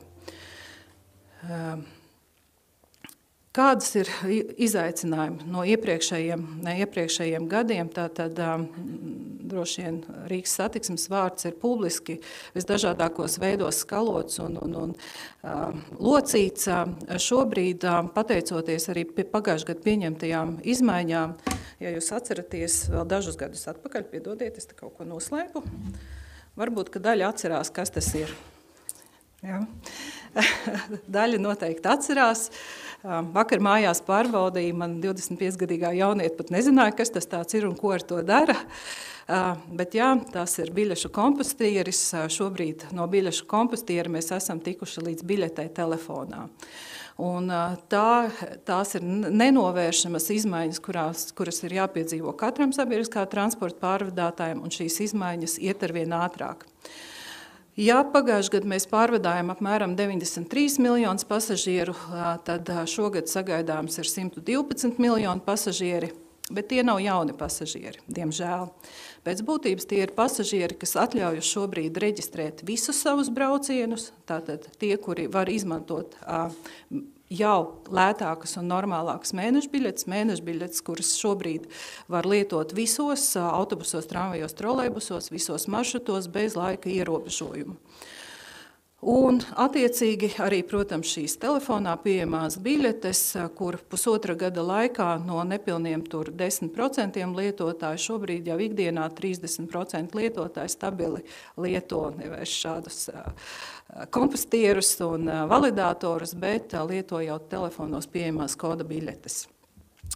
Otra lieta, kas palīdzēja, lai cik tas skarbi nebūtu, kaut kādā mērā cīnīties arī ar bezbiļetniekiem un tiem, kuri nevar atļauties vai negrib katru savu braucienu reģistrēt, jā, tā ir šī iekāpšana pa pirmajām durvīm. Līdz ar to mēs meklējam visdažādākos veidus, ne tikai kā sniegt pakalpojumu, bet kā uzlabot pakalpojumu kvalitāti, jo pasažieris ir, bet pasažieri nav, mēs viņu neredzam, biļetes netiek reģistrētas, un to patiesībā pat nedarīja arī tie, kuriem ir 100% atvieglojumi, ja, kuriem mūsu pilsētā ir ne vairāk, ne mazāk, bet 75% no visiem pasažieriem. Tāpēc, jā, šādas lietas maina gan pakalpojumu, gan arī to, kā mēs strādājam. Tagad lūdzu iereģistrēties Menti.com, un ir daži jautājumi, lai mēs novērtētu, ko tad patiesībā arī jūs, ka ļoti tehniski zinoša cilvēki, domājat un zinat par Rīgas pilsētas sabiedrisko transportu. Kā viņš strādā tālāk? Būs tūlīt.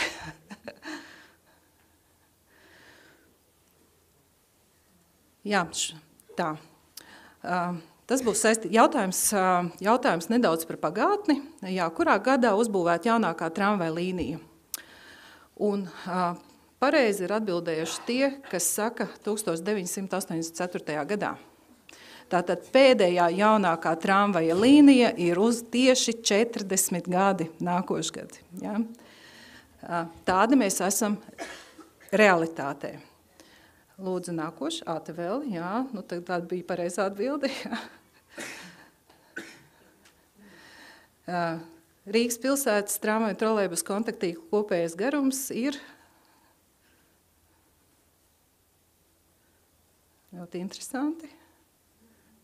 Atbilde bija bišķiņ iepriekš vienā slaidā.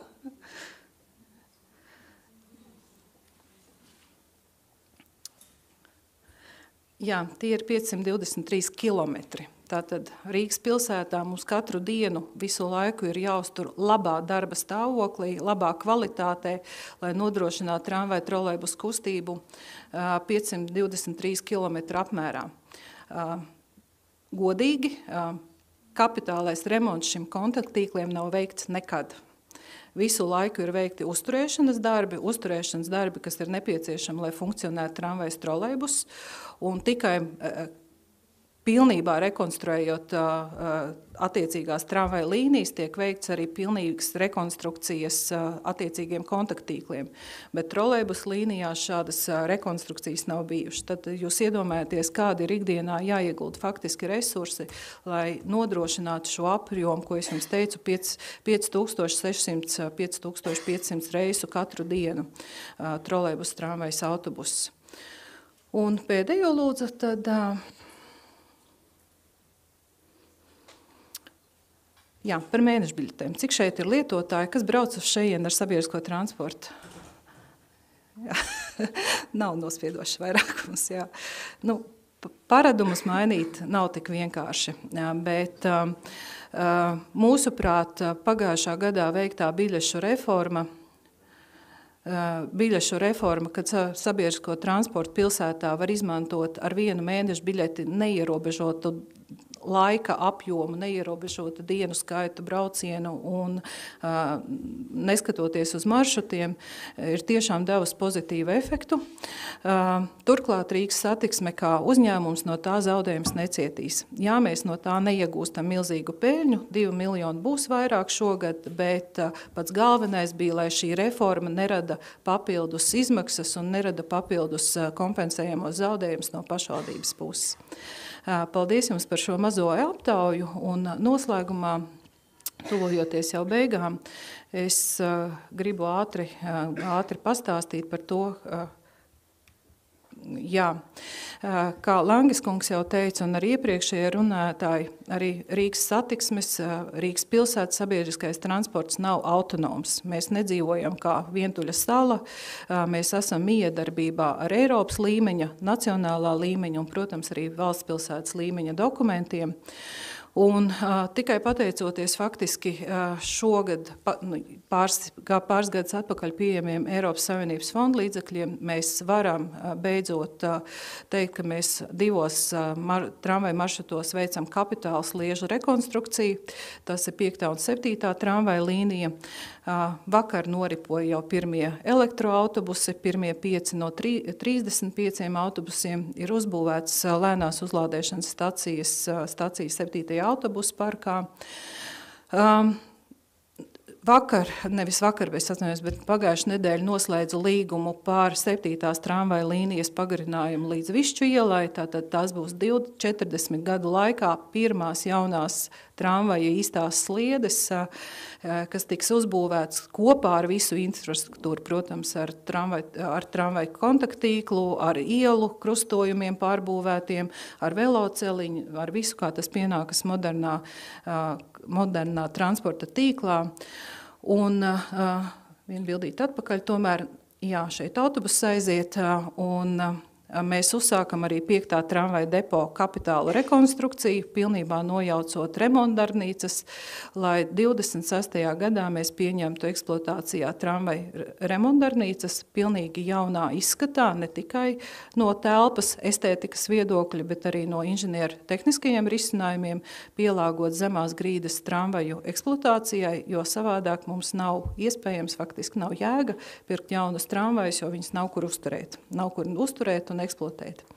Attiecīgi šī jaunā remontdarbnīca būs aprīkot arī ar jaunām tehnoloģiskām iekārtām.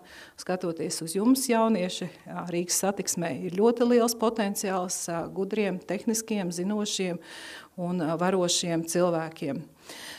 Tas prasa lielas investīcijas, jūs redzat ļoti ātri, tātad šajā gadā tie būs vairāk kā 90 miljoni, kas būs ieguldīti, vēl vairāk nākošgad, bet vēl vairāk vajadzēs nākošajos gados, ja mēs tiešām kopīgi valsts pašvaldība gribam izpildīt šos zaļos mērķus, šos uzstādījumus un realizēt sabiedriskā transporta kā mugurkaula principu. Un pašā noslēgumā, jā, tā tas izskatās realitātē, mēs šodien remontējam labāk un vairāk nekā to darījām iepriekš. Darīsim visu, lai arī nākotnē turpinātu šo uzsākto kvalitātes uzlabošanas ceļu. Un tajā visā ir jāiegulda ļoti liels darbs un arī resursi. Taču pašā noslēgumā es visiem mums kopīgi gribu novēlēt daudz laimes Latvijai dzimšanas dienā. Šī ir patriotu nedēļa, kas sākusies, ir valsts svētki, un arī mēs, darbs nav tikai darbs, darbs ir arī emocija un izjūtas, ar kādām ejam gan uz darbu, gan arī dzīvojam šajā pilsētā. Tāpēc arī tas ir mazs ieguldījums no Rīgas satiksmes puses, lai nedaudz atzīmētu valsts dzimšanas dienu. Paldies jums visiem! Bija ļoti jauki šeit uzturēties.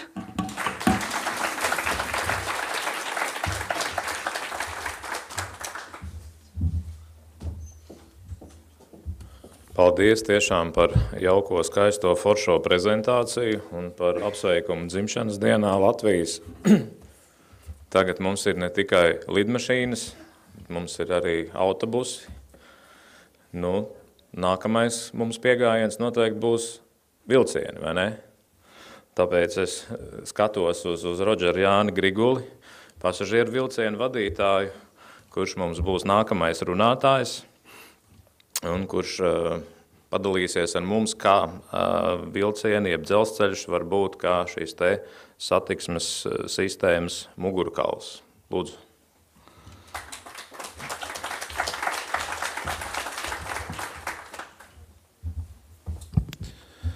Jā, labdien visiem. Paldies, Džinēt, ka tu iezīmēji to, ka ir vajadzīgi ne tikai skatīties, kas ir pagātnē, bet arī uz nākotnē skatīties. Un mēs arī ļoti skatāmies, kas nākotnē varētu notikt un kā tad varētu ilgstveigi izmantot potenciālu, ko dzelzceļš varētu sniegt. Bet pirms es sāku prezentāciju, droši vien es palieku uzlikt mentī aptauju. Nav steidzami, mēs uzreiz tās atbildes neskatīsimies, tās mēs varētu paskatīties pašās beigās, vai tiešām mūsu domas sakrīt ar jūsu domām, vai tiešām to, ko mēs domājam, kas tad varētu būt un kas varētu mainīt jūsu paradumus. Ja visi ir paspējuši, tad es droši vien varēs iet tālāk.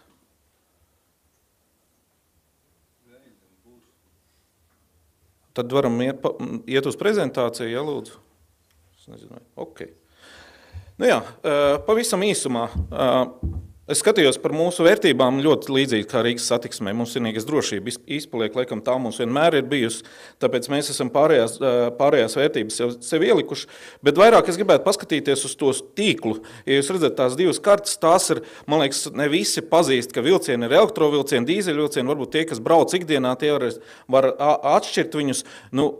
Nu jau tuvumā un drīzākā laikā patiešām varēs atšķirt, jo vilcieni būtiski atšķirsies, jo mūsu esošais rītošā sastāva parks ir 40, 50, pat vairāk gadu vecs, bet, kā redzam, tā dzeltenā karta vairāk iezīmē par tiem vilcieniem, kas ir pie Rīgas zonā vai Rīgas aglomerācija apkalpo, un tie faktiski apkalpo 90% no mūsu pasažieriem. Bet mums ir vēl 22 vilcieni, kas nav nomainīti, tie ir mūsu esošie dīzeļu vilcieni, kas apkalpo tos tālos reisus, un par tiem tad es arī pastāstīšu tālāk. Ja skatās atpakaļ uz statistiku, te arī to zilo stabiņu var redzēt, ka tie ir tie, kas tiek pārvadāti ar dīzeļiem, ļoti mazs skaits. Un no 19. gada, kad sākās Covid, ļoti strauja kustība lejā. Tāda kustība nav novērojama kaimiņu valstīs. Lietuvā un Igaunijā tas kritums bija mazāks, ap 20%. Mums viņš ir straujuši, tāpēc, ka tieši tas, kas arī Latvijā ir ļoti specifiski, ka mums elektrovilcieni apkalpo lielākoties svārsmigrants. Tie ir tie paši studenti, kas brauc uz darbu, un tie, kas pārvietojas tikko kā aizvēr cietu, Visu sēžam mājā, strādājam attālināti, kas tagad vēl droši vien daļai ir palicis. Tā uzreiz arī to mēs novērojam vilcienos. Lietuvā un Igaunijā, ja paskatās šobrīd tā statistika, ja mēs mētējam uz 17 miljoniem šogad pārvadātiem pasažieriem, tad Lietuva un Igaunija kopskaitā nesasniedz. Igaunijā mērķis ir sasniegt 7 miljonus šogad, Lietuvā, ja nemaldos, ap trešdaļu. Viņu līdz 30. gadam ap 10 miljoniem plāno sasniegt savu pasažieru skaitu. Tā kā mēs esam visiem priekšā, cipari ir lieli, mēs mākam, varam, mums vajadzētu vienīgais ar ko braukt. Ar ko braukt? Kur ir 32 jaunu vilcieni, tuvākajos mēnešos, tad es ceru, ka mēs ne tikai, jūs redzēsiet, viņus braucam testos un braucam un runājam par to, kad tad beidzot būs, bet arī varēsiet kāpt iekšā, un tad jūs izjutīsiet arī tās jaunās un lielākās pārmaiņas. Es visas nelasīšu, tur ir, vai es atvainojos, kaut kā laikam ne to spiežu. Galvenās ir klimata kontrola, man liekas, tas ir tāds būtisks, kā arī, es redzēju, ka puse arī, kamēr es runāju, sēž telefonos, droši vien, kad uzlaudēt viedierīces, arī būtu ļoti svarīgi. Bet kāpēc mēs tādus vilcienus izvēlējāmies un kāpēc Lietuvā ir savādāk un Igaunijā savādāk? Vienmēr saka, ka katra valsts izvēlās tos vilcienus individuāli, tāpēc ilgu laiku vajadzīgs, bet tas ir tieši saistīts ar šiem paradumiem. Mēs rēķinājam, un mums pašreiz arī ir vilcieni vai 3 vagonu vai 6 vagonu, kā mēs viņus sāķējam, un tas ir saistīts ar to, kurās līnijās mēs sūtam, un tikko kā mēs aizsūtam mazāks ietilpības vilciens, tā mēs dzirdam skaļas sarunas, vilciens atkal pārbās, neviens netiek iekšā. Tāpēc tas vidējais piepildījums, ko mēs rēķinājām, bija ap 400-450 vietām. Piedāvājumā viņi kaut kur atrada pa vidu 436 vietas, izdomāja, kā salikt šajā vilcienā, un tādu vilcienu arī mums piedāvāja. Bet, ja paskatās uz kaimiņu valstīm, parasti vilcieni ir stipri mazāki, jo tur ir tiek tāli attālumi. Un ja mēs skatāmies uz mūsu vilcieniem, kāda mums būtu vajadzīga dīzeļu zonā, tur droši vien tā ietilpība arī būs mazāka, par to es varbūt vēlāk mazliet pastāstīšu, bet skatoties pret autobusiem, kāpēc tad vilcieni tik lieli un varbūt vispār pārliekam uz autobusiem, kur Džineta mums stāstīja, visi brīnišķīgi, vajag nopirkt vēl autobusus, tie lēti, ērti ceļi, bet tad 310 autobusus vajadzētu izmantot rīta stundās, maksimum stundās, lai ievestu tos pasažierus, kas iebrauc Rīgā. Man liekas, tas radīt jau pie lieliem sastrēgumiem un nerunājot nemaz par kaut kādiem ekoloģiskiem apsvērumiem vai par zaļo domāšanu, bet kaut vai to ieraudzīt vēl 300 autobusus braucot Rīgā, tas, man liekas, būtu diezgan dramatiski.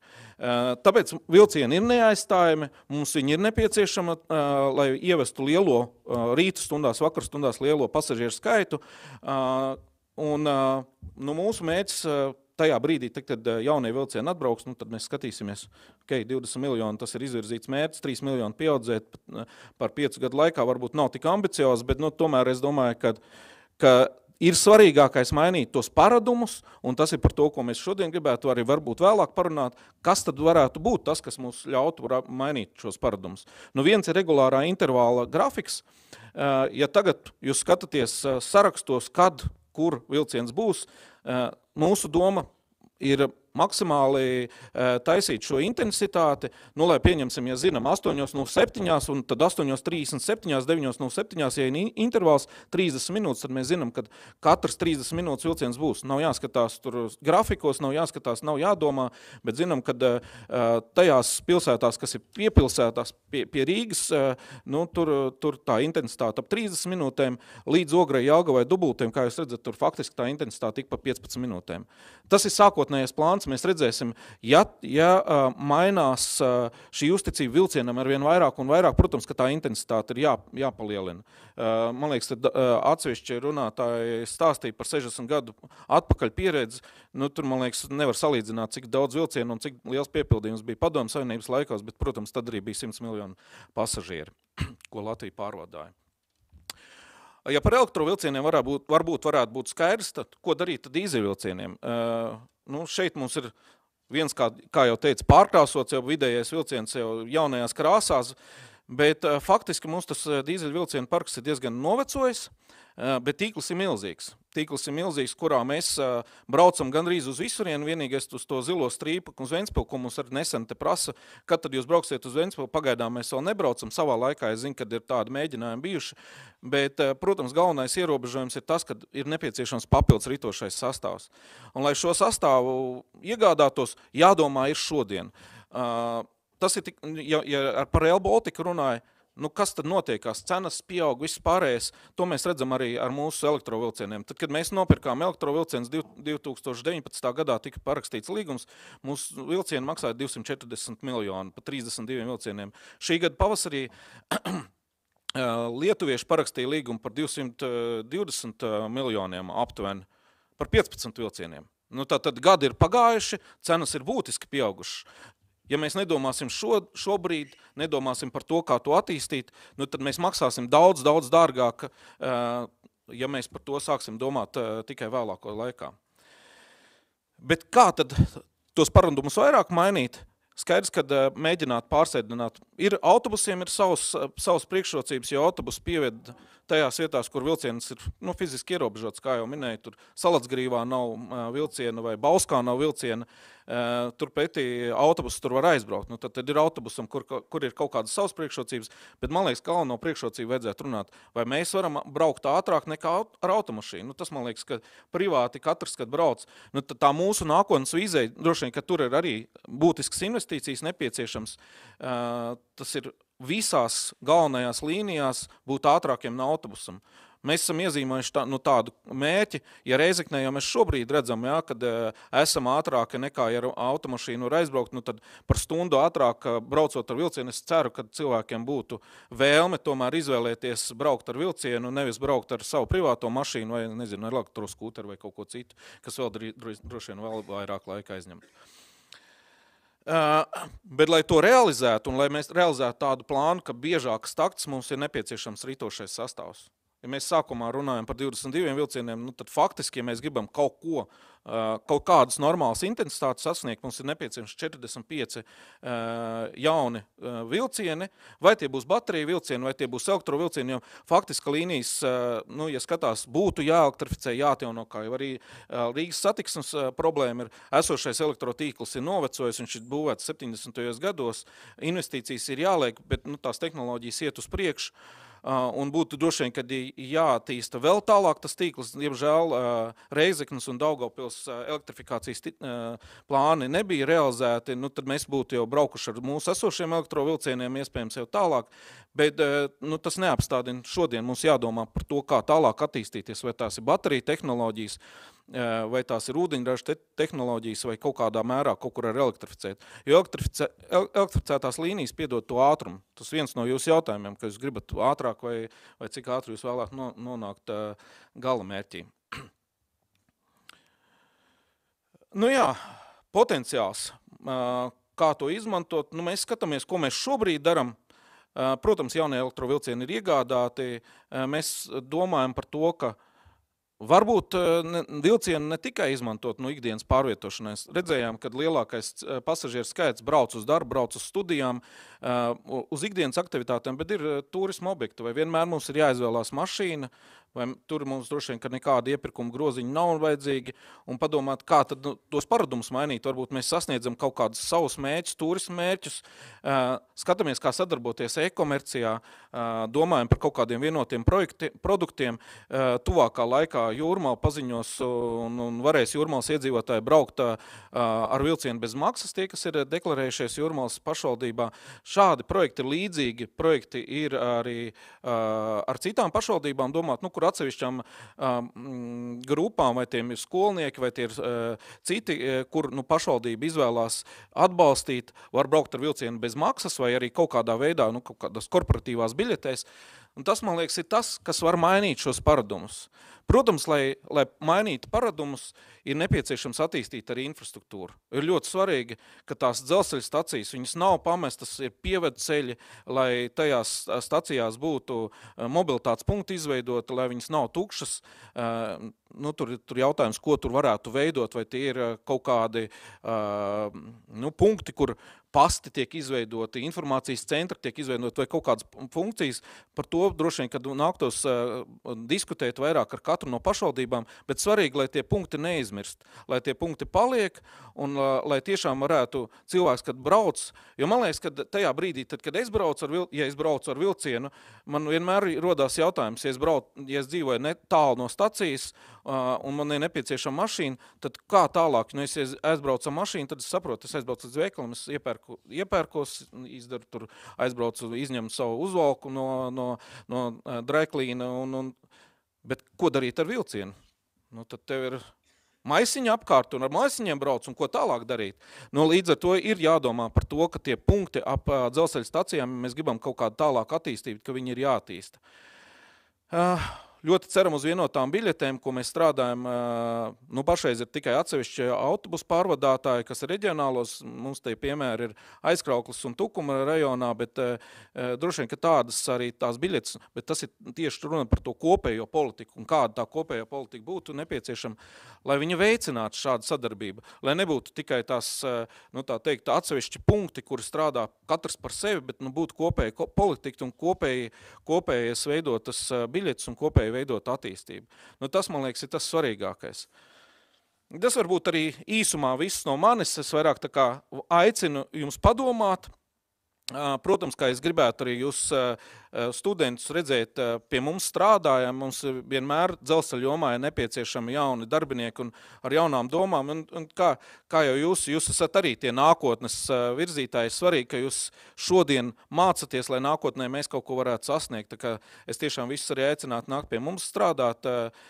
Mēs esam jauns uzņēmums ar jaunām domām. Mēs tikai esam no 2001. gada nodibināti, pirms tam viss bija dzelzceļā. Tā kā es tiešām gribētu, lai jūs izmantojat arī šo iespēju un nākat pievienojoties ar mums. Bet šobrīd paskatīsimies atbildes. Ko tad jūs vai atbildējuši pareizi vai vispār ir šeit pareizās atbildes? Nav. Redz, izrādās, ka visiem ir īsāks pavadītais ceļā laiks. Tas, man liekas, arī to, ko mēs praktizējam, skatoties, taisam eksprešus, jo bieži vien ir jāatrod tas balans.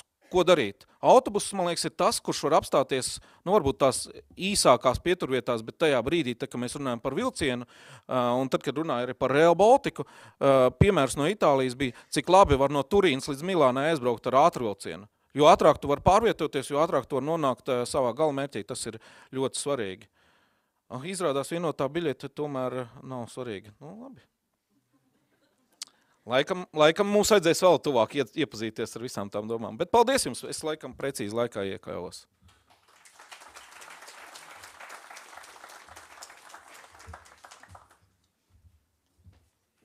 Super, paldies. Izrādās, mēs te visi nepareizi esam atbildējuši. Mēģināsim kaut ko darīt. Vai mēs, vai pasažieru vilciens, vai visi kopā. Gan jau, ka visi kopā. Vismaz tuvināties tanī visā. Bet, man liekas, forši mums tā sesija iet uz priekšu. Sākām ar Rīgu, tagad pagarinājām ar vilcienu, varam aizbraukt tur jau uz kaut kādām lielajām pilsētām, bet noteikti, ka visur nevaram aizbraukt arī ar vilcienu. Vajadzēs noteikti kādreiz arī autobusu, jā. Un tāpēc aicināšu Ošanieku kungu, kas ir Latvijas pasažieru pārvadātāju asociācijas vadītājs, pastāstīt par reģionālo mobilitāti, kā teiksim, viena no priekšnoteikumiem labākai reģiona attīstībai. Lūdzu.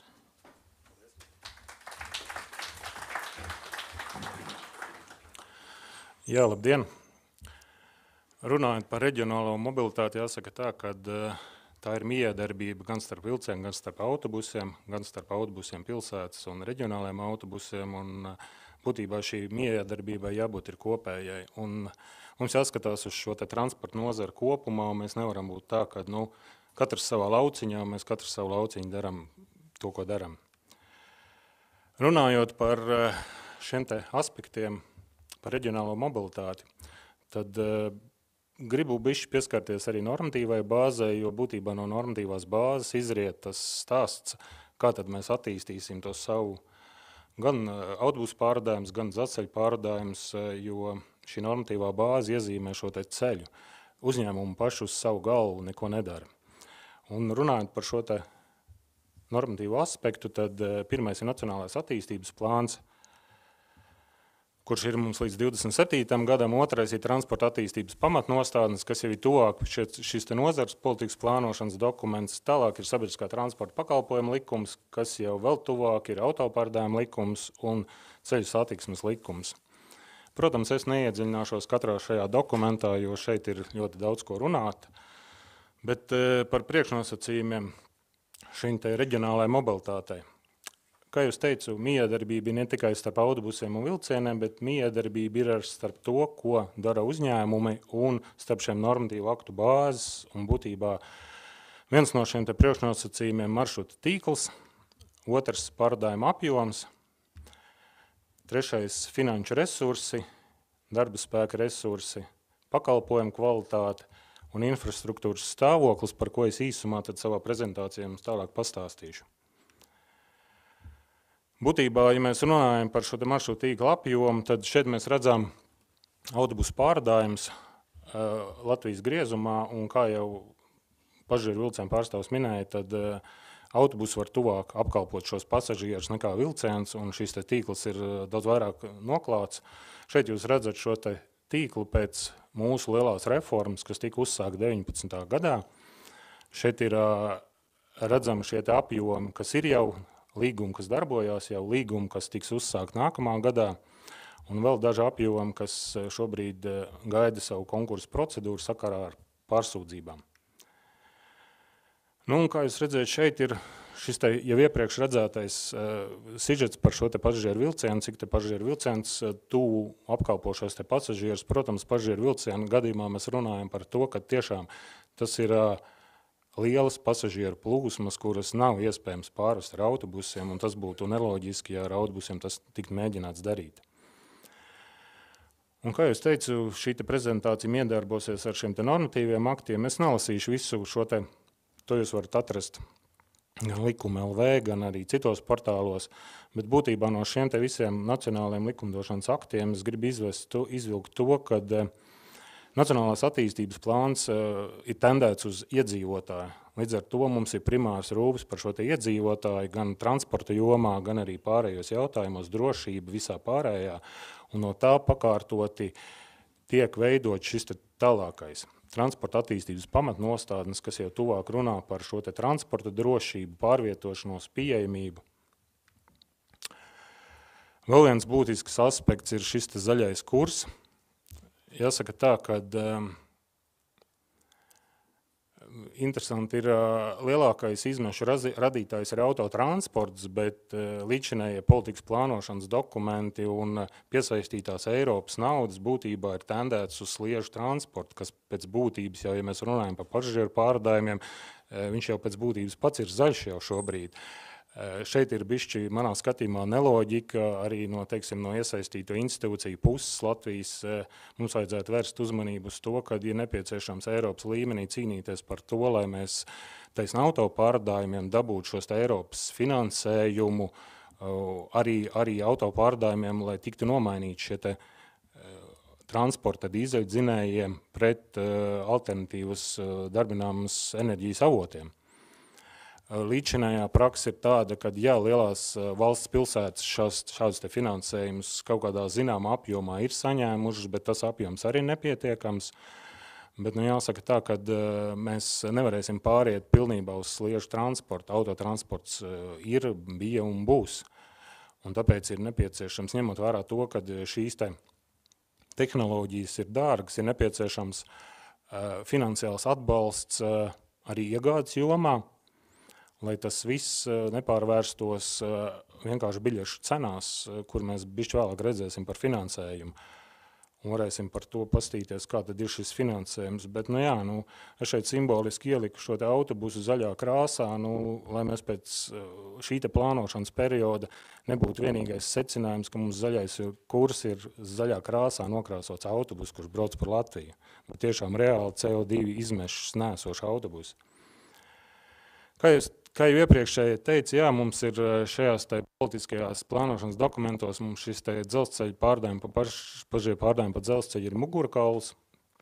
Kā jūs teicu, tas ir pilnībā loģiski pie lielām pasažieru plūsmām un pie lieliem attālumiem, kur būtībā, kā jau iepriekš runātājs minēja, šis ātrums ir noteicošais pie transporta izvēles.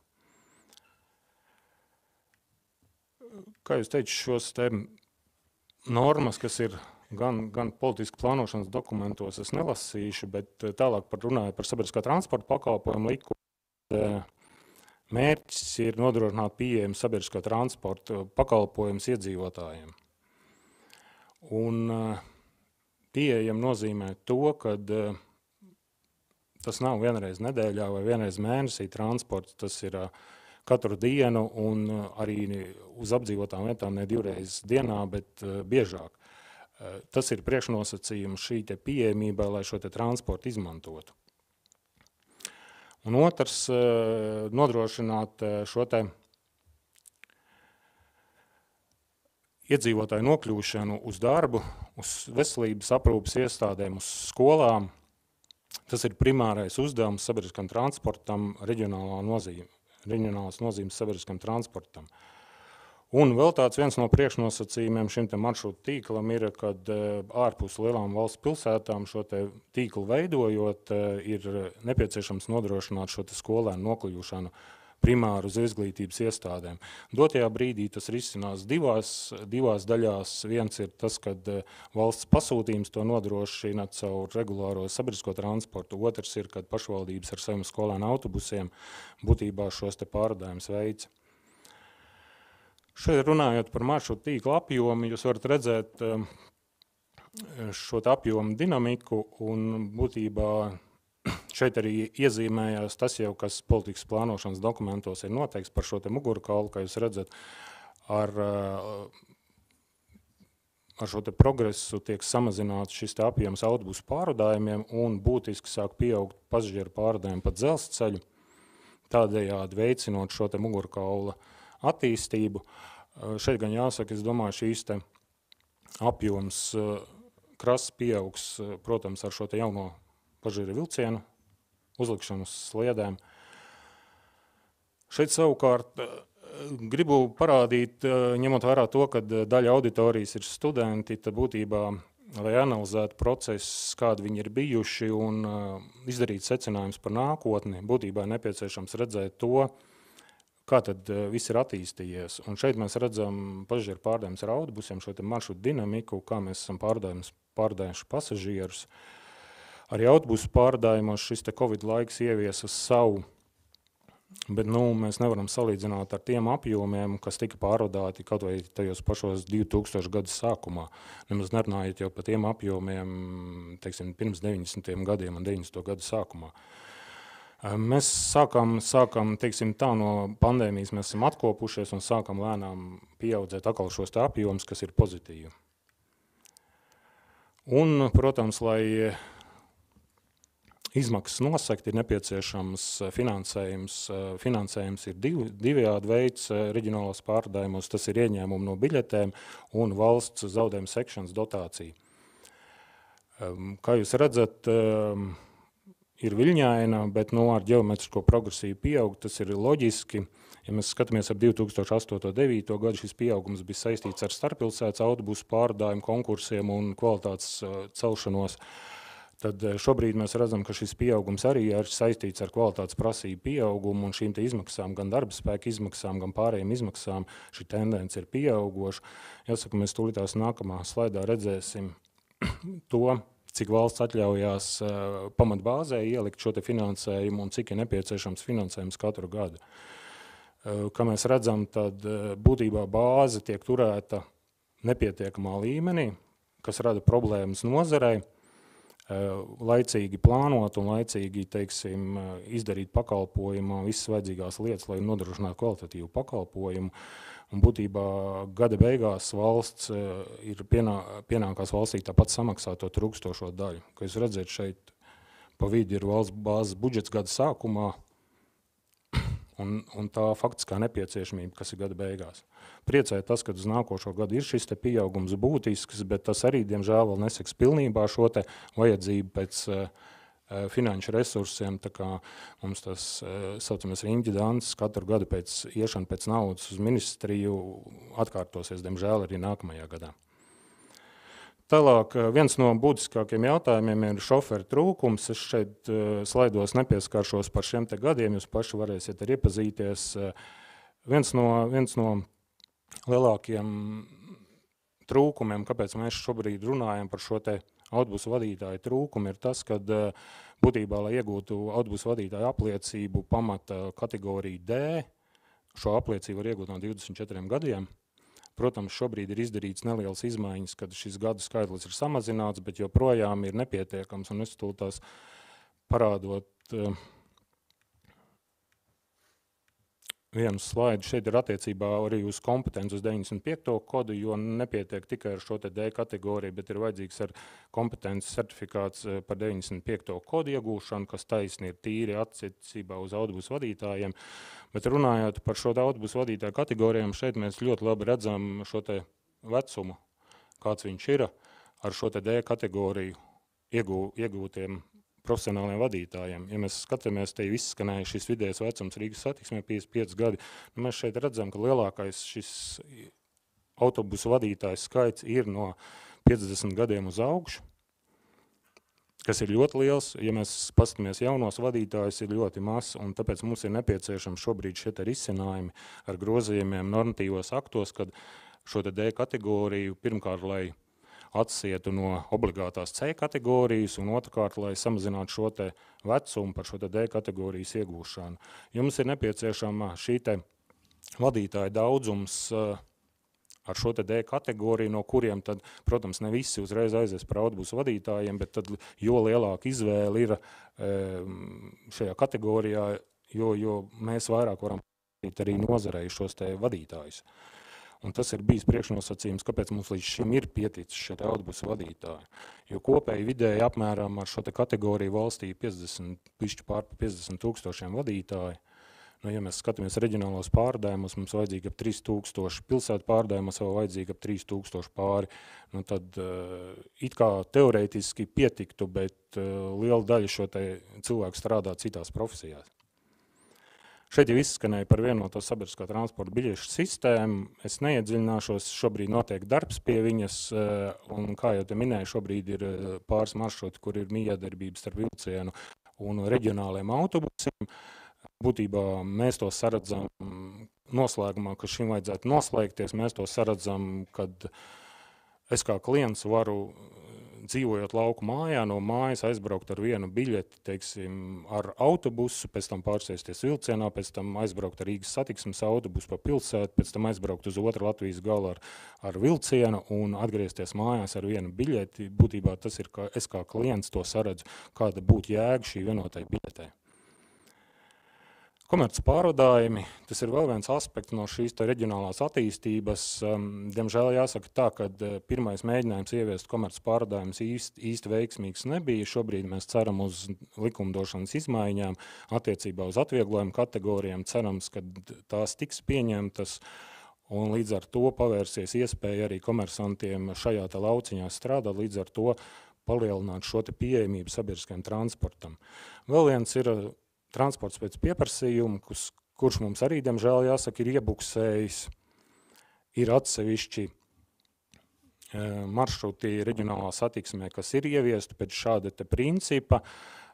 Mums ir zinām vidzemes plānošanas reģioni, šie pilota projekti, kas ir jau sen noslēgušies, bet turpinājumi, diemžēl, viņiem nav. Es ceru, ka esošajā ietvarā šis arī transports pēc pieprasījuma iegūs cits aprises un tiks turpināts, jo nav arī loģiski, ja mēs skatāmies uz pasažieru vilcienu, kad viņš ir pie lielajām plūsmām, bet arī autobusam nav loģiski tas, kad autobus brauks pēc 1 vai 2 pasažieriem pakaļ uz kādu maz apdzīvotu vietu. Līdz ar to mums ir nepieciešams šis transports pēc pieprasījuma, kur ar mazas ietilpības transporta līdzekli mēs varam nodrošināt šo pieejamību arī šādiem cilvēkiem. Nedaudz par infrastruktūru, diemžēl, tas arī mums skaitē šobrīd esošā infrastruktūra. Par šādiem ceļiem nāks pārvietoties regulāram pasažieru transportam, it sevišķi rudeņa ziemas periodos, pavasara, kas arī pavelk līdz to savu finanšu slogu, kāpēc mums ir šādi izmaksas ikdienā pieaug. Tas īsumā viss par šo reģionālo aspektu. Paldies!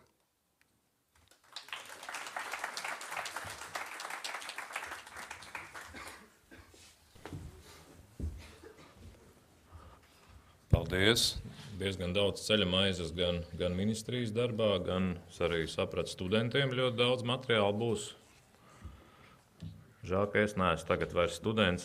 Es arī nepieminēju, kā visi iepriekšējie pieminēja, man liekas, te visi ir RTU mācījušies. Ja, tad es arī varu kautrīgi atzīties, ka bija reiz tāda lieta. Un tad pie šādas informācijas mēs noteikti nevarējām tikt. Viss bija tam laikam atbilstoši, bet šobrīd, man liekas, jums ir super iespēja tiešām ņemt šo visu, kas ir. Tā nav tīri onkuļu un tantu spriedelēšana, ja. Tās ir reālas lietas, tie ir reāli dati un tiešām reāli jautājumi un problēmas, kas ir jārisina. Un, kā saka, cik mums sanāks atrisināt, to jūs redzēsiet, bet to, ko mums nesanāks, tas noteikti būs jums jādara. Tā, tagad esam transporta sistēmu gandrīz nosaguši. Vēl mums ir palicis pat tās vietas, kur mēs īsti ar autobusu nevaram aizbraukt. Jā. Kas ir mikromobilitātes risinājumi, dažādi, un drošība mikromobilitātē. Tur mēs gribētu aicināt Neilu Balgaili, kurš mums pastāstīs. Balgali, es atvainojos. Lapiņa ielocījusies. Protams, jā, nekas. Jā, seks.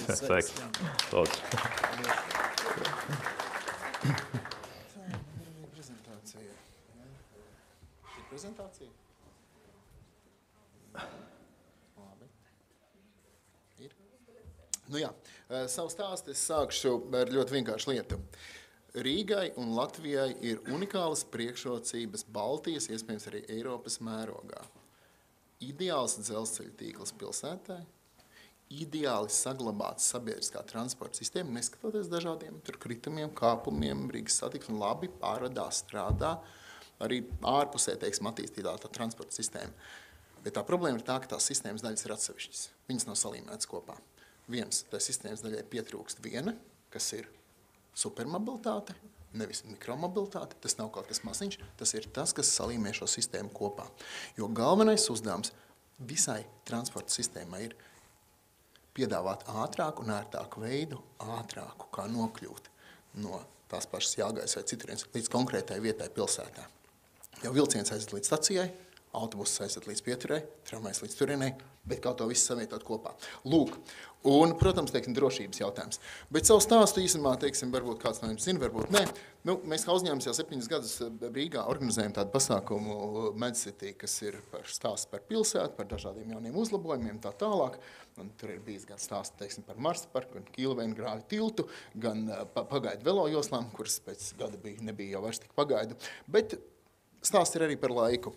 Pirms 4 gadiem, 2019. gadā, kad mums likās vēl, viens pat īsti nezināja, kas tas skūters tāds ir Rīgā, elektroskrietnes. Tas bija tikai 4 gadus atpakaļ. Mēs rīkojām tādu pasākumu, kas saucās MedCity supermobilitātes brauciens no VEFA līdz Latvijas dzelzceļa muzejam. Un tajā piedalījās pārsvarā ļoti dažādi braucamie, lai parādītu, kāds ir Rīgas pilsēta ielas stāvoklis. Tā tālāk piedalījās arī uzņēmums, latviešu uzņēmums Atom.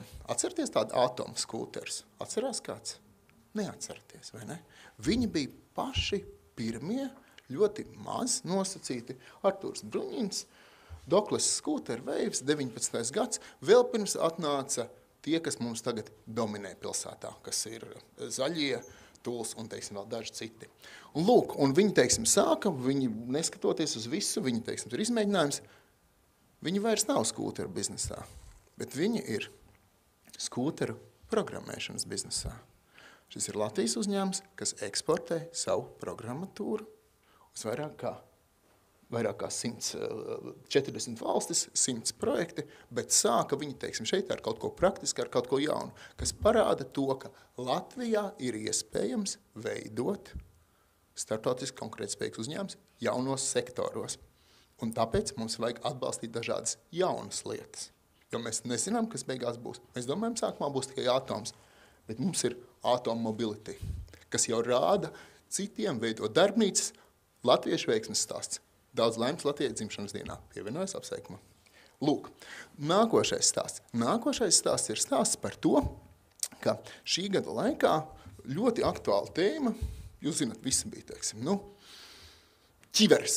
Visam jau uzvilksim galvā ķiveres, un viss būs kārtībā. Atcerieties, ļoti daudz, teiksim, negadījumu, ļoti daudz, teiksim, lietu, un skaidrs tālāk būs slaids, kas rādīs, ka šī gada laikā mikromobilitātes lietotāju skaits, lietojuma skaits ir pieaudzis par 50%.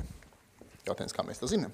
Lūk, bet šeit paskatīsimies vienkārši ļoti interesanta statistika CSDD mājaslapā. Žēl, ka nav svaigāka par 20. gadu, bet vienalga ir vērts paskatīties, jo, skaitļi paliek skaitļi. Un es paņēmu tikai pāris izvilkumus, teiksim, Excel slaidus, negadījumi ar velosipēdiem.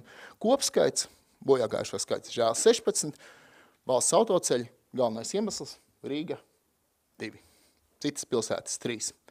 19. gads, situācija, teiksim, valsts autoceļi 5, Rīga 1, kopējais skaits 9. Gribu teikt, ka pēdējā kaut kādu 10 gadu laikā, visā valstī kopumā, teiksim, ar šo mazais sargāto transporta līdzeklu braucošo, teiksim, bojāgājušos gadā, teiksim, ir arī sasniedz tādu daudzumu. Un 20. gads, kad mums parādās arī skūteri, parādās skrejriteņi, mums parādās 2 bojāgājušie. Arī šeit šajā statistikā Rīga, pārējās pilsētas, valsts autoceļi joprojām, teiksim, lieli. Un ko es gribu teikt, ka mums ir, protams, ļoti liela, teiksim, jautājums par drošību pilsētā, tas ir svarīgs, bet lielākie negadījumi ar nopietnākajām sekām joprojām notiek uz autoceļiem. Un automašīnas vēl 20. gadā bojāgājušo skaits 76 uz Latvijas valsts autoceļiem, Rīgā 17, kopā 139 cilvēki.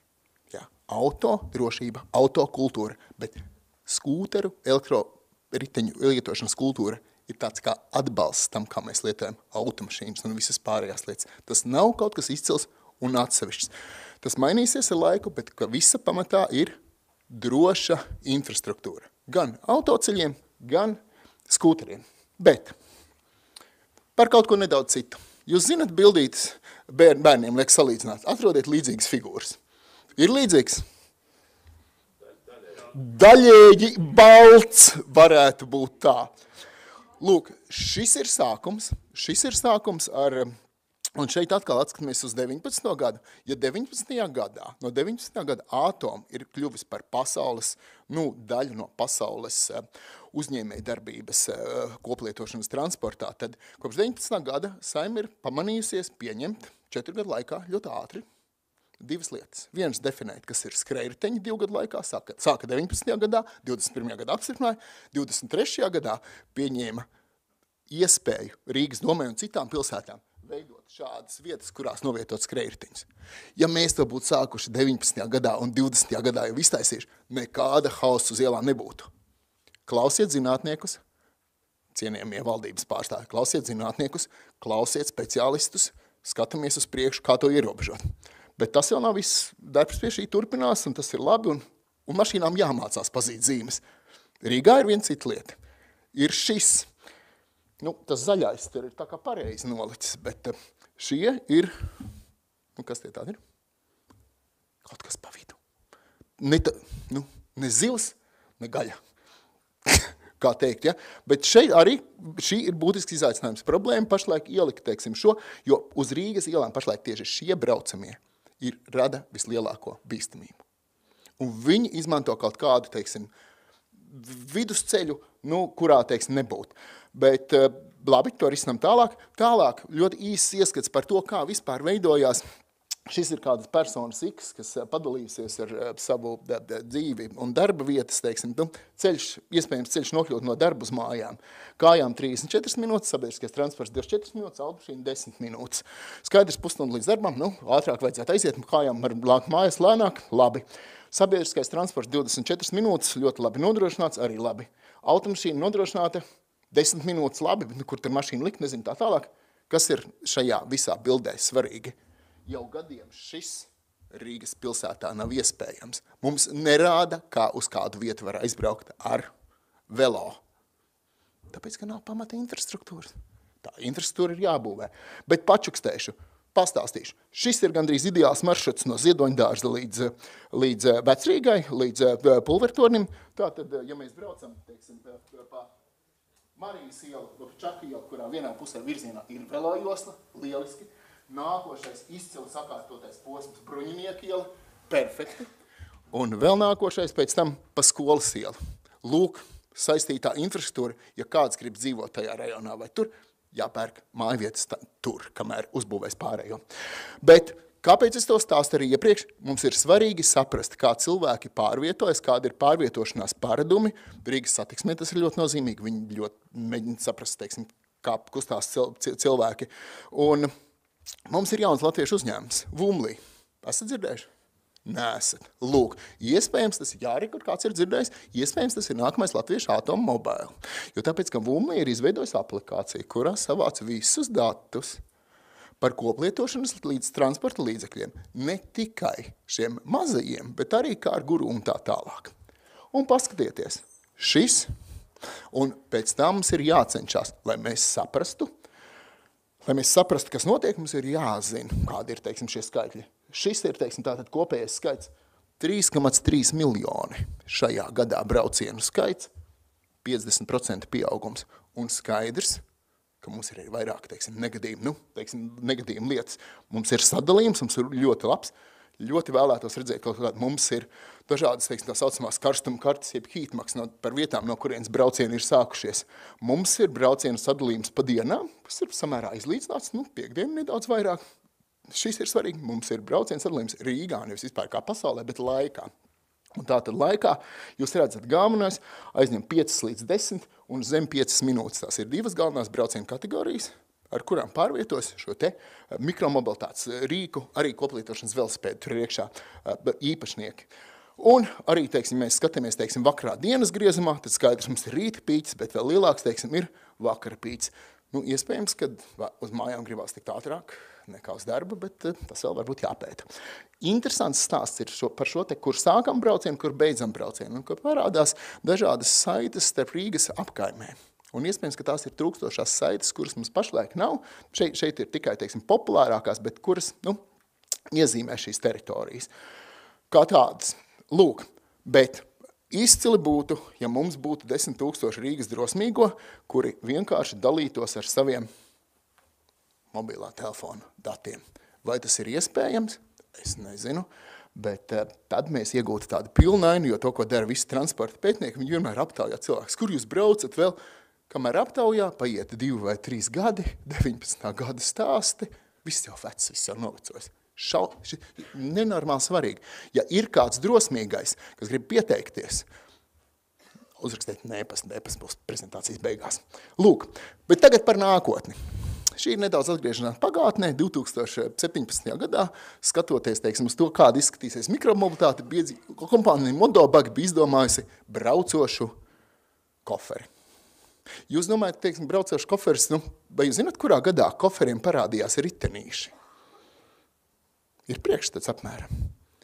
Tikai pagājušā gadsimta 60. gados, kas liekas tagad tik vienkārši pieliec riteni, velc. Līdz tam, kurš ir koferi nesis lielo bez riteņiem, paceliet rokas? Ir kāds?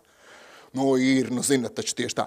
Bet tā tad, teiksim, šis nav bijis nekāds uzplaukums šim te stāstam 5-6 gados, viņš ir palicis, teiksim, kāds, bet viņam ir nākamā modifikācija. Viņam tā tad ir savs lietotāju loks, jāsaka, teiksim, kad viņš sver apmēram 10 kilogramus. Un tā tad šī tendence, šī iezīmējās, jūs visi redzat, elektrovelo, Lotus. Jūs zināt, viņi piedāvā šie riteņi ir izgatavoti 136 eksemplāru skaitā. Viņiem var pieteikties. Viņš sver 10 kilogramus. Tā ir absolūti labākā tehnoloģija. Bet jūs taču zināt, ka Lotus mašīnas ir tās, kas piedāvā, teiksim, dzenu.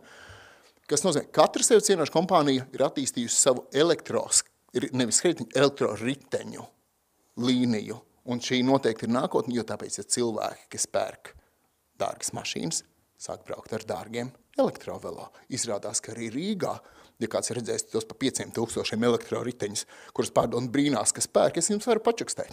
Viņus pērk Baltazarā, Jūrmalā, dzīvojošie, un kā viens nopērk, tā otram vajag vēl dārgāku. Un tas bizness ir ļoti labs. Tas viss attīstās. Kas nozīmē, šeit ir uz palcienu. Šis ir Walmart piedāvājums, Walmart lielākais amerikāņu tirgus, normāli iepirkšanās ratiņi.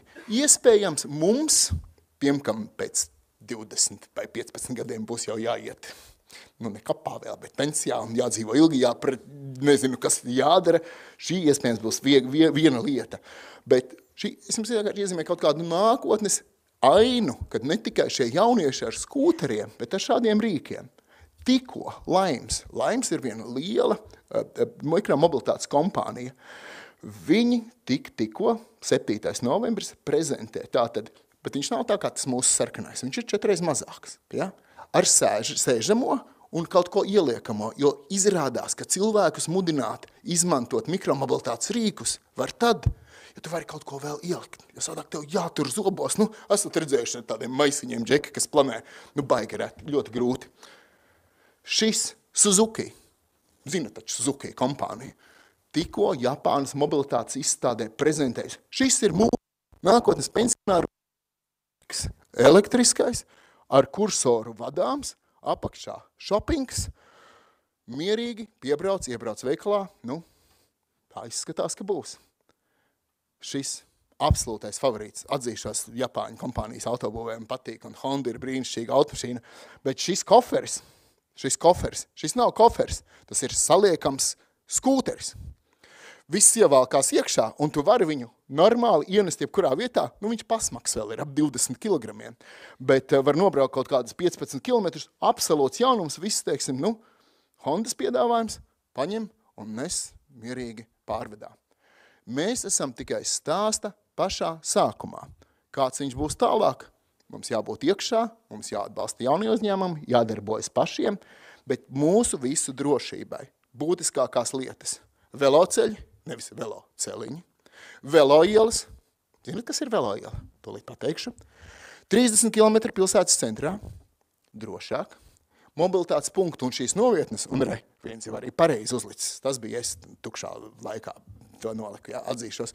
Un kā braucot, svarīgākais ir acu kontakts, savstarpēji tolerance, jo neviens pilsētā nebrauc neskatoties. Gāja pārējais, vispārējais, paldies. Atceramies, build and they will come. Uzbūvē un viņi atbrauks. Tā tas būs. Neticiet, aizbrauciet uz Siguldu. Siguldā ir velo iela, kur auto ir tikai viesis, bet to nevajag visur. Nesezonā tur braukā mašīnas uz nebēdu. Uz redzēšanos. Paldies!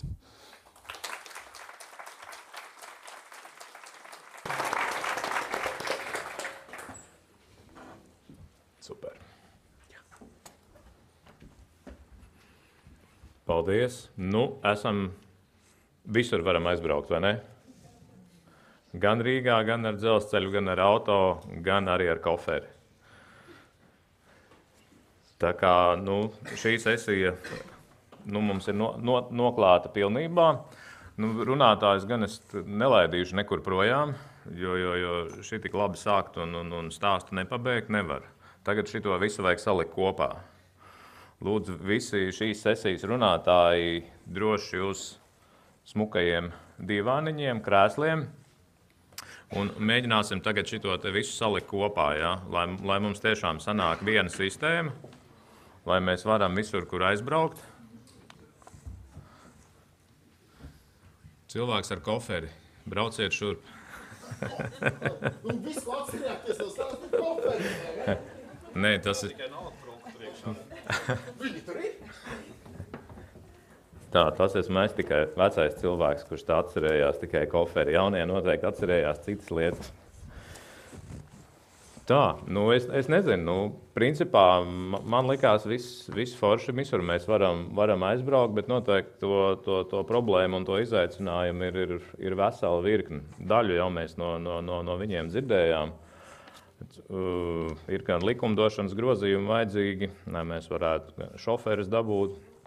Ir vajadzīgi, viņus sauc par mikromobilitātes punktiem, bet tie ir, es nezinu, viņi drīzāk kaut kādi dzīvības punkti, viņi ir apkārt ap stacijām, ja, jo tā mikromobilitāte, viņš neietver visu to stāsta būtību, kam tur ir iekšā jābūt, ja, viņš ir daudz plašāks tas punkts. Patās par Rīgu arī dzirdējām šīs lietas, kā salikt to visu ar apkaimēm kopā, ja? Un tad to, ko tur, kur nevaram, vai tur, kur negribam, tad, vai otrādāk, pareizāk sakot, būtu tur, kur mēs gribam, lai mums ir vēl mazāk mašīnu un viss ir zaļāks un foršāks, tad mums nāk Nels palīgā ar savām idejām. Bet varbūt tad... Dāma un kungi, izējām aplīt tiešām, kas būtu tas jūsu varbūt skatījums, šīs te lietas, kā mēs varētu labāk salikt kopā, kas ir tie galvenie lielākie bloki. Es zinu, to problēmu būs baigi daudz, bet saliekam varbūt kaut kādas 3-4, jo tas ir šodienas mūsu mērķis. Nevis tikai parunāt, kas ir forši, un iedot arī visiem pārējiem šo te skatu, kas notiek katrā jomā, bet saliekam tos prioritāros punktus, kurus es apsolos, es pats aiznesīšu uz ministriju, ja? Un ķersimies vērsim pie ragiem.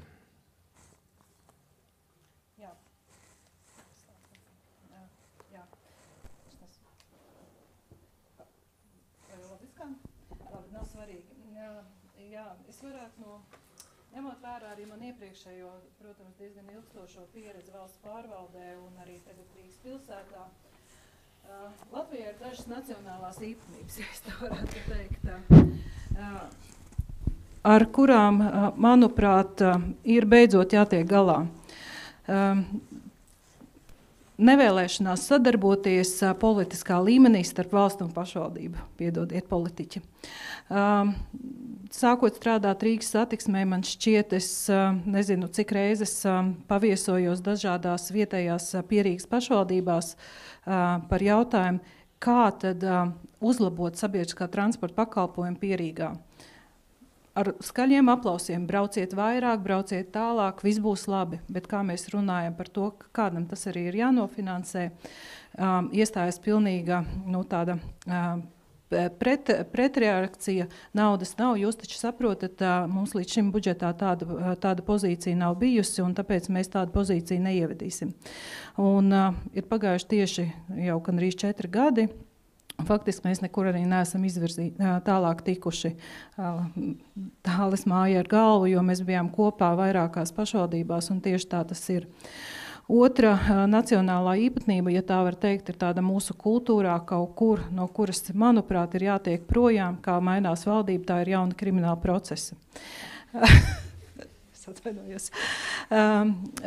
Jā, ir taisnība. Ar publisko naudu ir jārīkojas likumīgi. Par to vispār nedrīkst būt šaubu.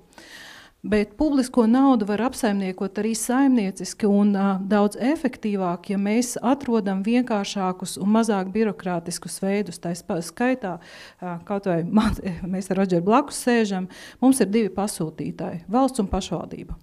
Vienotā biļete, kamēr valsts ar pašvaldību neatradīs veidu, kā savstarpējos norēķinus veikt un izveidot algoritmu pār vienotās biļetes cenu, vienotās biļetes, ticiet man, nebūs, jo mēs katrs atbildam ar savu mantu par mūsu rīcību.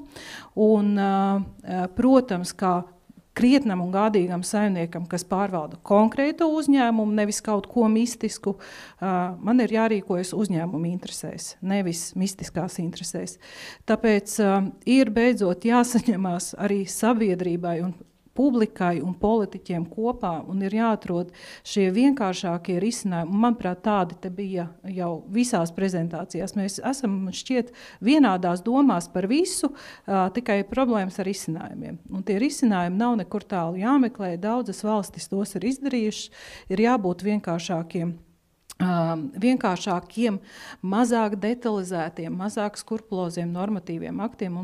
Mums ir šausmīgi pārregulēta nozara sabiedriskajā transportā, ārprātīgi. Mums par katru pasažieru ir jāveic atsevišķa uzskaita, un ticiet man, atsevišķās uzskaitas maksā dārgāk nekā visa pasažieru pārvadāšana. Piemēram, lai mēs uzskaitītu faktiski 22. autobusā braucošos pasažierus, mums šī sistēma izmaksātu pa 600 000 vairāk nekā iekasētās biļetes.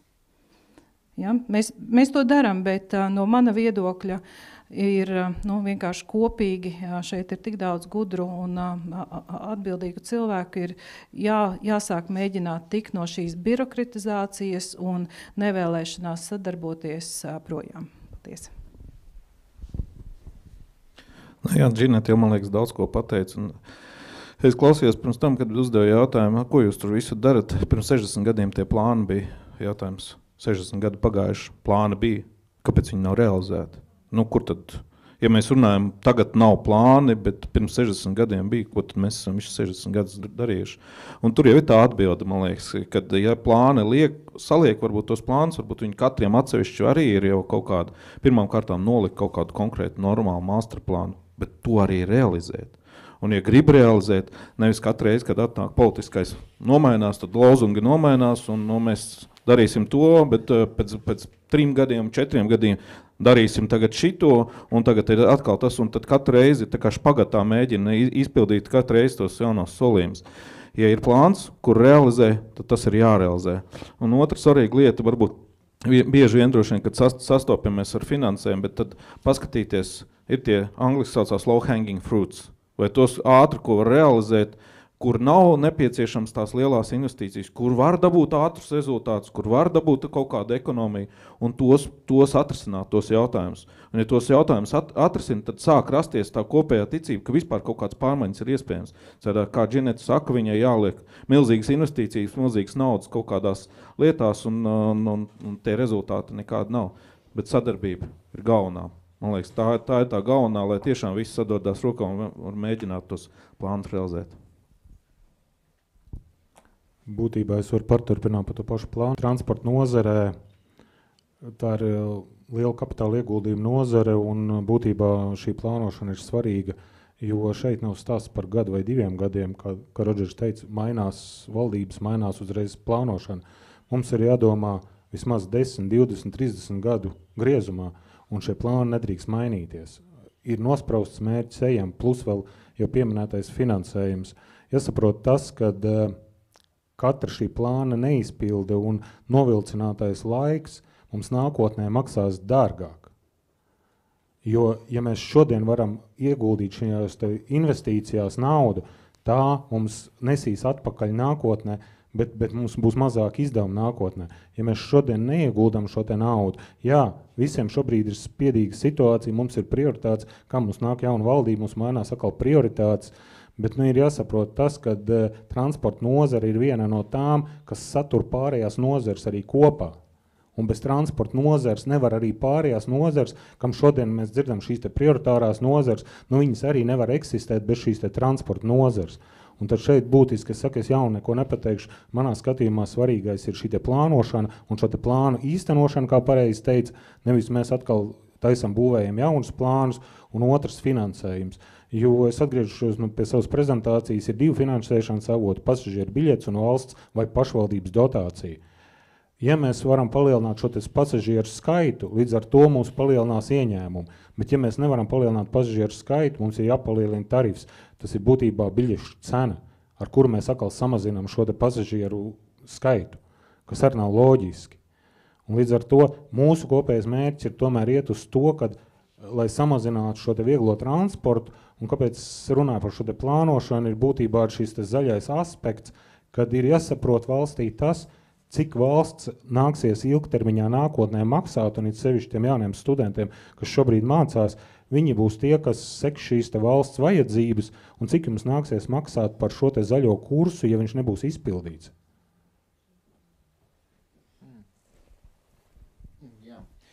Interesanti, ka mēs runājam par to, ka plāna liela realizācija maza ne tikai transporta sektorā. Mēs tā kā visu laiku runājam par to, ka mēs plānojam, bet nedaram.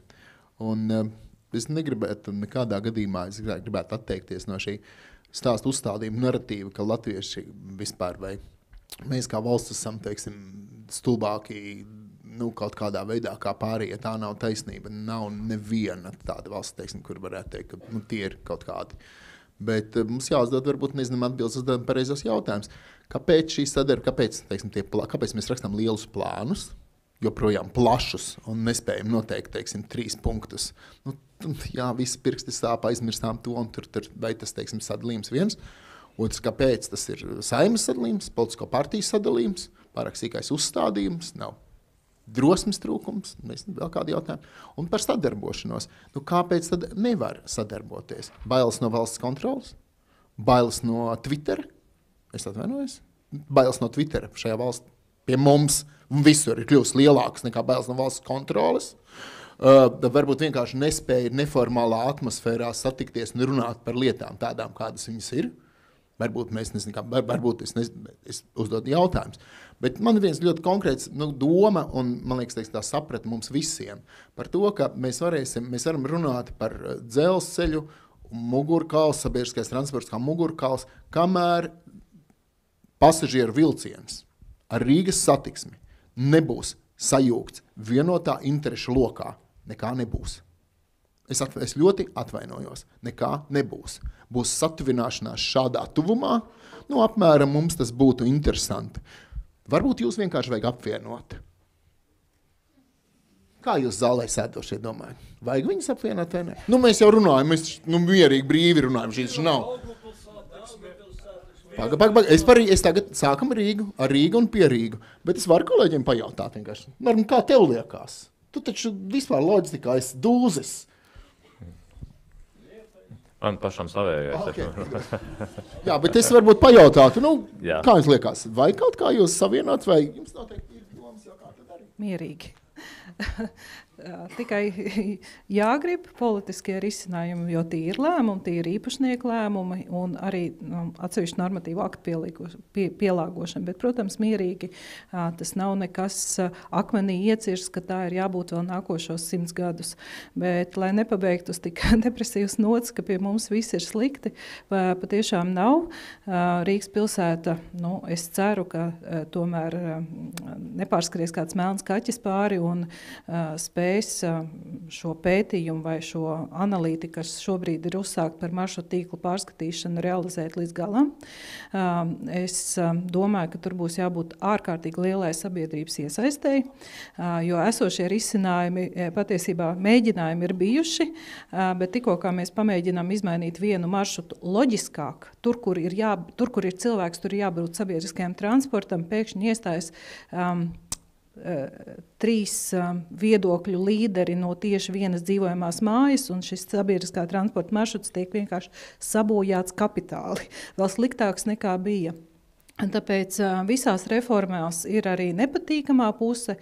Ir jāpieņem, ka laiki mainās daudz straujāk, nekā mēs spējam to realizēt, bet man šķiet, ka potenciāls ir milzīgs gan Rīgas satiksmei kā uzņēmumam, gan kā pakalpojumu sniedzējam, arī pasažieru vilcienam, ja būs jaunie vilcieni, kāpēc ne? Es arī noteikti gribētu izbraukt un redzēt kādu tādu pievienoto un savienoto trauku vērtību no tā visa. Tāpēc, jā, mums ir tikai jādara. Un vismaz, man šķiet, ka mēs šobrīd Rīgas satiksmē mēģinām daudz vairāk darīt. Jā, atsevišķos gadījumos tiešām ignorējam Twitter pasaules viedokli par zaļās krāsas nepievilcību, bet ja mēs varam atļauties diskutēt par krāsu, tad mums viss patiesībā ir labi. Man liekas, Žinete jau visu pateica, bet par to plašāku, jā, sadarbība jau notiek, un es domāju, ka te jau tas svarīgākais ir to, ko iepriekš minēju, vienoties par tie, kas ir maka turētāji un kurš maksā par kādiem pakalpojumiem. Jo ikdienā, man liekas, ar Žinete mēs diezgan labi varam gan sazināties, gan sadarboties, un tur nekādas problēmas nav. Parasti vienmēr tie regulējošie kaut kādi ierobežojumi, kas neatļauj šo sadarbību plašāk pavērst. Varbūt stāsts ir vienā pasūtītājā, nevis vienotā uzņēmumā. Varbūt. Es nezinu, bet tas viens uzņēmums, tas vienkārši diskusijām. Tā nav nekāda panacēja kā tā tālāk. Ja? Bet, lai ir skaidrs vienotās intereses, lai neizšķērdējumi, lai vēl. Man liekas, tas visiem ir saprotams. Tas ir tas stāsts, teiksim. Un tad tā sistēma var strādāt. Bet, ja sistēmā strādājošiem ir dažādas sautīgas intereses norādes, tad vienmēr pa vidu ir mazās šķirbas, bet ja pa vidu mazās šķirbas, neērtāk, iekšēji viņi strādā labi. Stāsts ļoti vienkāršais par, jūs zināt, ka Kīlavēna grāvi tagad uzbūvē tiltiņu, ja? Zināt, ir tāds Kīlavēna grāvs, nezināt, labi, pastāstīšu. Zināt, protams, liels notikums. Jūs zināt, kas nākošais pietrūkst? Pietrūkst ceļš līdz Torņkalna stacijai. Tas ir nākamais posms. Mans aicinājums visiem pāriem saņemties un šo ceļu uzbūvēt. Torņkalna stacijā visa Delfa redakcija vēsturiski nav varējusi braukt ar vilcienu, jo ļoti neērti aiziet. Baigais gabals, visi brauc ar mašīnām. Visi studenti, labi, RTU es atrodos, es atvainojos, bet es par un starp citu, arī RTU ir vajadzīgs ātrs, elegants savienojums ar Torņkalnu. Tāds taisnais veloceļš, pa kuru 5 minūtēs aizmīties. Kā jūs nokļūstat? Es jau zinu, kā. Kaut kāds ar centru ļoti sarežģīt. Šeit ir stacija. Jaunie vilcieni būs. Šīs, man liekas, ir tās mazās lietas, par ko mēs varētu runāt, un par ko mums vairāk vajadzētu runāt konferencēs. Viena lielā, viena mazā lieta, piemēram. Un tad es drīkstu provocēt savus blakus sēdošos. Tad mana viena lielā lieta būtu tāda apvienot šos uzņēmumus, un viena mazā lieta nodrošināt Torņkalna sasniedzamību Latvijas universitātei un Rīgas Tehniskajai universitātei ar tādu stabilu veloceļu, jo tāpēc, kad paskatieties uz universitātes ārpus, tur mašīnas stāv vairāk nekā velosipēdi. Kāpēc? Tāpēc, ka nav vērts uz šeit braukt ar velosipēdu. Viņi taču brauktu. Kādas būtu jūsu? Es nosaku, protams, piedod Normāli. Super, es šito sēžu un klausos. Man tikai, es zinu, ka to visu ieraksta, tāpēc Jā, ieraksta. Nē, tas viss jau ierakstās, tāpēc... Mēs esam publiski. Tāpēc es arī neko nepierakstu, jo, īstie vārdi jau ir jābūt. Viss ir ierakstīts. Un īstās sejas izteiksmes, viss ir pareizi jābūt, visam ir. Tā kā super. Bet varbūt jāiet vēl tālāk, tad vajag boltu pievienot, jo tā jau tālākie boltus, voltus un visus takšus arī, jo ja jau mēs runājam par mobilitāti, tu runā tikai par 2 dalībniekiem. Kāpēc mēs runājam par 2 dalībniekiem? Ja mums ir reģionālie autobusi, mums ir Rīgas autobusi, mums ir mikromobilitātes rīki, vilcieni. Ja mēs taisam tādu milzīgu, super lielu uzņēmumu pa visu Latviju, tad jau būtu jāpievieno visi uzņēmumi, kas tur... Kāpēc mēs par tām 2 daļām tikai, tas tāds izaicinājums varbūt tev, tad, ja turpinam. Jā, labi. Tāpēc, tas man liekas vēsturiski iegājis, ka pašvaldība un valsts nav bijusi takšu biznesā, kas principā ir, bolts. Un kļūdaini neatrodās velosipēdu koplietošanas biznesā, kur atrodas Parīze. Un Parīze atrodas velosipēdu biznesā, viņa var izmest ārā skrējriteņus uz nebēdu. Jo tāpēc, ka viņi atrodas koplietošanas riteņu biznesā. Tas nekas, ka 94 no 6% Parīzes iedzīvotāji atlēkušo atbalsta, šo risinājumu. Nu, pašvaldībai varbūt pasažieru vilcienam vajag pasažieru vilciena elektroritenis. Nu, kādus 10,000 iepirkt un iznomāt. Jā, labprāt, mēs par to arī domājam, tad, kad mēs runājam par e-komerciju un par kaut kādiem citiem risinājumiem, bet kā vienmēr, diemžēl, politikas veidotājs mūs ierobežo. Mums ir ļoti, ļoti ierobežotas spējas, bet tie ir tie rīki, par kuriem mēs domājam, un varbūt tas ir tas, ko mēs runājam. Nevienmēr ir pašam jānopērk to elektrorīki. Viņiem ir sadarbība. Tas ir tas, kad starp uzņēmumiem veidojās tā sadarbība, un katrs dara savu biznesu, katrs pelna, un katrs specializējās savā jomā un ir iespējams līderis savā jomā. Bet tajā brīdī, tad, kad tie sadarbības līgumi ir noslēgušies un katrs savā jomā izdara savu darbu pietiekami labi, tad arī veidojās kopējā tā sistēma. Jo sistēma nepastāv no viena individa, bet pastāv no vairāku individu kopumu.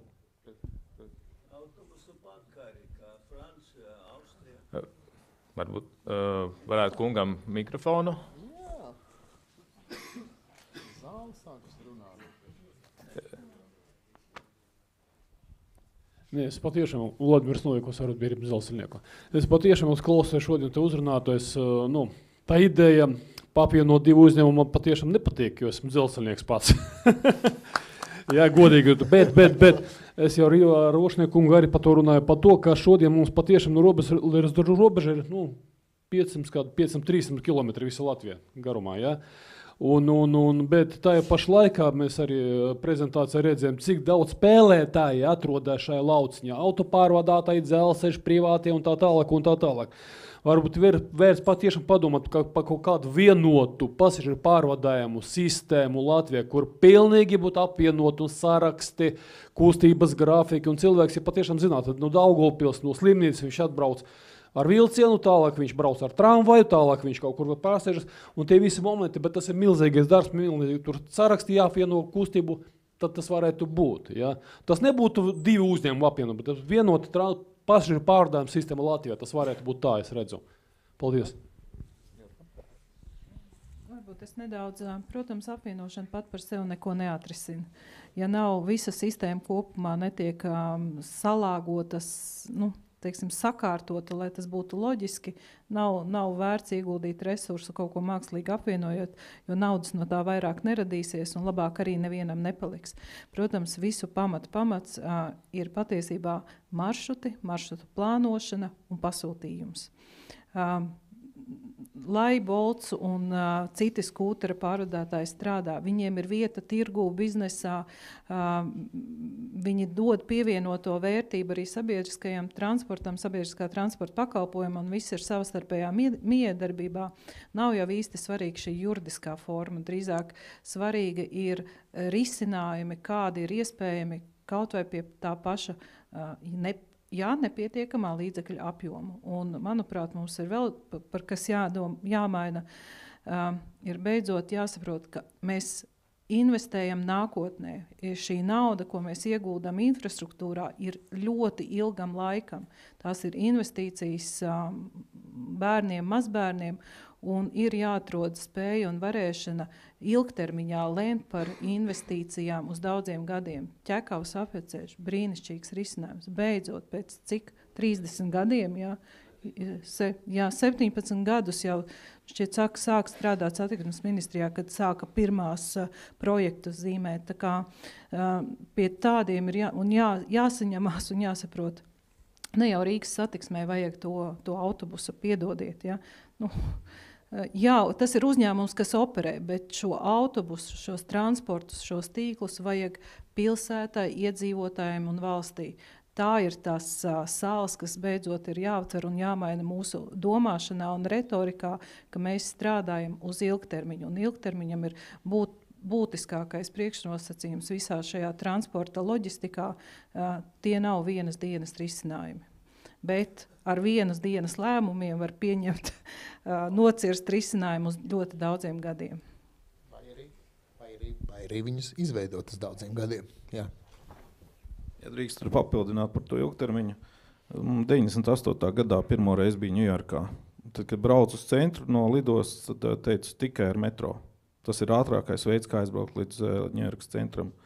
Pāris gadus atpakaļ biju un teicu, nekādā gadījumā nedod 200 metro kāpes. Tur ir negadījumi, infrastruktūra bēdīgā stāvoklī, vilcieni tiek iesprūsti tuneļos, ja tu brauks, tu pilnīgi nevar paredzēt. Tas ir tas, ko mēs runājam. Ja neiegulda ilgtermiņā infrastruktūrā, tad tā infrastruktūra noveco. Un ja viņa noveco, tad atjaunot viņu ir ļoti dārgi un ļoti sarežģīti. Un tas parādās daudzos pasaules piemēros. Tas pats arī Nīderlandē, kur miljonus pasažieriem, ja mēs runājam par 17 miljonu pasažieriem gadā, ko mēs pārvadājam, vai tur 6 miljoni, Igaunijā 7 miljoni plānot šogad pārvadot, Nīderlandē pārvadām miljonus pasažieru dienā. Nu, tur pilnīgi nav nekāda pat tūmā. 40, 30, 40% kavējuma ir dēļ infrastruktūras novecošanas.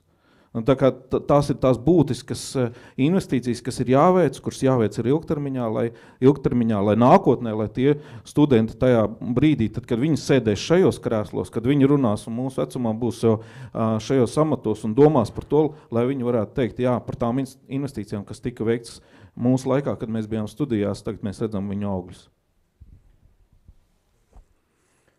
Super, paldies! Ļoti labs panelis, viss ir ierakstīts, viss tiks nodots un uz realizāciju. Tā kā tiešām, jā, vēlreiz paldies, ļoti, ļoti noderīgi. Es domāju, ka arī auditorijai paldies. Un tad tālāk mums ir lielā pusdienu pauze, ja es pareizi atceros, un tad varam turpināt neformālās diskusijas un atgriežamies šeit. Uz apmēram 3, bišķiņ pēc 3, 3:10, ja? Labi.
cilvēku īpašumu un tā tālāk. Lūdzam visus atgriezties zālē, un tad pēc, laikam, visi mums ir ļoti apzinīgi un ir vietas ir ieņēmuši. Tad es gribētu izdarīt lietu, kuru mēs aizmirsām pie pasažieru sadaļas, ļoti atvainojos, ja? Bet dot vārdu Justīnai, ievad slaidam šai te mūsu noslēdzošajai šodienas sesijai, ar mazliet par skaitļiem, mazliet uzstādīt ievadu toni. Lūdzu, Justīna.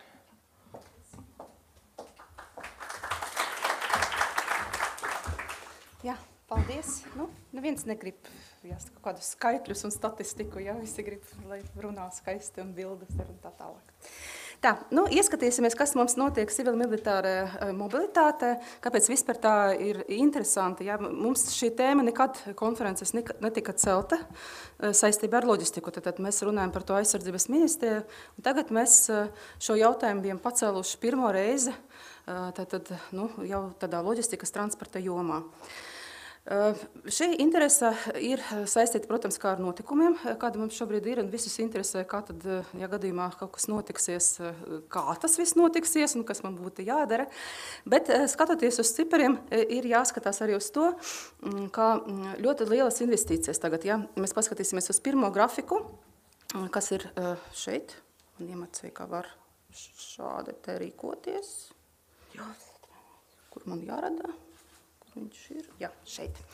Tātad uz šo grafiku, ja mēs paskatīsimies, tad Eiropas Savienība tā attiecību savu IKP, viņi vismazāk tērē līdzekļus. Bet pēdējo laiku, un tīpaši Latvijā un citās valstīs, kurās līdz šim mazāk tērē līdzekļus un investē militārajā jomā, tad Latvija arī investīcijas tā kā ir pieaugušas un attiecīgi ir interesanti uzzināt, kur tās investīcijas notiek, ja, kā tas tiek realizēts un tā tālāk. Savukārt, ja mēs paskatīsimies uz mūsu militāras spēka novērtējumu, ja, ranking, tad mēs paskatīsimies, ka nav tik slikta tā situācija. Protams, ka tās augstākās pozīcijas ir 3 valstīs, kas arī visvairāk investē, bet arī mūsu pozīcijas nav tik sliktas, ja, mēs esam tā kā trešdaļā kaut kur. Un šeit arī, ja paskatīsimies uz kāpēc mums ir šādi rezultāti, tad tā transporta joma mums ir novērtēta pietiekoši labi. Šeit 2 grafiki atspoguļo mūsu situāciju civilajā jomā. Kristina Fedotova jums izstāstīs situāciju, kā mēs varam pieteikt palīdzību no Eiropas Savienības mehanisma tieši katastrofu pārvaldīšanas jomā. Un te var redzēt, ka pa gadiem ir ļoti būtiski pieaudzis šis te mehanisma izmantošana, tīpaši Covid laikā un vēlāk Ukrainas palīdzībā. Bet kas mums saistīts ar civilo militāro, tieši ar civilo mobilitāti? Šeit ir Eirobarometrā rezultāti par to, vai Latvijas iedzīvotāji uzticās, kā Eiropas Savienība mums palīdzēs. Un tai uzticības šobrīd nav. Viņa tāda neizteikta, teiksim tā, vairāk nē nekā jā. Bet no otras puses, tā kā pajautājot, vai mēs sniegsim palīdzību, tad mēs esam gatavi. Tad attiecīgi mums visticamāk būtu jāstiprina to mūsu uzticību Eiropas Savienības sistēmām. Līdz ar to mums par to ir jāpadiskutē un iegūt pareizāko informāciju, lai mēs vairāk tā uzticība būtu. Paldies!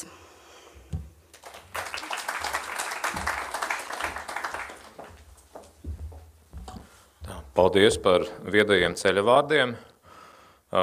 Šī sekcijā, diemžēl, mēs darīsim pilnīgi otrādāk nekā jums ir programmā rakstīts. Ja? Tas, lai militārajā jomā nekad nevar visus plānus iepriekš atklāt, to, ko mēs nopublicējam, to vienaidnieks zina, un tāpēc mēs pēdējā mirklī visu daram otrādāk. Un sāks kā pirmais runātājs mums Latvijas dzelzceļa valdes priekšsēdētājs Rinalds Pļaunieks ar stāstījumu par to, kāda ir dzelzceļa loma modernajā aizsardzības loģistikas sistēmā. Lūdzu, Rinalds.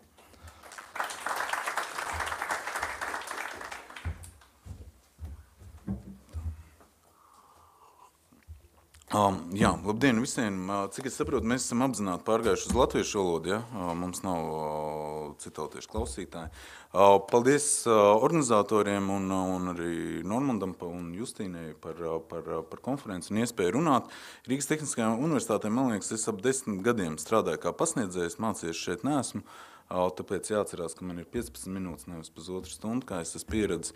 Bet studentiem vienmēr es saku, ka es pasniedzu radio lekcijas, līdz ar to formāts ir ērts. Kas attiecās par šīs dienas tēmu un konferenci kopā, man liekas ļoti labs sadalījums, jo bieži vien mēs aizmirstam, kad transports pastāv uz 3 vaļiem. Jau šīm 3 kravas pasažieru militārā vajadzība vai civila militārā vajadzība.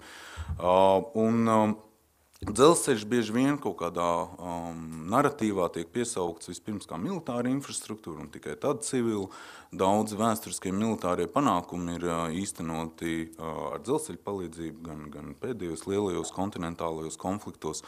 Un arī šobrīd mēs redzam, ja, kad Ukrainā ļoti intensīvi tiek lietots dzelzceļš gan vienai, gan otrai pusē, īstenojot atbilstošos mērķus. Tādēļ arī, man liekas, labs temats. Bet, lai skatītos, kāda ir dzelzceļa loma šajās civilitāri-militārajās vajadzībās, viņas ir jānodala no komerces vajadzībām, jo viņas ļoti spēcīgi atšķirās. Loģistika kā tāda, mēs visi zinām, ir vispirms cēlusies militāro vajadzību dēļ, ja bieži vien par Maķedonijas Aleksandru runā par to, ka viņa panākumi lielā mērā ir viņa apgādes un loģistikas dēļ. Līdzīgi varētu arī varbūt tam piekrist varētu. Civilā, absolūti civilā, jeb komerces vajadzība mums dalās 2 daļās pasažieru kravas. Kravas pārvietojas no resursu iegūs vietām uz apstrādes vietām, tātad derīgi izrakteņi, viņi pārstrāda starp ražošanu. Tātad mēs pārstrādājam, ražojam vai ražojam komponentus, ražojam gala produktu. Un trešais līmenis ir distribūcija, jo mums gala produkts dodas pie klienta, ja, pie lietotāja. Pasažieri savukārt biznes un leisure, ja jeb atpūta un biznes, mēs ceļojam savām vajadzībām atpūtas vai kādos darījuma nolūkos, vai mēs ikdienā lietojam transportu tā saucamajā commute režīmā, ka mēs dodamies uz darbu, mācībām, ja, ar regulāru frekvenci, nevis tādiem izņēmumu gadījumiem. Militārā situācijā tas moments ir pilnīgi savādāks. Tas, ko mēs darām, mēs vai no sākuma evakuējam, visbiežāk, ja, tātad sākās kaut kāds konflikts un notiek evakuācija. Pēc tam mums notiek šīs konflikta situācijas, jeb krīzes situācijas apgāde, tātad tur ir nepieciešams noteikts nodrošinājums, gan personāla, gan resursu nodrošinājums. Ja notiek kaut kāda virzība uz priekšu, uz apakaļ kaut kādā, tā saucamajā frontes līnijā, tad arī šeit ir jānodrošina atbilstoša apgāde, vai, ja mēs virzamies uz priekšu, vai arī atkāpjamies kaut kāda zinām veida evakuācija. Un tad, protams, cerams, reevakuācija, tātad visi šie objekti, kas ir izvest ārā, vai cilvēki, kas ir izvest, ir jāatved atpakaļ. Tātad pilnīgi cita loģistikas un transporta un infrastruktūras vajadzības konstrukcija. Sauszemes kontekstā, ja, jo, protams, uz ūdens dzīvo vien retais, man liekas, Latvijā aizliegts būvēt ēkas uz ūdens un dzīvot uz tā, ja, bet, sauszemes ziņā, ja, mums tas galvenais, ko mēs visbiežāk izmantojam, ir dzelzceļa transports. Dzelzceļš pēc būtības ir ļoti vienkārša infrastruktūra. Mūsdienās attīstoties vajadzībai līnija lietošanas intensitātei tiek būvēti ātrgaitas dzelzceļi, kā piemēram Rail Baltica, tāds būs visaugstāko kvalitātes standartu dzelzceļa līnija tā būs. Ja? Militārām vajadzībām var lietot arī tā saucamo, kā es to saucu, kūdras bānīšas, ja? Ir sliedzes, ir ritošais sastāvs un viņš spēj braukt. Protams, tā frekvencija, intervāls, kurā stundas laikā kaut kādā iecirknī var pārvietoties, ritošais sastāvs ir mazāks, bet tur, teiksim, tās prasības var būt daudz vienkāršākas. Ja dzelzceļa tīkls tiek sabojāts, viņi var ļoti vienkārši atjaunot un to minimālo apjomu nodrošināt. Un to mēs redzam pašreiz Ukrainā. Ja kāda interesē, Eiropas Savienība ir izdevusi Eiropas komisija tādu diezgan labu pētījumu, Jaspers par to Moldovas, Ukrainas dzelzceļa sistēmu integrāciju Eiropas Savienības dzelzceļa tīklā. Un tur ir tāds labs pārskats uz to, kādā stāvoklī pirms kara bija Ukrainas infrastruktūra dzelzceļa, teiksim tā dramatiskā stāvoklī. Ja. Ukraina ir viena no valstīm ar viszemākās kvalitātes dzelzceļa tīklu pēc tāda dažādiem kvalitātes parametriem. Tagad droši vien vieglāk viņiem nav palicis, bet dzelzceļš tik un tā atbalstam viņiem turpina šo te ļoti nozīmīgo civilās un militārās aizsardzības lomu. Ja mēs skatāmies uz Eiropas karti, kas tad ir aktuāls mums šeit esot Latvijā, Bieži vien militārā kontekstā ir runāts par Suvalku koridoru, ja? Bet Eiropa principā jau var tā apgalvot no komerc funkcijas dalās divās tādās grupās. Tā mēģināsim atrast, kur mums ir tas pointers.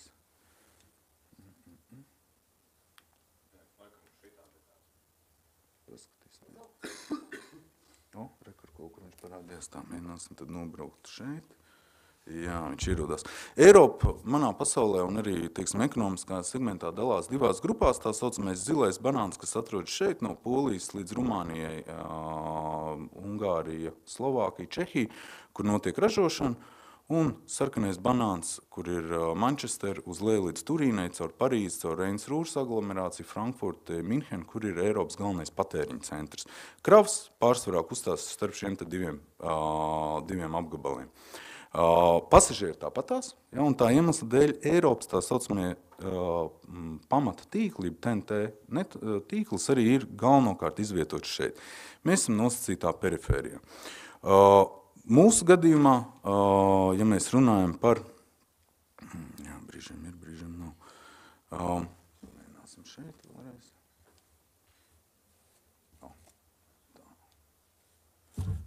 Ja mēs runājam par savu militāro vajadzību, civil-militāro, tad, protams, mēs galvenokārt runājam par alianses austrumu robežu, kurai blakus arī mēs atrodamies.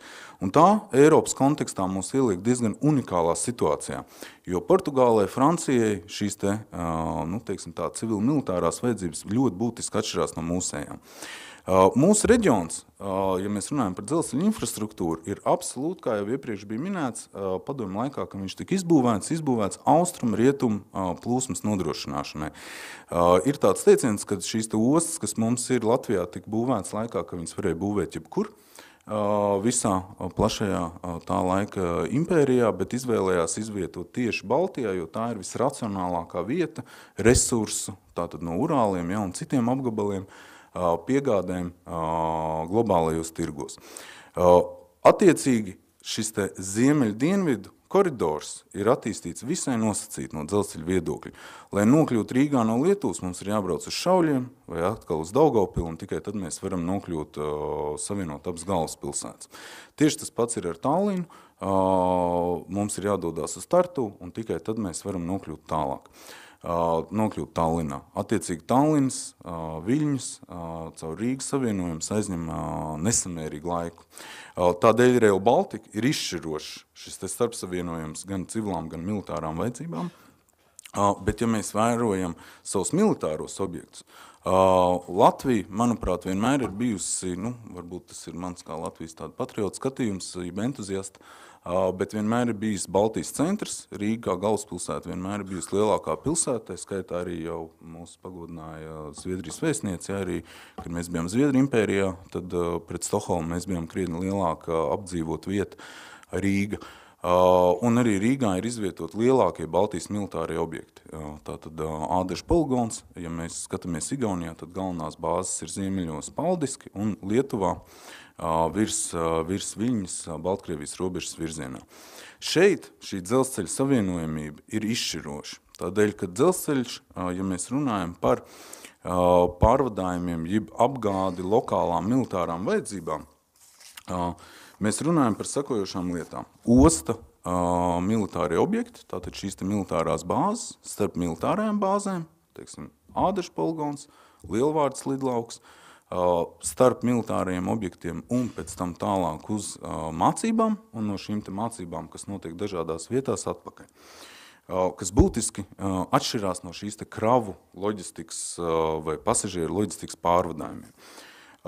Latvijas kontekstā mēs nevaram runāt tikai par Nacionālo bruņoto spēku vajadzībām. Nacionālajie bruņotie spēki, tātad, manuprāt, kaut kur ap 17,000 cilvēku kontingents, lielākā daļa ir zemesardze, ir tikai viena sadaļa. Latvija NATO ietvaros darbojās kā uzņemošā valsts. Mūsu teritorijā aizsardzības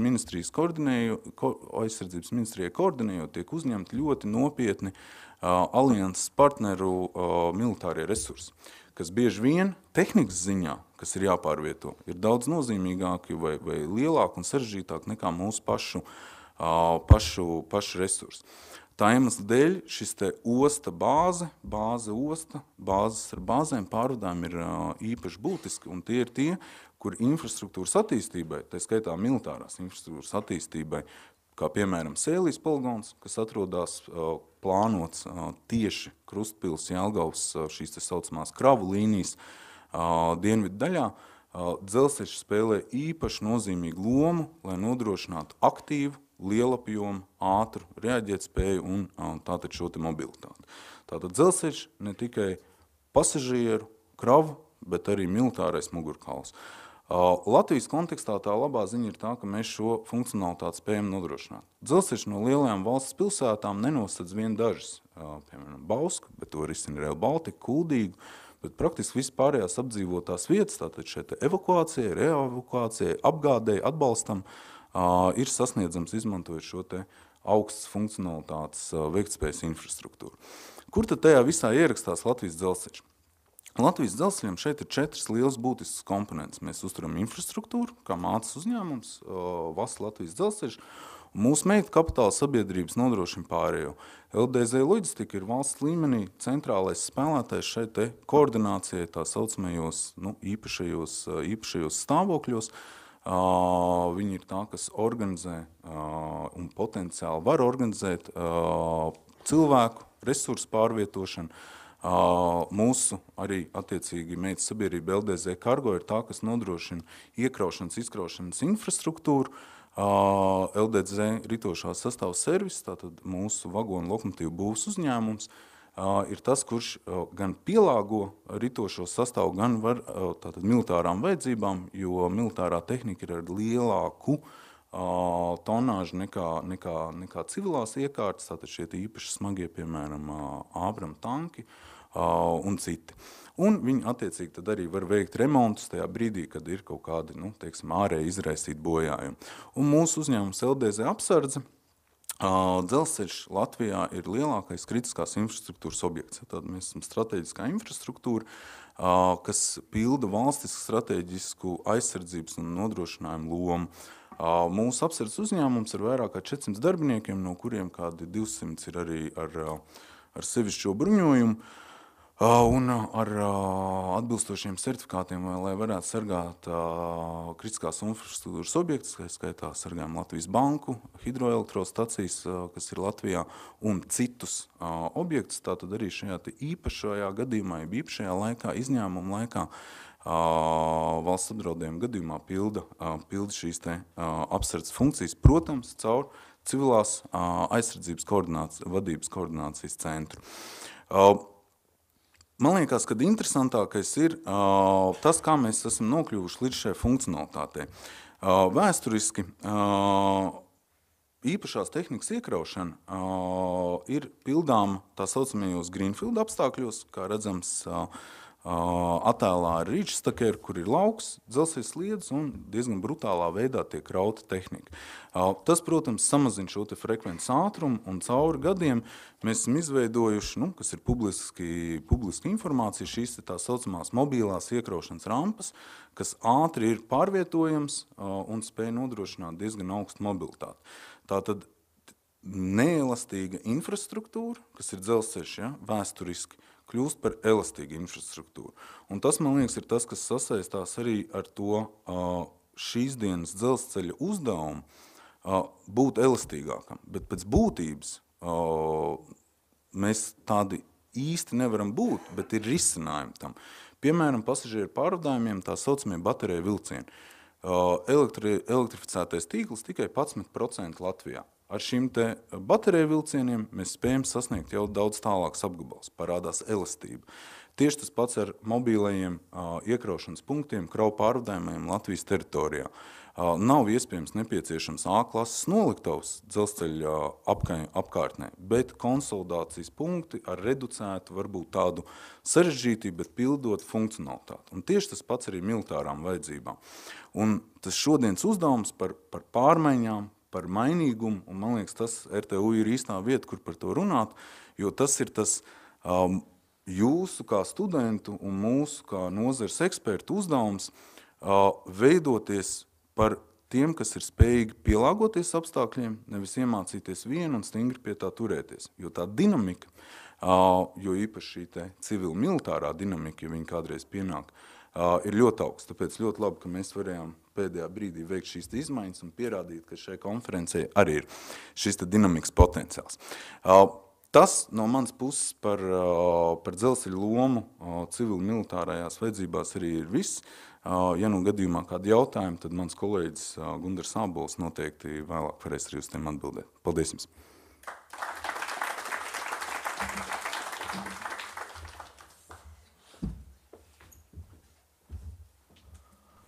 Jā, paldies Pelnieku kungam par ieskatu, kāds dzelzceļš šajā visā sistēmā iedarās. Un tad, ja mēs sākām ar kungiem, tad turpināsim ar nākamo kungu, kuru es varētu noteikti dēvēt par tādu moderno aizsardzības universitātes versiju, jo es domāju, ka daudzi no klātesošajiem arī iespējams ir iegūši pirmās militārās zināšanas raidījumos par karu Ukrainā un ne tikai. Ja. Tāpēc došu vārdu Igoram Rajevam, kurš mums pastāstīs par militāro loģistiku, krīžu menedžmentu un militāro mobilitāti kopumā. Lūdzu, Rajevkungs.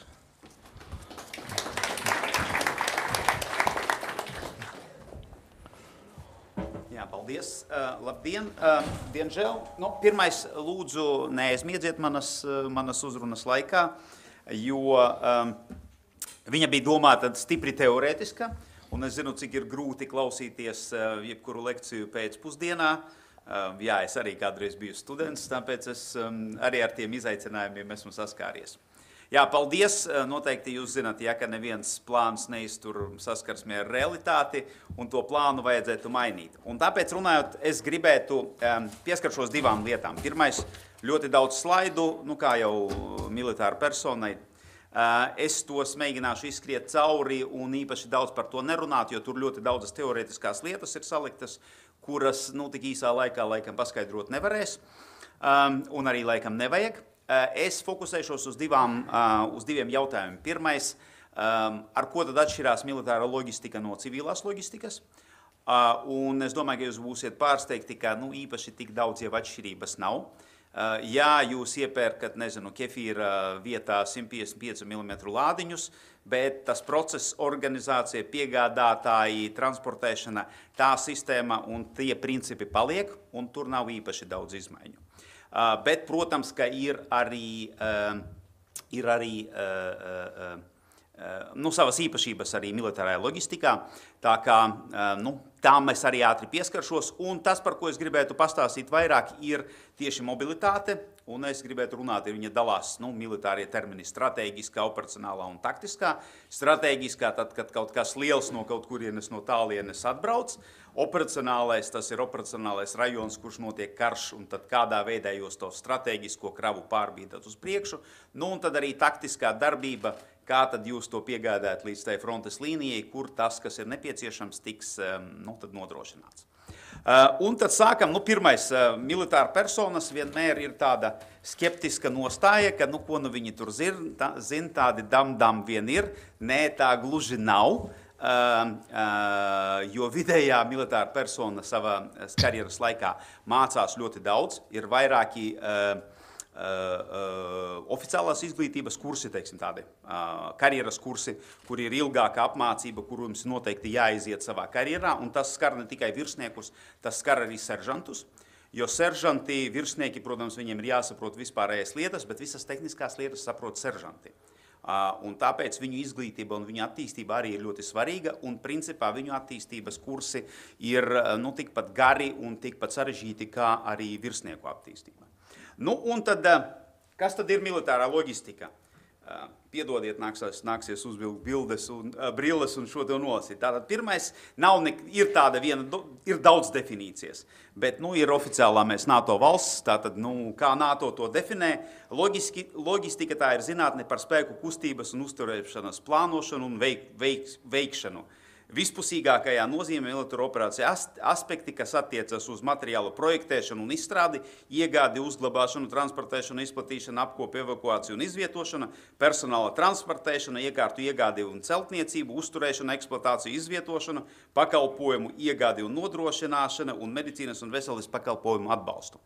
Kas nozīmē, ka patiesībā tas nav tikai piegāde, tā nav tikai sadale, tas principā ir viss life cycle process no idejas par to, kas jums ir nepieciešams, projekta izveidošana, idejas materializēšana, prototipa izveidošana, lēmuma pieņemšana par to, ko jūs ražosiet, ražošana, atbalsts visās ražošanas periodā un utilizācija pēc tam. Klāt pie tā nāk visi pakalpojumi, remonti un visas pārējās lietas, kuras tad jums ir nepieciešams darīt.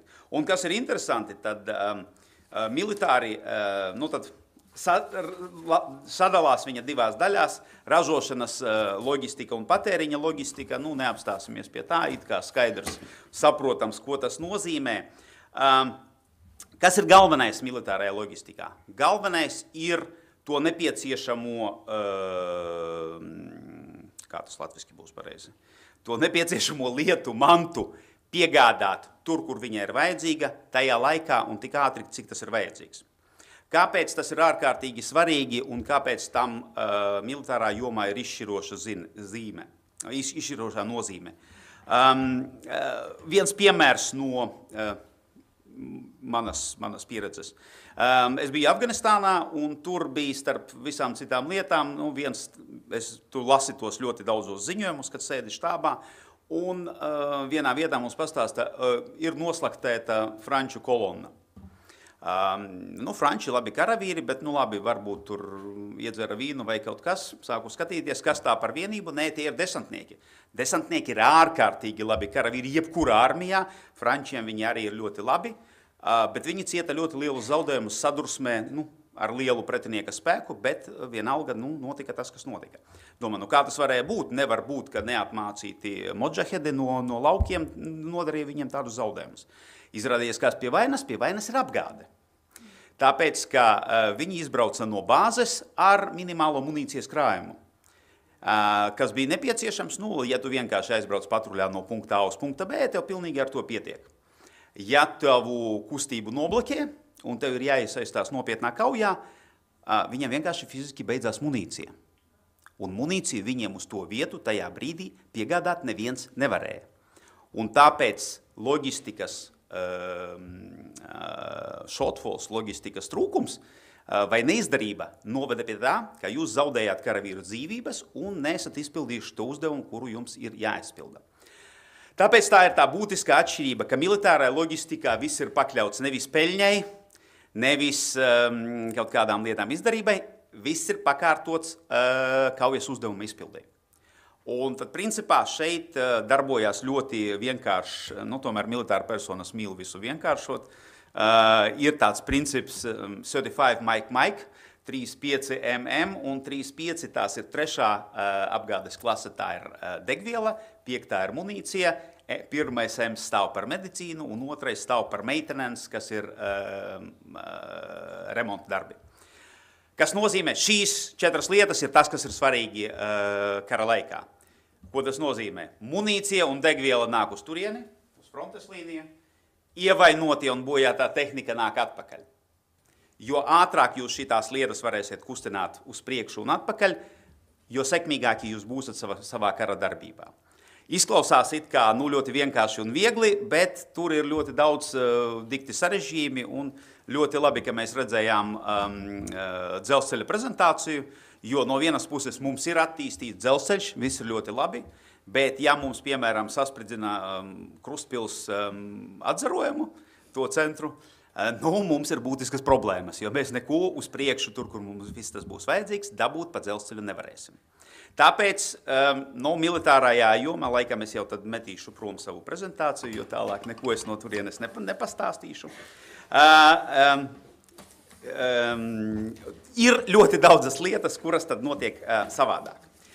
Bet pirms mēs runājam par to, par mobilitātes un to problēmām, ir lai jūs saprastu atšķirību starp civilo un militāro loģistiku, militārai loģistikā ir 10 pamata loģistikas funkcijas, kuras ir materiālu iegāde, piegāde, apkope un remonts, servis, sprādzienu bīstamus munīcijas neutralizācija. Tā arī ir pēc NATO definīcijas militārās loģistikas sastāvdaļa. Pārvietošana un transportēšana, inženieru tehniskā palīdzība, medicīniskā, līgumu slēgšana un budžets. Un kā izrādās, un te arī atsaukšos uz dzelzceļa prezentāciju, līgumu slēgšana un budžets ir ārkārtīgi svarīga lieta. Viņa ir svarīga jebkuram uzņēmumam, bet ticiet man, kā tikai no vienas valsts darbības jūs pārējat uz daudznacionālo vidi ar dažādām prasībām, dažādu dokumenta veikšanu, dažādu mentalitāti, dažādu izpildi un attieksmi pret uzdevumu izpildi. Šie jautājumi, kurie it kā vajadzētu risināties šādi ļoti vienkārši un ātri, ir ārkārtīgi sarežģīti un grūti risināmi daudznacionālajā vidē. Bet, diemžēl, te jāsaka tā, ir labas lietas un sliktas. Protams, ir ļoti sarežģīti, ļoti grūti, bet es laikam neatklāšu jums noslēpumu. Jebkura nākošā kara darbība, kuru mēs veiksim vai kurā operācijā mēs iesaistīsim, viņa būs multinacionāla. Vienkārši tāda iemesla dēļ Latvija nevienu karu viena pati pa sevīm uzvarēt nevar. Tas, es domāju, visiem ir skaidrs. Tagad es gan atklāšu vienu lielu noslēpumu. ASV viena pati pa sevīm bez citu valstu palīdzības nevienu karu uzvarēt nevar. Kas nozīmē, jebkura operācija, kuru mēs veiksim, jebkura darbība, kuru mēs veiksim, no paša sākuma būs daudznacionālā, un mums ir jābūt spējīgiem pielāgoties šitai videi, un tad attiecīgi tad mēģināt sastrādāties. Un ticiet man, tā kā es esmu bijis daudznacionālajā vidē, dažreiz tas ir viegli izdarāms, dažreiz tas ir ļoti sarežģīts un ārkārtēji izaicinošs uzdevums. Tad laikam neapstāšos uz visām tām funkcijām, jo skatāmies tā, materiālu iegādes funkcija. Principi ir tie paši. Jums kaut ko, kas jums ir nepieciešams, jums ir jādabū. Tad jūs vienkārši ejat, meklējat, nopērkat, un tā lieta jums parādās. Loģistikas funkcija, kas aptver sevī visus materiālus priekšmetus, ko izmanto militāro spēku aprīkojumam, atbalsta uzturēšanai, un ir tās militāras klases, 2 no kurām ir svarīgākas, tā ir 3. un 5. munīcija un degviela. Amerikāņiem ir 10, viņiem tas lieta sarežģīta ir, un tad visu laiku, kad es runāju ar amerikāņiem un stāstu viņiem par NATO sistēmu, viņi saka, kā jūs varat izdzīvot ar 5 klasēm. Tāpēc, ka amerikāņiem ir 10, bet svarīgākā ir 6. 6. ir other items, kur ir iekļaujās visas foršās lietas, ieskaitot arī alkoholu. Tāpēc viņi kā tad jūs varat iztikt ar tām 5 klasēm kā tādām. Nākošā funkcija ir, un tad pie loģistikas funkcijas ir viena īpašība, kas ir militārai loģistikai, ir kaujas bojājumu novēršana, tā saucamā battle damage repair, kas nozīmē, ka jebkurā darbībā jums kādreiz salūst mašīna, salūst, kaut kas notiek ar dzelzceļu, nestrādā kaut kāds generators. Ziniet, kas notiek militārajās operācijās, tas notiek 10, 100 reizēm biežāk un vairāk nekā tas notiek civilajā dzīvē. Un tad attiecīgi tai sistēmai, kuru jūs izveidojat, viņai ir jābūt spējīgai rēģēt uz visām šitām negaidītām lietām un tad spēt piegādāt visas tās nepieciešamās lietas, tāpat kā it kā nekas nenotiktu. Jo galvenais un primārais vienmēr ir kaujas uzdevuma izpilde. Ejam tālāk. Servisa funkcija, tur arī it kā viss ir skaidrs. Kaut vai, ja mēs nosauksim visu to, kas ir pakalpojumu sadaļā, tur ir tādas lietas kā karšu izplatīšana, pasta un kurjera pakalpojumi, veļas mazgāšana un, diemžēl, arī apbedīšanas darbi un arī darbība ar, kādā veidā to visu darīt, kā atpazīt cilvēku atliekas, kā pareizi visu to lietu noformēt, kā visas tās lietas iepakot un kādā veidā tad jūs darbosieties ar tiem tuviniekiem tā cilvēka, kurš tad ir gājis bojā. vai ir smagi ievainots. Tātad tas arī ir viena no tādām militārās sadaļas nepatīkamām, bet ārkārtīgi vajadzīgām lietām. Sprādzienu bīstamās munīcijas neutralizēšana ir tīri militārā funkcija ar civilo darbību, tai nav nekāda sakara. Un tā ir vienkārši tā darbība, ko ir nepieciešams darīt, jo mēs visi zinām, ir ļoti daudz mīnu, kuras uzstādām gan mēs, gan pretinieki. Ir ļoti bieži, nepareizi, viņiem ļoti bieži mums daudz retāk. Ir tā, kad mēs izšaujam munīciju un viņa nevienmēr nostrādā tā, kā ir vajadzīgs un nepieciešams, un tad tas lādiņš ir nokritis un viņš potenciāli bīstams gan mūsu spēkiem, gan pretiniekam, un, protams, ka ir civiliedzīvotājiem, kuri varētu atrasties tajā vietā. Tāpēc ar tiem uzdevumiem ir jātiek galā, un tad to arī uzdevumu, sprādzienu bīstamu priekšanu iznīcināšana ar to arī tiek galā. Pārvietošana un transportēšana atstāšu uz beigām, jo pie tā mēs pieskarsimies vairāk, bet tur arī pa lielam, tā kā operē dzelzceļš, tā mēs arī operējam. Vienīgais jautājums ir tad skaitīt, ko uz kurieni un kādā veidā mēs aizvedam. Inženieru tehniskā funkcija šeit principā tās ir dažāda veida būves, jo, ja mēs atbraucam uz Afganistānu, un ticiet man, tur ir smiltis, čūskas un vēl kaut kādas citas nepatīkamas lietas, jums tur ir jābūt uz vietas, jums ir jādzīvo, jums ir jāspēj pildīt uzdevumus, kas to visu uzbūvē? Inženieri, militāri inženieri ar to lietu arī nodarbojas. Ja situācija ir mierīgāka un mēs varam kontrolēt un nodrošināt drošību tajā rajonā, tad mēs varam nofraktēt civilo kompāniju, kura pat ļoti lielo naudu piekritīs atbraukt uz to rajonu un kaut ko tur uzbūvēt. Ja tādu nav, tā ir tīri militārā funkcija, kur tad militārie inženieri to uzdevumu arī pildīs. Medicīna. Medicīna šī gadījumā ir stipri atšķirās no civilās medicīnas, jo nolasīšu, tad, kas tad ietver to sevī. Tā ir sistēma, ko veido, lai ārstētu vai evakuētu slimu un ievainotu personālu, samazinātu ievainojumu un slimību dēļ zaudētu cilvēku dienu skaitu un atgrieztu dienestā cietušos. Atkal, medicīna ir pamatā, militārā medicīna ir orientēta uz to, lai maksimāli daudz cilvēku paliktu frontes līnijā un pildītu kaujas uzdevumu. Tas ir vienīgais šīs funkcijas uzdevums. Un, ja es jums uzdošu jautājumu, kā jūs domājat, no kā vai kur ir vairāk karavīra dienu zaudējumi no personīgas higienas neievērošanas vai no pretinieka uzbrukumiem? Jūs neticēsiet, no higienas. No saslimšanām, higienas neievērošanas, kas noved pie saslimšanām, kas noved pie tā, ka cilvēks ir slims, viņš nevar atrasties frontes līnijā, viņu ir jāevakuē, jāizārstē un tikai pēc tam jāsūta atpakaļ. Tāpēc šeit ir savas īpašības un ir lietas, kurām ir nepieciešama pievērst uzmanību. Un tad mēs runājam līgumu slēgšanā un budžetu un finanses, protams, kur tad mēs būsim bez mūsu grāmatvežiem, jo beigās vienalga par visu to naudu, ko mums ir iedevuši, mums vajadzēs atskaitīties, un par visām neatkarīgi no tā, cik jums sarežģīta situācija un cik pretinieks daudz uz jums šauj. Ja jūs esat kaut ko saņēmuši un jums to vajadzēja kaut kur uzstādīt, jums pēc tam vajadzēs atskaitīties. Gribat jūs to vai negribat. Un tad ātri atmetam visu nost un tad ejam uzreiz pa taisno pie transportēšanas. Pārvietošanas un transportēšana. Kā es teicu, ir trīs lielās sadaļas – strateģiskā, operacionālā un taktiskā. Kas ir svarīgāk Latvijai, ja jūs tā pateiktu, kā valstī? Ja.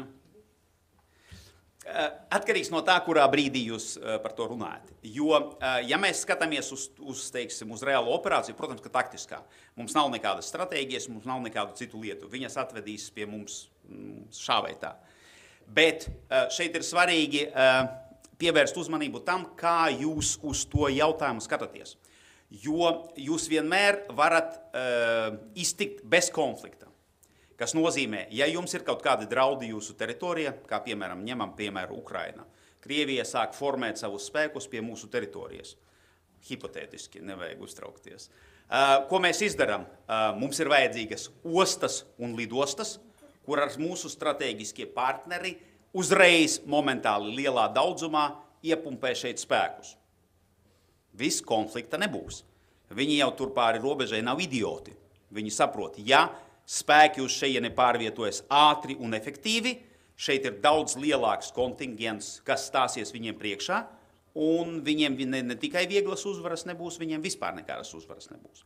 Tāpēc stratēģiskās infrastruktūras attīstība ir ārkārtīgi svarīga priekš mums, lai mēs varētu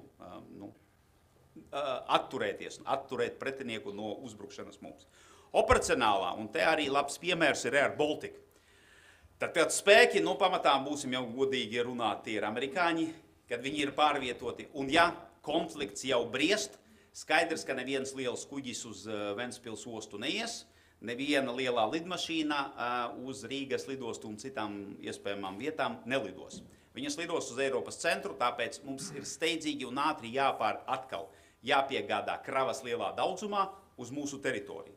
Rail Baltica ir viens no tiem ļoti labiem risinājumiem, kurš mums ir vajadzīgs un kurš ļoti labi un ātri palīdzēs mums to izdarīt. Kāpēc? Tāpēc, ka ar dzelzceļu jūs vienlaicīgi varat pārvietot daudz. Būtiski vairāk nekā jūs varat pārvietot vienkārši ar transportu. Un tad mēs nonākam pie tās taktiskās lietas, un tas, starp citu, tas pirmo reizi es redzēju to platformu, kur tanki brauc nost. Lielisks izdomājums, ļoti labs, ļoti vajadzīgs, un viņš ir vajadzīgs tīpaši mūsdienās. Jo, ja mēs paskatāmies uz to, kas notiek Ukrainā, mēs redzam, ka kur ir problēma? Problēma ir tur, kad mēs kaut ko sakoncentrējam.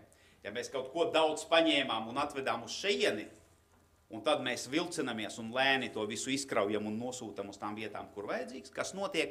Atnāk pretinieks, viņš jau arī, viņam ir izlūkošanas sensori, viņš zina, ko un kā viņam ir jādara, viņš atroda mūs un iznīcina. Tāpēc mums ir jābūt spējīgiem ātri no tā operacionālās pārvietošanas, taktisko mobilitāti nodrošināt, kas pāries vai nu uz mazākiem dzelzceļiem, vai nu uz mazākiem ceļiem, kur mēs varēsim to lielo krājumu sadalīt uz mazākām vietām un, protams, izpildīt to galveno uzdevumu, par ko atbild militāra loģistika, piegādāt tās lietas, kuras ir nepieciešamas karavīriem, maksimāli ātri, to, ko vajag, tur, kur vajag un tādā daudzumā, kā vajag. Paldies, tas laikam bija, neviens neaizmiga, tad ir labi, un tad ar labprāt atbildēšu arī uz jūsu jautājumiem vēl. Paldies!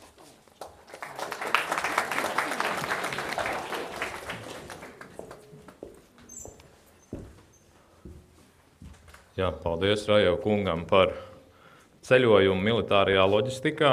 Principā jau nekāda atšķirība no ikdienas jau nav. Tiem, kuriem ir bērni, tie jau noteikti zina, vai ne? Nav jau daudz to punktu ikdienā, kas mums ir mājas, skola, dārziņš, ja? Tur veikals, pulciņi, ja? Un viens vai divi priekšmeti, ja? Respektīvi bērni. Tas viss vienkārši jāsaplāno ir, ja? Un tad vakarā vēlams, lai viņi tikpatās arī ir mājās vakarā, ja? Un tie paši.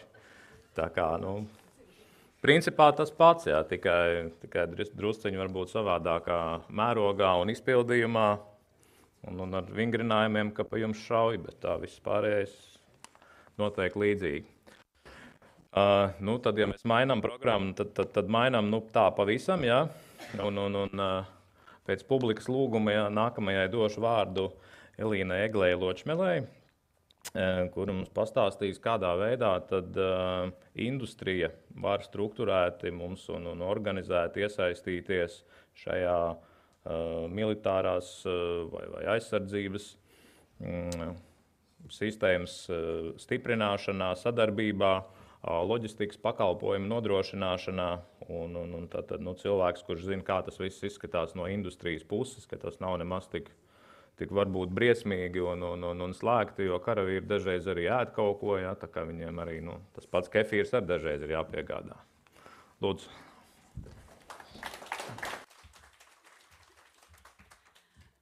Paldies par burvīgo iespēju būt, es teiktu tā, apvienotē ar tik daudziem dažādiem tautsājumniecības sektoriem un nozarēm, kas šodien ir izdevies. Kā paldies liels organizētājām par šo iespēju. Un mans tas uzdevums varbūt šobrīd pēc tā, ko mēs dzirdējām, ir iedvesmot jūs vēl vairāk patiesībā strādāt šajā virzienā.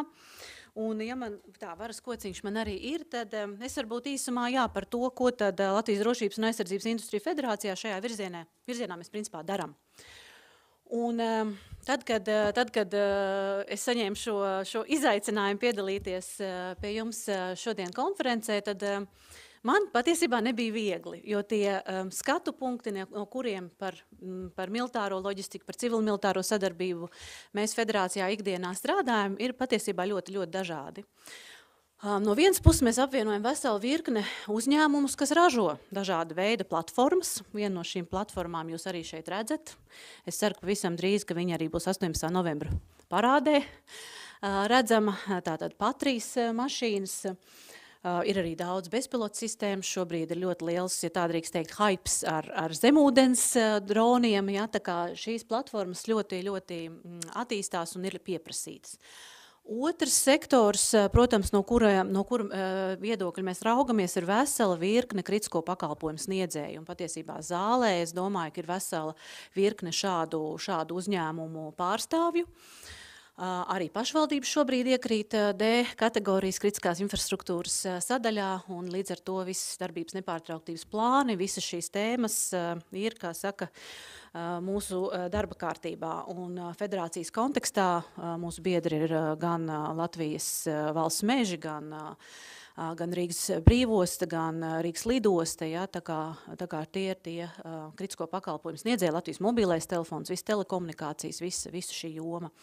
Protams, universitātes, lielākās Latvijas zinātnes un pētniecības universitātes, kas strādā šajā virzienā, kas iesaistās Eiropas un NATO dažādu līmeņu projektos. Šajā jomā, protams, ka arī visi tie uzņēmumi, kas ikdienā, kā jau arī Rajo kungs minēja, loģistikas sadaļā ir vesela tāda liels darbību loks, kas ir saistīts tieši ar sauszemes platformu, jūras platformu, uzturēšanu, modernizēšanu un ar to visu saistīto. Un, protams, arī uzņēmumi, kas ikdienā nodarbojās ar šīm piegādēm priekš nacionāli bruņotiem spēkiem, priekš militārām mācībām un tādām lietām. Un, tā kā tie aspekti, no kuriem principā ir raudzīties un šodien par to civil-militāro sadarbību runāt, ir ļoti, ļoti dažādi, un man arī patiesībā ar tām 15 minūtēm noteikti nepietiktu. Bet tas, kas varbūt ir tas svarīgākais, ir pateikt, ka arī tika mums diskusijas sākumā rādīts šis slaids par investīcijām aizsardzībā, kas ir līdz 21. gadam bijušas. Bet, ja mēs skatāmies kopumā un pēdējos izteikumus, kurus šeit ir teicis Rīgas konferencē Terry Bretons, Eiropas komisārs, viņš principā teica, ka mēs ļoti, gandrīz vai es teiktu tā, dekādēm neesam investējuši aizsardzībā. Domu zīme arī civilajā aizsardzībā. Mēs dekādēm neesam investējuši, un ja mēs to būtu darījuši, tad principā, ja šie ieguldījumi būtu vismaz pie 2% bijuši, tad mēs runātu par ļoti ievērojamu naudas summu. Un šobrīd tas, ko mēs redzam tādā loģistikas sadaļā, tad tas, kas tiek arī Eiropas kontekstā ļoti atzinīgi vērtēts, ka Latvija ir spējusi ar Igauniju vienoties par atsevišķām transporta platformām, kuras nacionāli bruņotie spēki izvēlēsies kopā, un līdz ar to mēs izmantojam arī šo Eiropas doto finansējumu aizsardzības spēju un civil-militārās sadarbības attīstībā izmantojam arvien vairāk. Un tas galvenais uzstādījums šobrīd Eiropā ir atjaunot aizsardzības industrijas ražošanas kapacitāti, stiprināt aizsardzības industrijas noturību un, protams, ka turpināt inovāciju. Un te ir vesela rinda sadaļu, kas ir saistīts arī civil-militārās sadarbības loģistikas jomā ar Eiropas aizsardzības fondu un pieejamo finansējumu šajā jomā. Un, piemēram, arī Rīgas Tehniskā universitāte strādā pie Eiropas aizsardzības fonda pretmīnu projekta, ja, tā kā zemūdens droni mums ir bijuši un līdzīgas lietas. Tā kā tas katrā gadījumā ļoti nozīmīgi. Un tikko vēl arī atgriežoties no NATO industrijas dienas, tika Stokholmā, tā galvenā varbūt arī atziņa ir tāda, ka šajā kontekstā pirmo reizi, principā, es domāju tā, ka Eiropas un arī viss NATO alianses ietvarā Ukrainas karš ir parādījis to, ka ar industriju vajag strādāt kopā. ir jābūt šai civil-militārai sadarbībai, jo visas augstākās NATO amatpersonas steidzās teikt to, ka bez industrijas nav aizsardzības. Un tā ir viena tāda ļoti nopietna sadaļa, kur arī situācijā, ka pieprasījums ir augsts, inflācija augsta, algas augstas, kaut ko ātri saražot uz rītdienu, tas principā ir gandrīz vai neiespējami.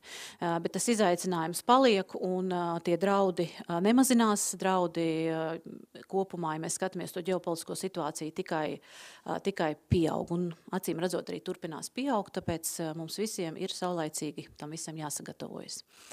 Un kā jau tika minēts, tad, ja mēs runājam par civil-militāro sadarbību, tad NATO ir definējis valsts noturības prasības, tas jau notika Varšavā 16. gadā, un šī sadaļa, kas mums šodien ir ļoti, ļoti svarīga šīs konferences ietvarā, tas, protams, ir spēja efektīvi tikt galā ar nekontrolētu cilvēku pārvietošanos, tas ir tas pirmais, kas ir vairāk saistīts ar pašvaldībām un viņu spēju piesaistīt pakalpojumu sniedzējus no loģistikas uzņēmumiem.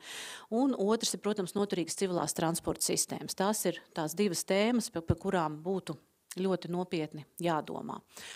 Un tiek domāts.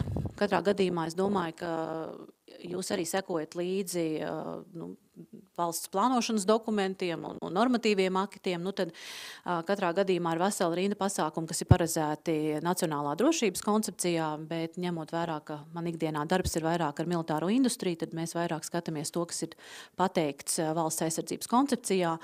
Un tas svarīgākais ir, es domāju, ikvienam loģistikas uzņēmumam principā domāt par savas darbības nepārtrauktību un spēju strādāt krīzes apstākļos. Spēja alocēt rezerves, spēja alocēt rezerves daļas un pildīt savus pienākumus pret saviem klientiem. Vēl viena ļoti svarīga sadaļa, kas ir attiecībā uz tieši privātā sektora iesaisti, ir šī spēja arī pašiem veidot savus zemesardzes vienības uzņēmumos.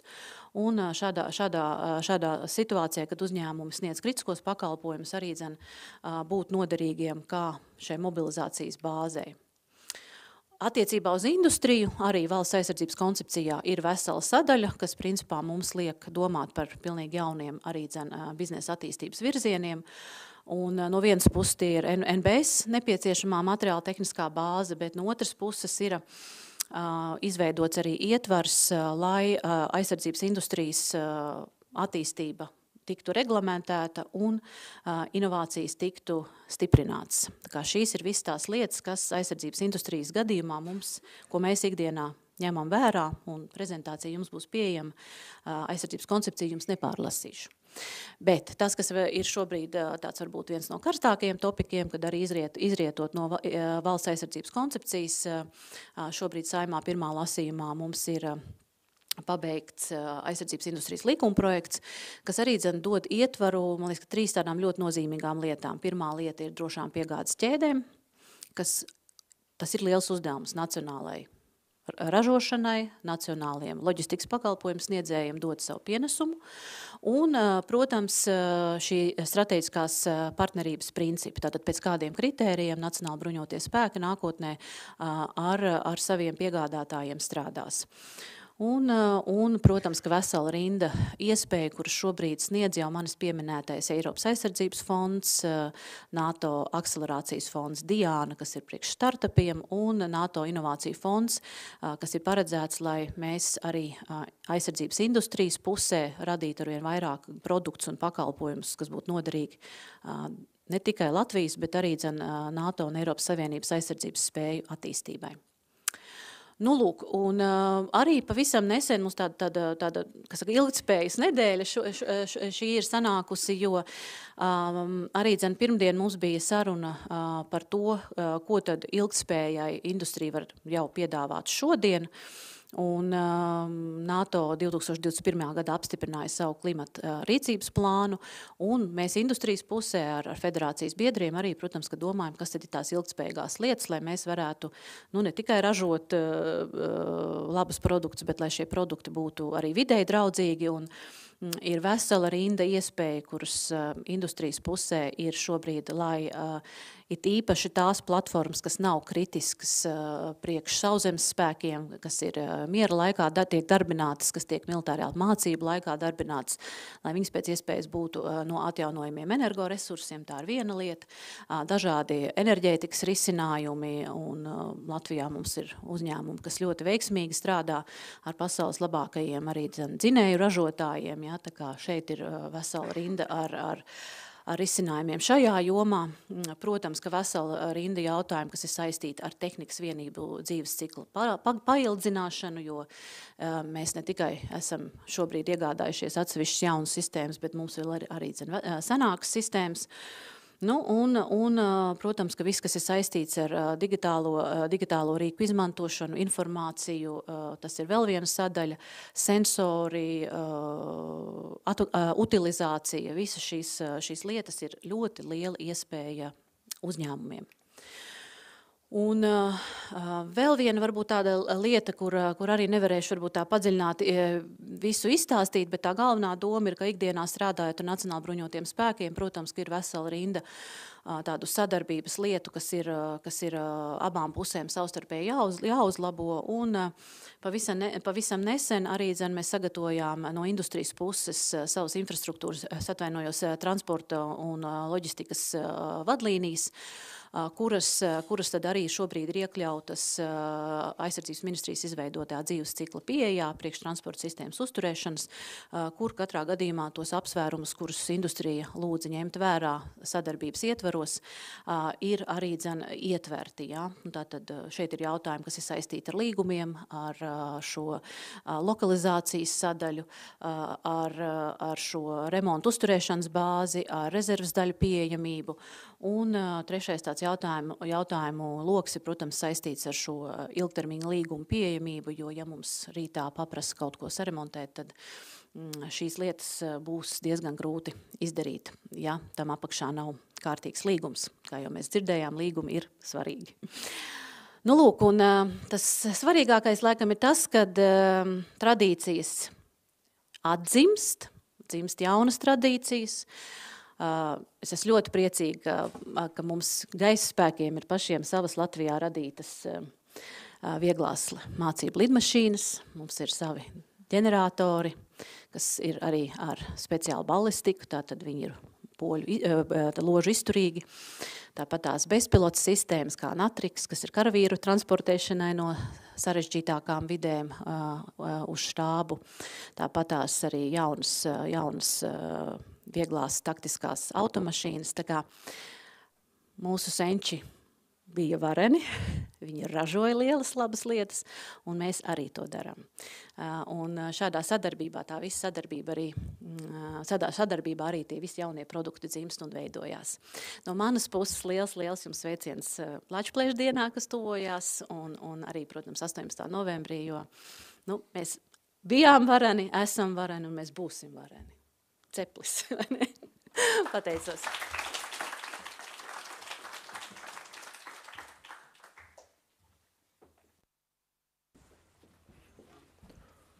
Jā, paldies par ātro ieskatu Latvijas militārajā industrijā, ko mēs tiešām varam daudzas lietas. Es domāju, ka arī klātesošajiem bija jaunas vai neredzētas. Mani varbūt 5 centi jūsu asociācijai, izejot no tā, ko militārā industrija teica, ja viņiem bija problēmas ar grāmatvedību, tur viss bija jāuzskaita, varbūt vienkārši jūs varat tur kaut kādu automātisko tur izšauto patronu uzskaiti un uzreiz čekus un visu pārējo. Nu, tas 5% pēc tam es pieteikšos, bet tas var būt ideja nākamajām lietām, jā. Nu, tātad militārā sadaļa mums ir aptverta tagad no visām pusēm.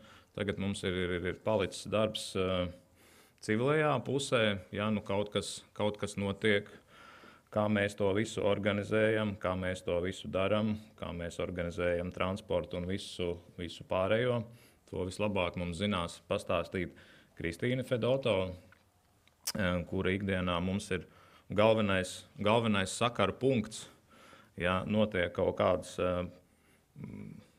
nelaimes, problēmas un tā tālāk valsts ugunsdzēsības un glābšanas dienestā.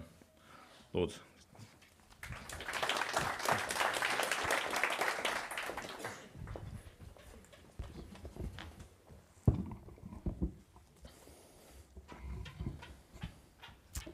Paldies par doto iespēju piedalīties konferencē. Jā, mana prezentācija varbūt nedaudz atšķirīga no temata puses, vairāk fokusēties uz šo civilo jomu, bet tai pašā laikā arī šajā jomā jau ir un arī arvien turpinās civil-militārā sadarbība, proti sadarbība ar militāro spārnu. Gan Latvijā, gan tostarp arī mēs redzam šo sadarbību pasaules mērogā. Un to jau arī pierāda slaida pirmā bilde. Kad mēs runājam par šo civilo jomu, tad vairāk mēs skatāmies uz katastrofām, katastrofu draudiem, un attiecīgi arī tad plānojam gan starptautisko palīdzību, gan tās sniegšanu un saņemšanu. Un tas, protams, iet roku rokā ar loģistiku. Pats būtiskākais tajā ir tas, kad katastrofu draudu vai seku gadījumā mums šī palīdzība, līdzīgi kā militāriem spārnam, ir jānodrošina, ka šie resursi nonāk līdz frontes līnijai pēc iespējas ātrāk. Līdzīgi šajā gadījumā ir arī ar katastrofām, jo tie, kas cieši, ir cilvēki, un mums ir jāsniedz viņiem šie palīdzība, un loģistika tajā ir viens tāds būtisks stūrakmenis. Runājot, protams, par katastrofām, mēs runājam par dabas un cilvēku izraisītām katastrofām. Un, attiecīgi, tie starptautiskās palīdzības veidi ir dažādi, bet tie būtiskākie ir tas, ka mēs varam nodrošināt spējas, līdzīgi kā militārā spēja, tie ir karavīri, mums te ir eksperti un specializētas komandas, un tie ir resursi, tie ir materiālie resursi, un tā ir humānā palīdzība. Šeit nerunājot vairāk par finansiālo palīdzību, kas, protams, arī ir nemazāk svarīga, bet finanšu palīdzībai mēs neplānojam loģistiku. Loģistika starptautiskās palīdzības sniegšanā un saņemšanā, līdzīgi kā militāriem spārnam, tāpat arī civilajā jomā, tie paši ceļi, ko mēs varam izmantot un izmantojam. Protams, ir jāveido šī sadarbība, lai tas būtu pēc iespējas ātrāk. Mēs runājam par sauszemes, gaisa, dzelzceļa un jūras transporta līdzekļiem.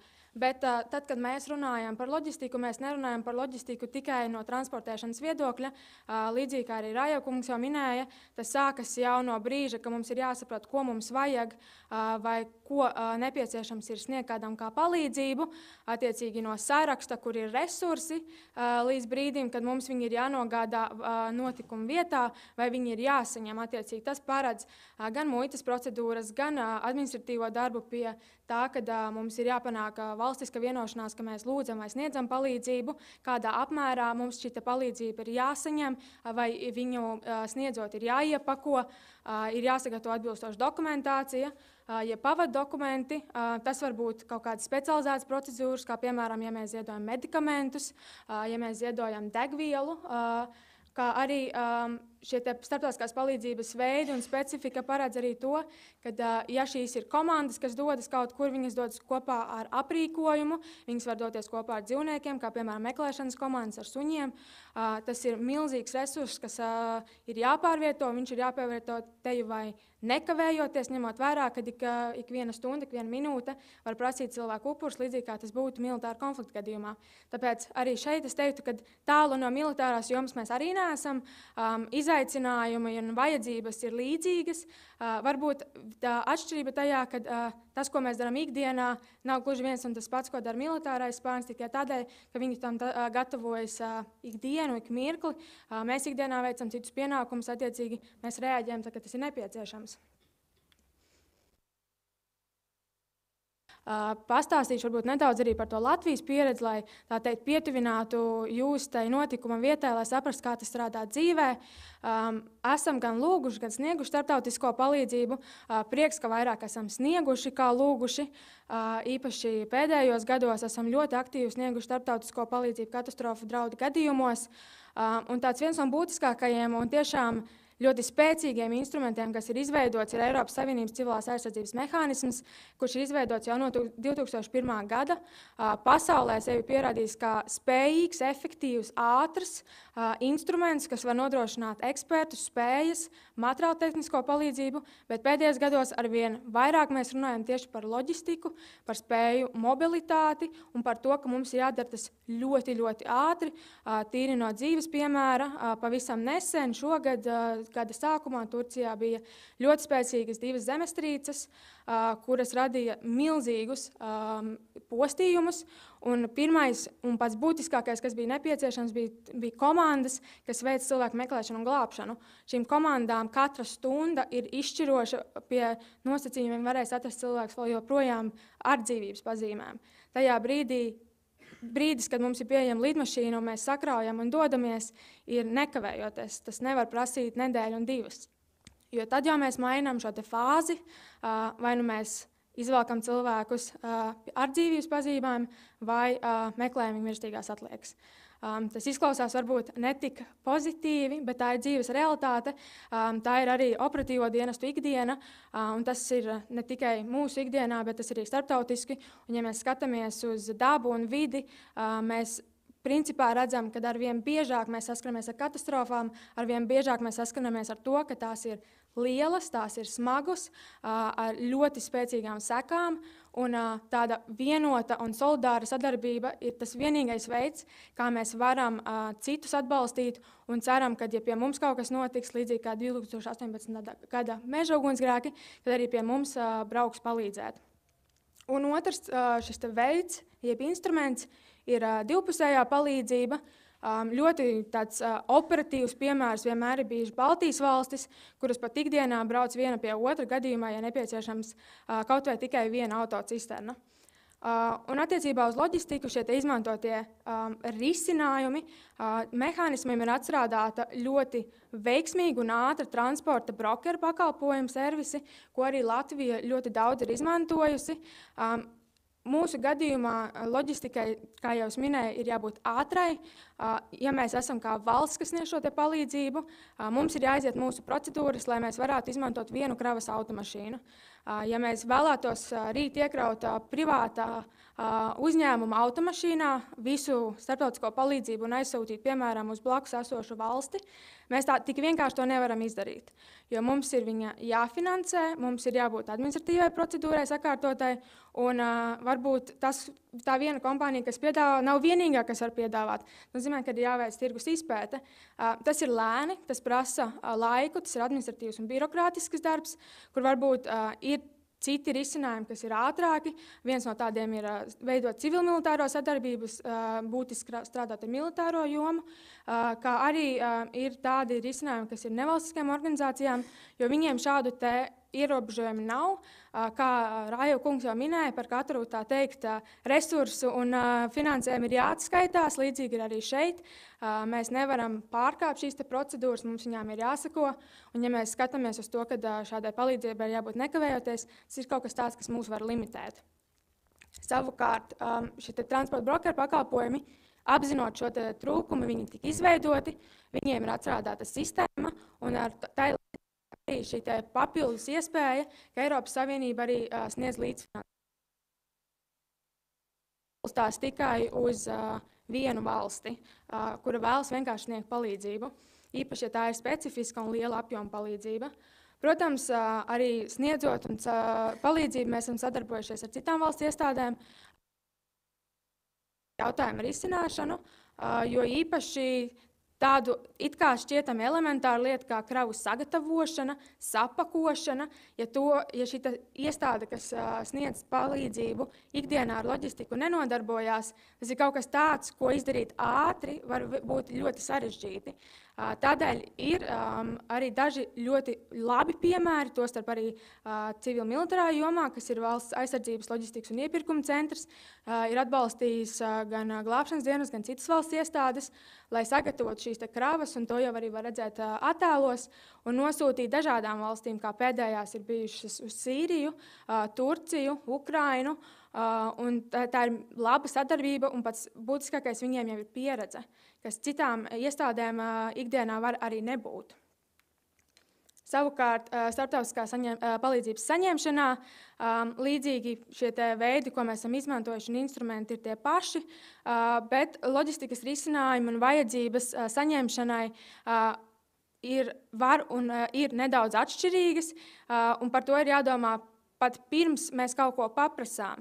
Jo mēs paskatāmies uz katastrofām, kā piemēram šī Turcijas zemestrīce, jau pēc noklusējuma ir skaidrs, ka palīdzība, kas būs nepieciešama, ir milzīga. Tie ir ļoti lieli resursi, kas tiks sūtīti, vai tās ir komandas, vai tie ir materiālie resursi. Un kaut kur un kaut kā viņi ir jāsaņem, viņi ir jāreģistrē, un viņi ir jānogādā līdz tam cilvēkam vai vietai, kur tas ir visvairāk nepieciešams. Un šajā visā pats būtiskākais tiešām ir koordinācija un tā ir plānošana no brīža, kad mēs saprotam, ka mēs kaut ko varam kādam dot vai sniegt, vai pirms mēs kādam kaut ko lūdzam. Tāpēc mēs arī par loģistiku parasti runājam plašāk. Mēs runājam par noliktavām, kurās tas ir jāizvieto. Mums tam ir jāparedz šādas ierašanās ceļi. Vienalga, kāds transports tiek izmantots pa sauszemi, gaisu vai jūru. Mums ir jāparedz, ka mums ar kaut ko tas ir jāizkrauj. Pat tādā primitīva lieta kā rohla, tajā noliktavā tādai lietai ir jābūt, un tā var arī nebūt. Un tad ir jautājums, kur mums šādus resursus darīt un dabūt, un ar ko mums viņus piesaistīt. Tās ir tādas lietas kā konvoju organizēšana, kas arī bija Covid-19 krīzes gadījumā, kad Latvija lūdza palīdzību, ka šie resursi, kas tika piegādāti, viņi ir dārgi, viņi ir ļoti specifiski. Bija jāorganizē konvojs, kur policija pavada šos resursus no ienākšanas ostā līdz noliktavai. Un ar to ir jārēķinās, ka šādas prasības var tikt izvirzītas, un tas viss ir jāplāno, un tas viss ir jākoordinē.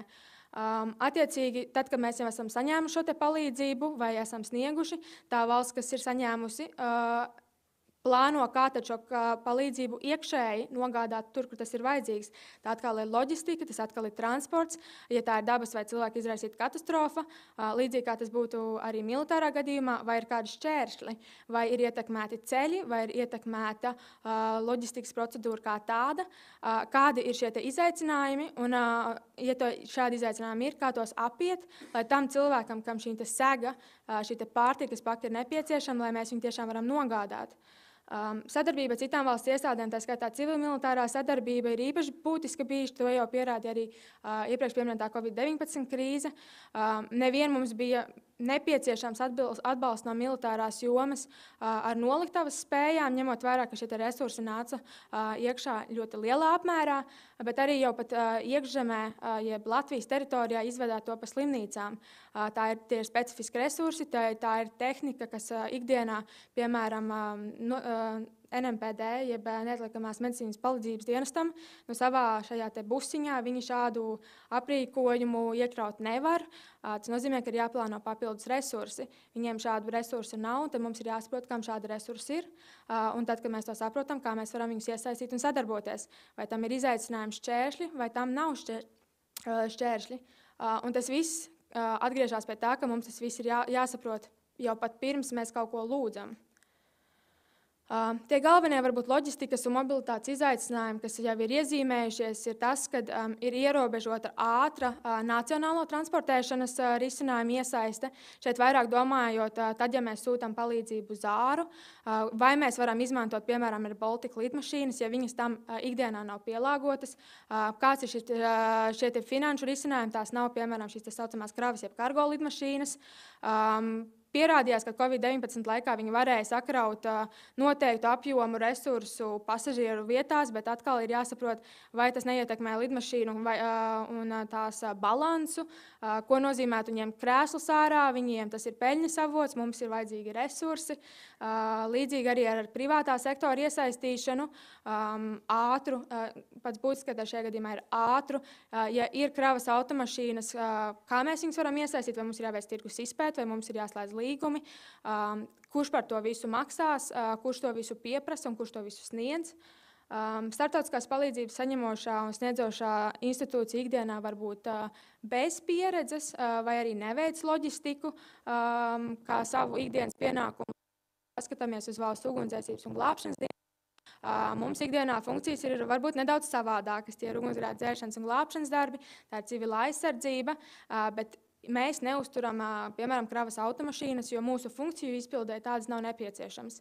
Attiecīgi, vai mēs varēsim izvadāt šādu starptautisko palīdzību? Visdrīzāk, ka nē, bet pat, ja vajadzēs, mēģināsim rast risinājumus pie sevis vai citiem.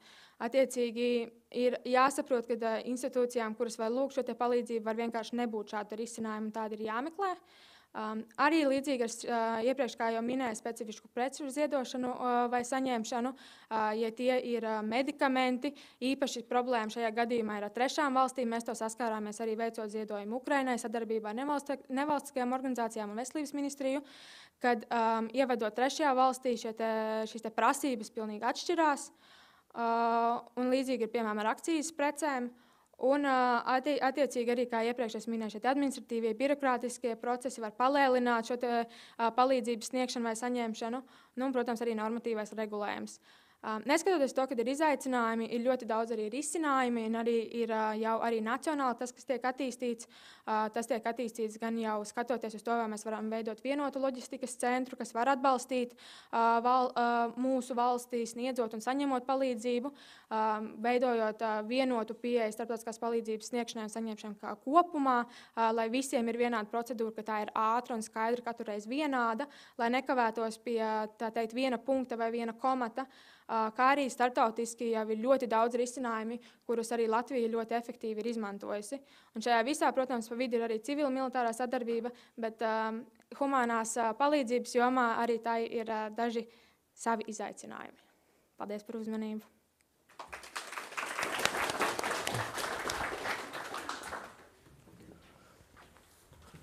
Jā, paldies.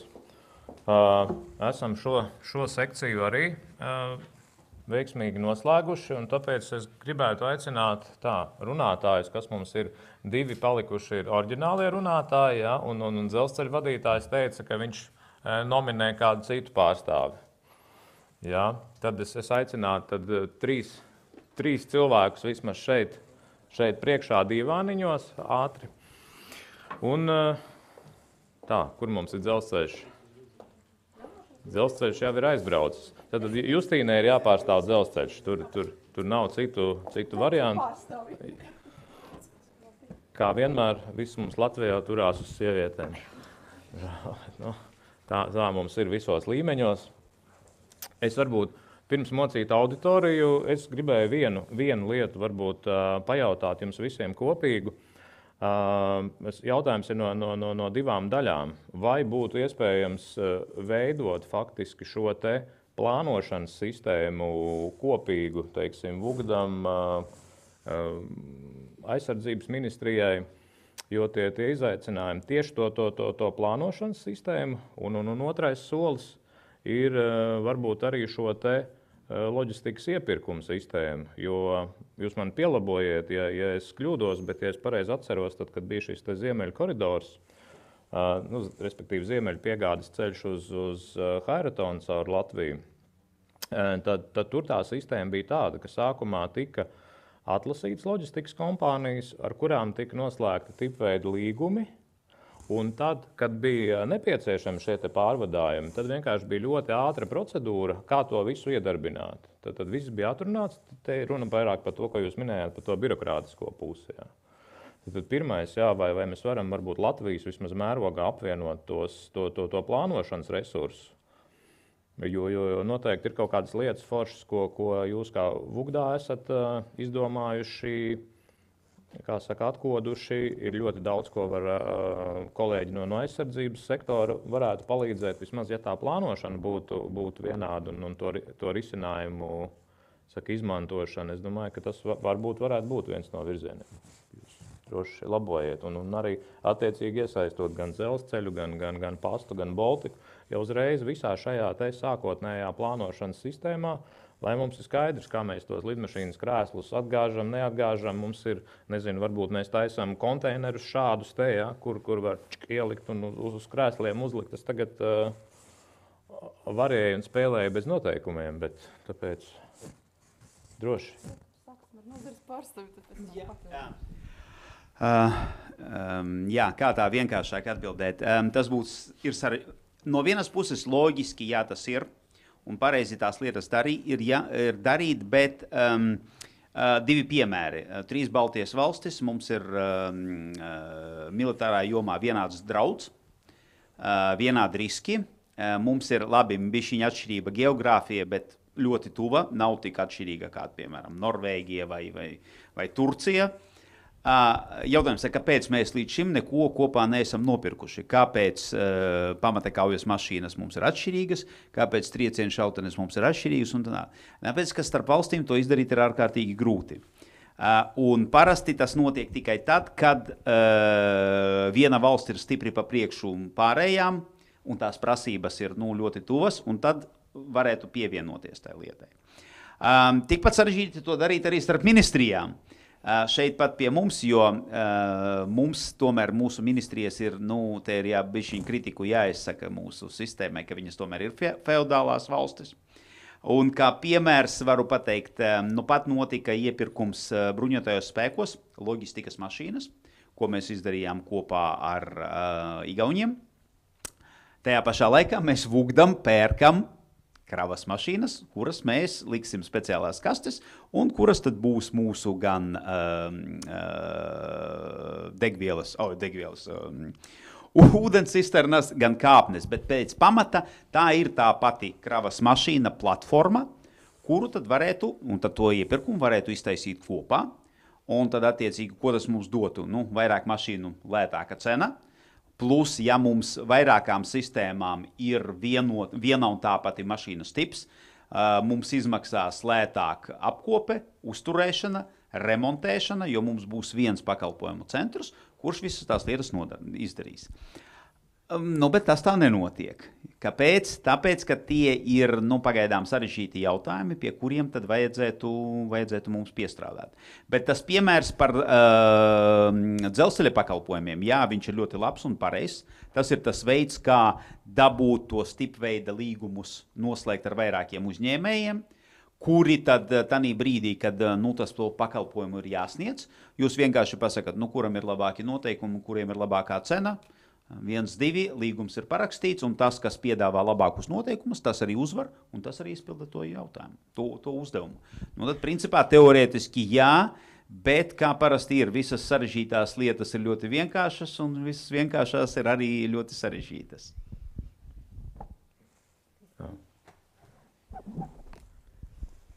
Man laikam būs ļoti grūti papildināt, jo ļoti tātad precīzi, jeb mērķi arī tika pateikts.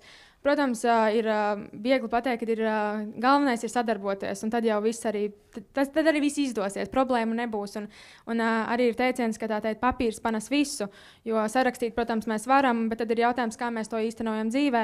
Un nav jau arī noslēpums, ka ļoti daudz tam apakšā slēpjas arī finanšu resursi, ierobežojumi, ko dara ikdienā katra no mūsu ministrijām, katra no mūsu dienestiem. Ja piemēram, loģistika, un īpaši šī militārā loģistika aizsardzības jomā ir tiešām ikdiena, tas ir vienkārši gandrīz kā elpot gaisu.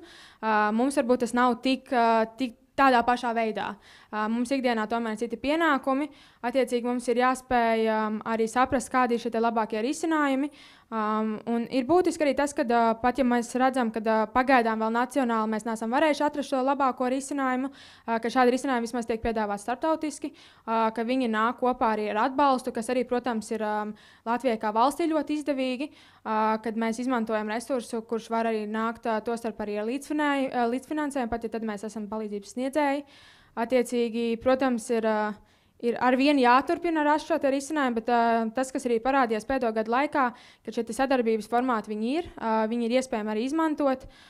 Vienkārši ir jāsaprot arī tas, ka mums ir 2 ministrijas, dažādi dienesti iesaistīti, dažādi budžeti iesaistīti, un tad ir arī valstiski jāsaprot, kāds tad varbūt ir šis kopceļš, kā mēs varam nonākt līdz tam vienam punktam kopā.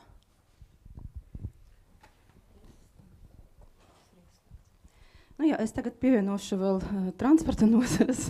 Jā, tad attiecīgi, jā, starp divām resoriem ir grūti atrisināt jautājumus, tad transporta nozare, kas atbalsta nozare, jā, tad vēl grūtāk ir iesaistīties, jā, tāpēc, ka mūsu tas KPI ir redzams citu nozare sniegumā.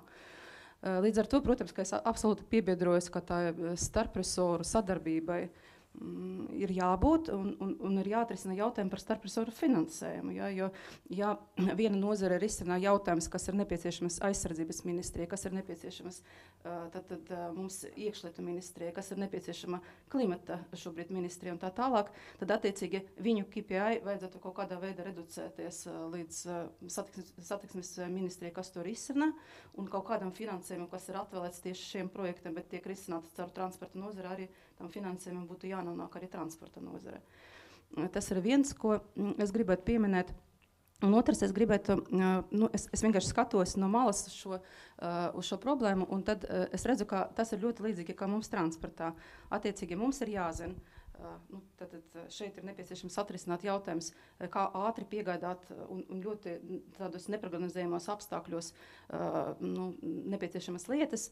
Tad mums ir līdzīgi, respektīvi mums ir kaut kāda plānošana, kur mums ir pietiekoši zināma infrastruktūra, un visticamāk, ka abām divām ministrijām ir jānogādā informācija par infrastruktūru, kur kas mums atrodas, kur mums ir transporta kompānijas, kam mēs ko piegādājam un tā tālāk.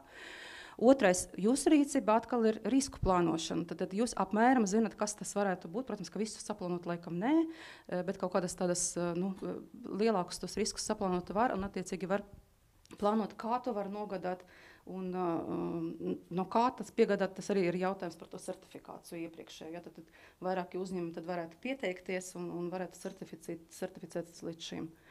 Tā kā es domāju, ka tur būtu nepieciešams no sākuma sākt ar informācijas apmaiņu, tad, kad tā informācija būtu tā kā sakārtota, tad varētu sekot arī jautājums par to finansējumu. Tā varētu sākt sadarboties. Tā kā informācija, laikam, ir pamats. Ja? Daudz jārunā, daudz ir jāvāca dati, un tad tie dati ir attiecīgi jāapmaina starp ministrijiem arī. Tā kā teorētiski jā, praktiski jāmēģina. Viens variants ir jūs pārcelt uz Igauniju, jo ar Igauniem mēs kopā varam nopirkt. Tas varbūt citai diskusijai, bet varbūt ir zālē kādi piebildes, kādi jautājumi. Savādāk es te visu laiku, super, mums ir daudz rokas, mikrofoni, ja mums ir trīs rokas visur, kur, jā.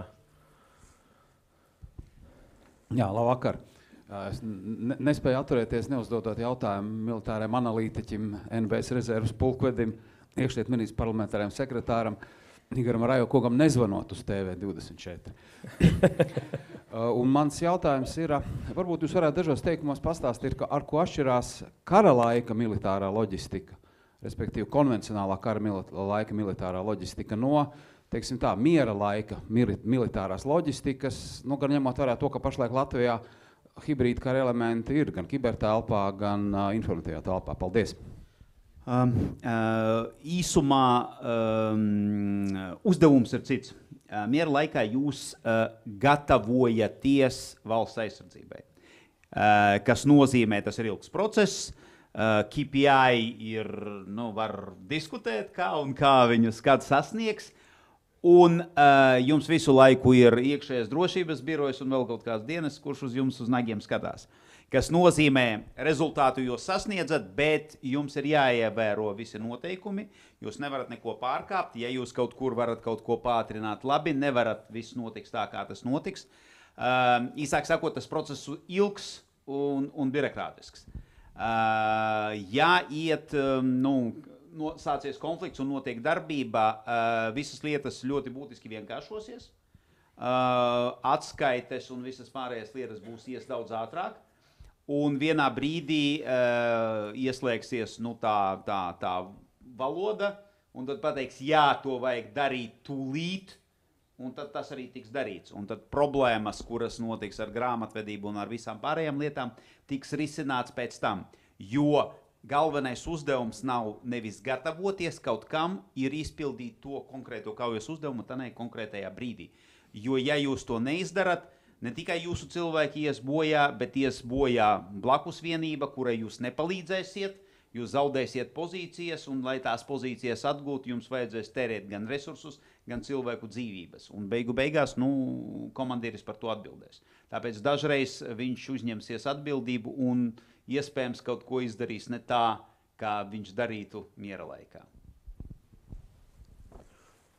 Tā, te bija jautājumi. Jā, labdien. Jautājums tāds, vai bruņotie spēki domā attīstīt savas kaut kādas loģistikas vienības vai, teiksim, militārās kravas pieaugumu, teiksim, nosacītie lielgabalu lādiņi un tam līdzīgas lietas, tur varētu izmantot civilos transportu uzņēmējs, vai, teiksim, šis varētu būt augoša tendence, vai bruņotie spēki gribētu tā kā savu loģistiku attīstīt? Jā, es nepārstāvu aizsardzības ministriju, bet atbilde ir neviena armija pasaulē nav spējīga tikt galā ar saviem loģistikas uzdevumiem. It īpaši, ja viņi iziet no miera laika situācijas un pāriet kaut kādā operācijā. Kas nozīmē, absolūti neizbēgami ir iesaistīt civilu uzņēmumus. Nav nekāda cita risinājuma, jo prasības pēc loģistikas pakalpojumiem izaugs, geometriskā progresijā, un neviens miera laikā jums neļaus vienkārši nopirkt, 10 transporta bataljonus, kuri miera laikā stāvēs un neko nedarīs, jo viņi ir vajadzīgi tikai vienā brīdī, kad sākās karš. Tāpēc jums ir jāizveido savu sistēmu tādā veidā, lai viņa nodrošinātu jums miera laika uzdevumu izpildi un būtu minimāli tas, kas ir nepieciešams, lai jūs varētu uzsākt kara darbību. Bet bez civila atbalsta, protams, ka jūs netiksiet galā. Un kā piemērs, teiksim, tās pašas operācijas Irākā un Afganistānā, tur gandrīz vai visas loģistika bija, visu darīja civilās kompānijas, kuras bija noslēgušas līgumu, un pelnīja uz tā pieteikuši labu naudu. Tā, Ušniekungam. Jā, Ivo Ušnieks, Latvijas pažēju pārdātāja asociācija. Man jautājums saistībā ar iepriekšējo sesiju nedaudz sasauksies, ņemot vērā krīzes situāciju, iedzīvotāju evakuāciju. Protams, iedzīvotāju evakuāciju varētu nodrošināt ar autobusiem lielākos apjomos. Mums šobrīd situācija ir tāda, ka ņemot vērā zaļo kursu un iepirkumu dokumentus attiecībā uz šiem transportiem, no Eiropas skatās uz to, ka jāiepērk ir transports bezizmešu transports. Būtībā mēs šobrīd to redzam kā elektrotransports. Jautājums jums ir, vai nebūtu valstiski tomēr jānosaka, kad ņemot vērā šīs iespējamās krīzes situācijas, gan ārkārtas situācijas, gan tāpat katastrofas situācijas, kad ir nepieciešams evakuēt lielu iedzīvotāju skaitu, vai mums nevajadzētu noteikt kaut kādu procentuālu daļu no šiem autobusu parkiem, kuri nebūtu pārvēršami šo bezizmešu transportā. Jo būtībā krīzes situācijā, rupi runājot, mēs šo dīzeļdegvielu varam pasmelt no mutes un ieliet transporta līdzeklī un tā viņu darbināt. Un būtībā Ukrainas pieredze šobrīd rāda to, ka ar šādu te fosīlo kurināmo enerģijas avotu ir labāk var šo pasākumu veikt. Kāds ir jūsu redzējums, vai tiešām nebūtu valstiski jānosaka? Jo šobrīd būtībā atsevišķas pašvaldības, ņemot vērā civilo aizsardzību, sāk paši individuāli kaut ko noteikt, kaut kādus procentus, cik būtu iespējams vajadzīgs šie transporta līdzekļi šādām te krīzes situācijām. Paldies!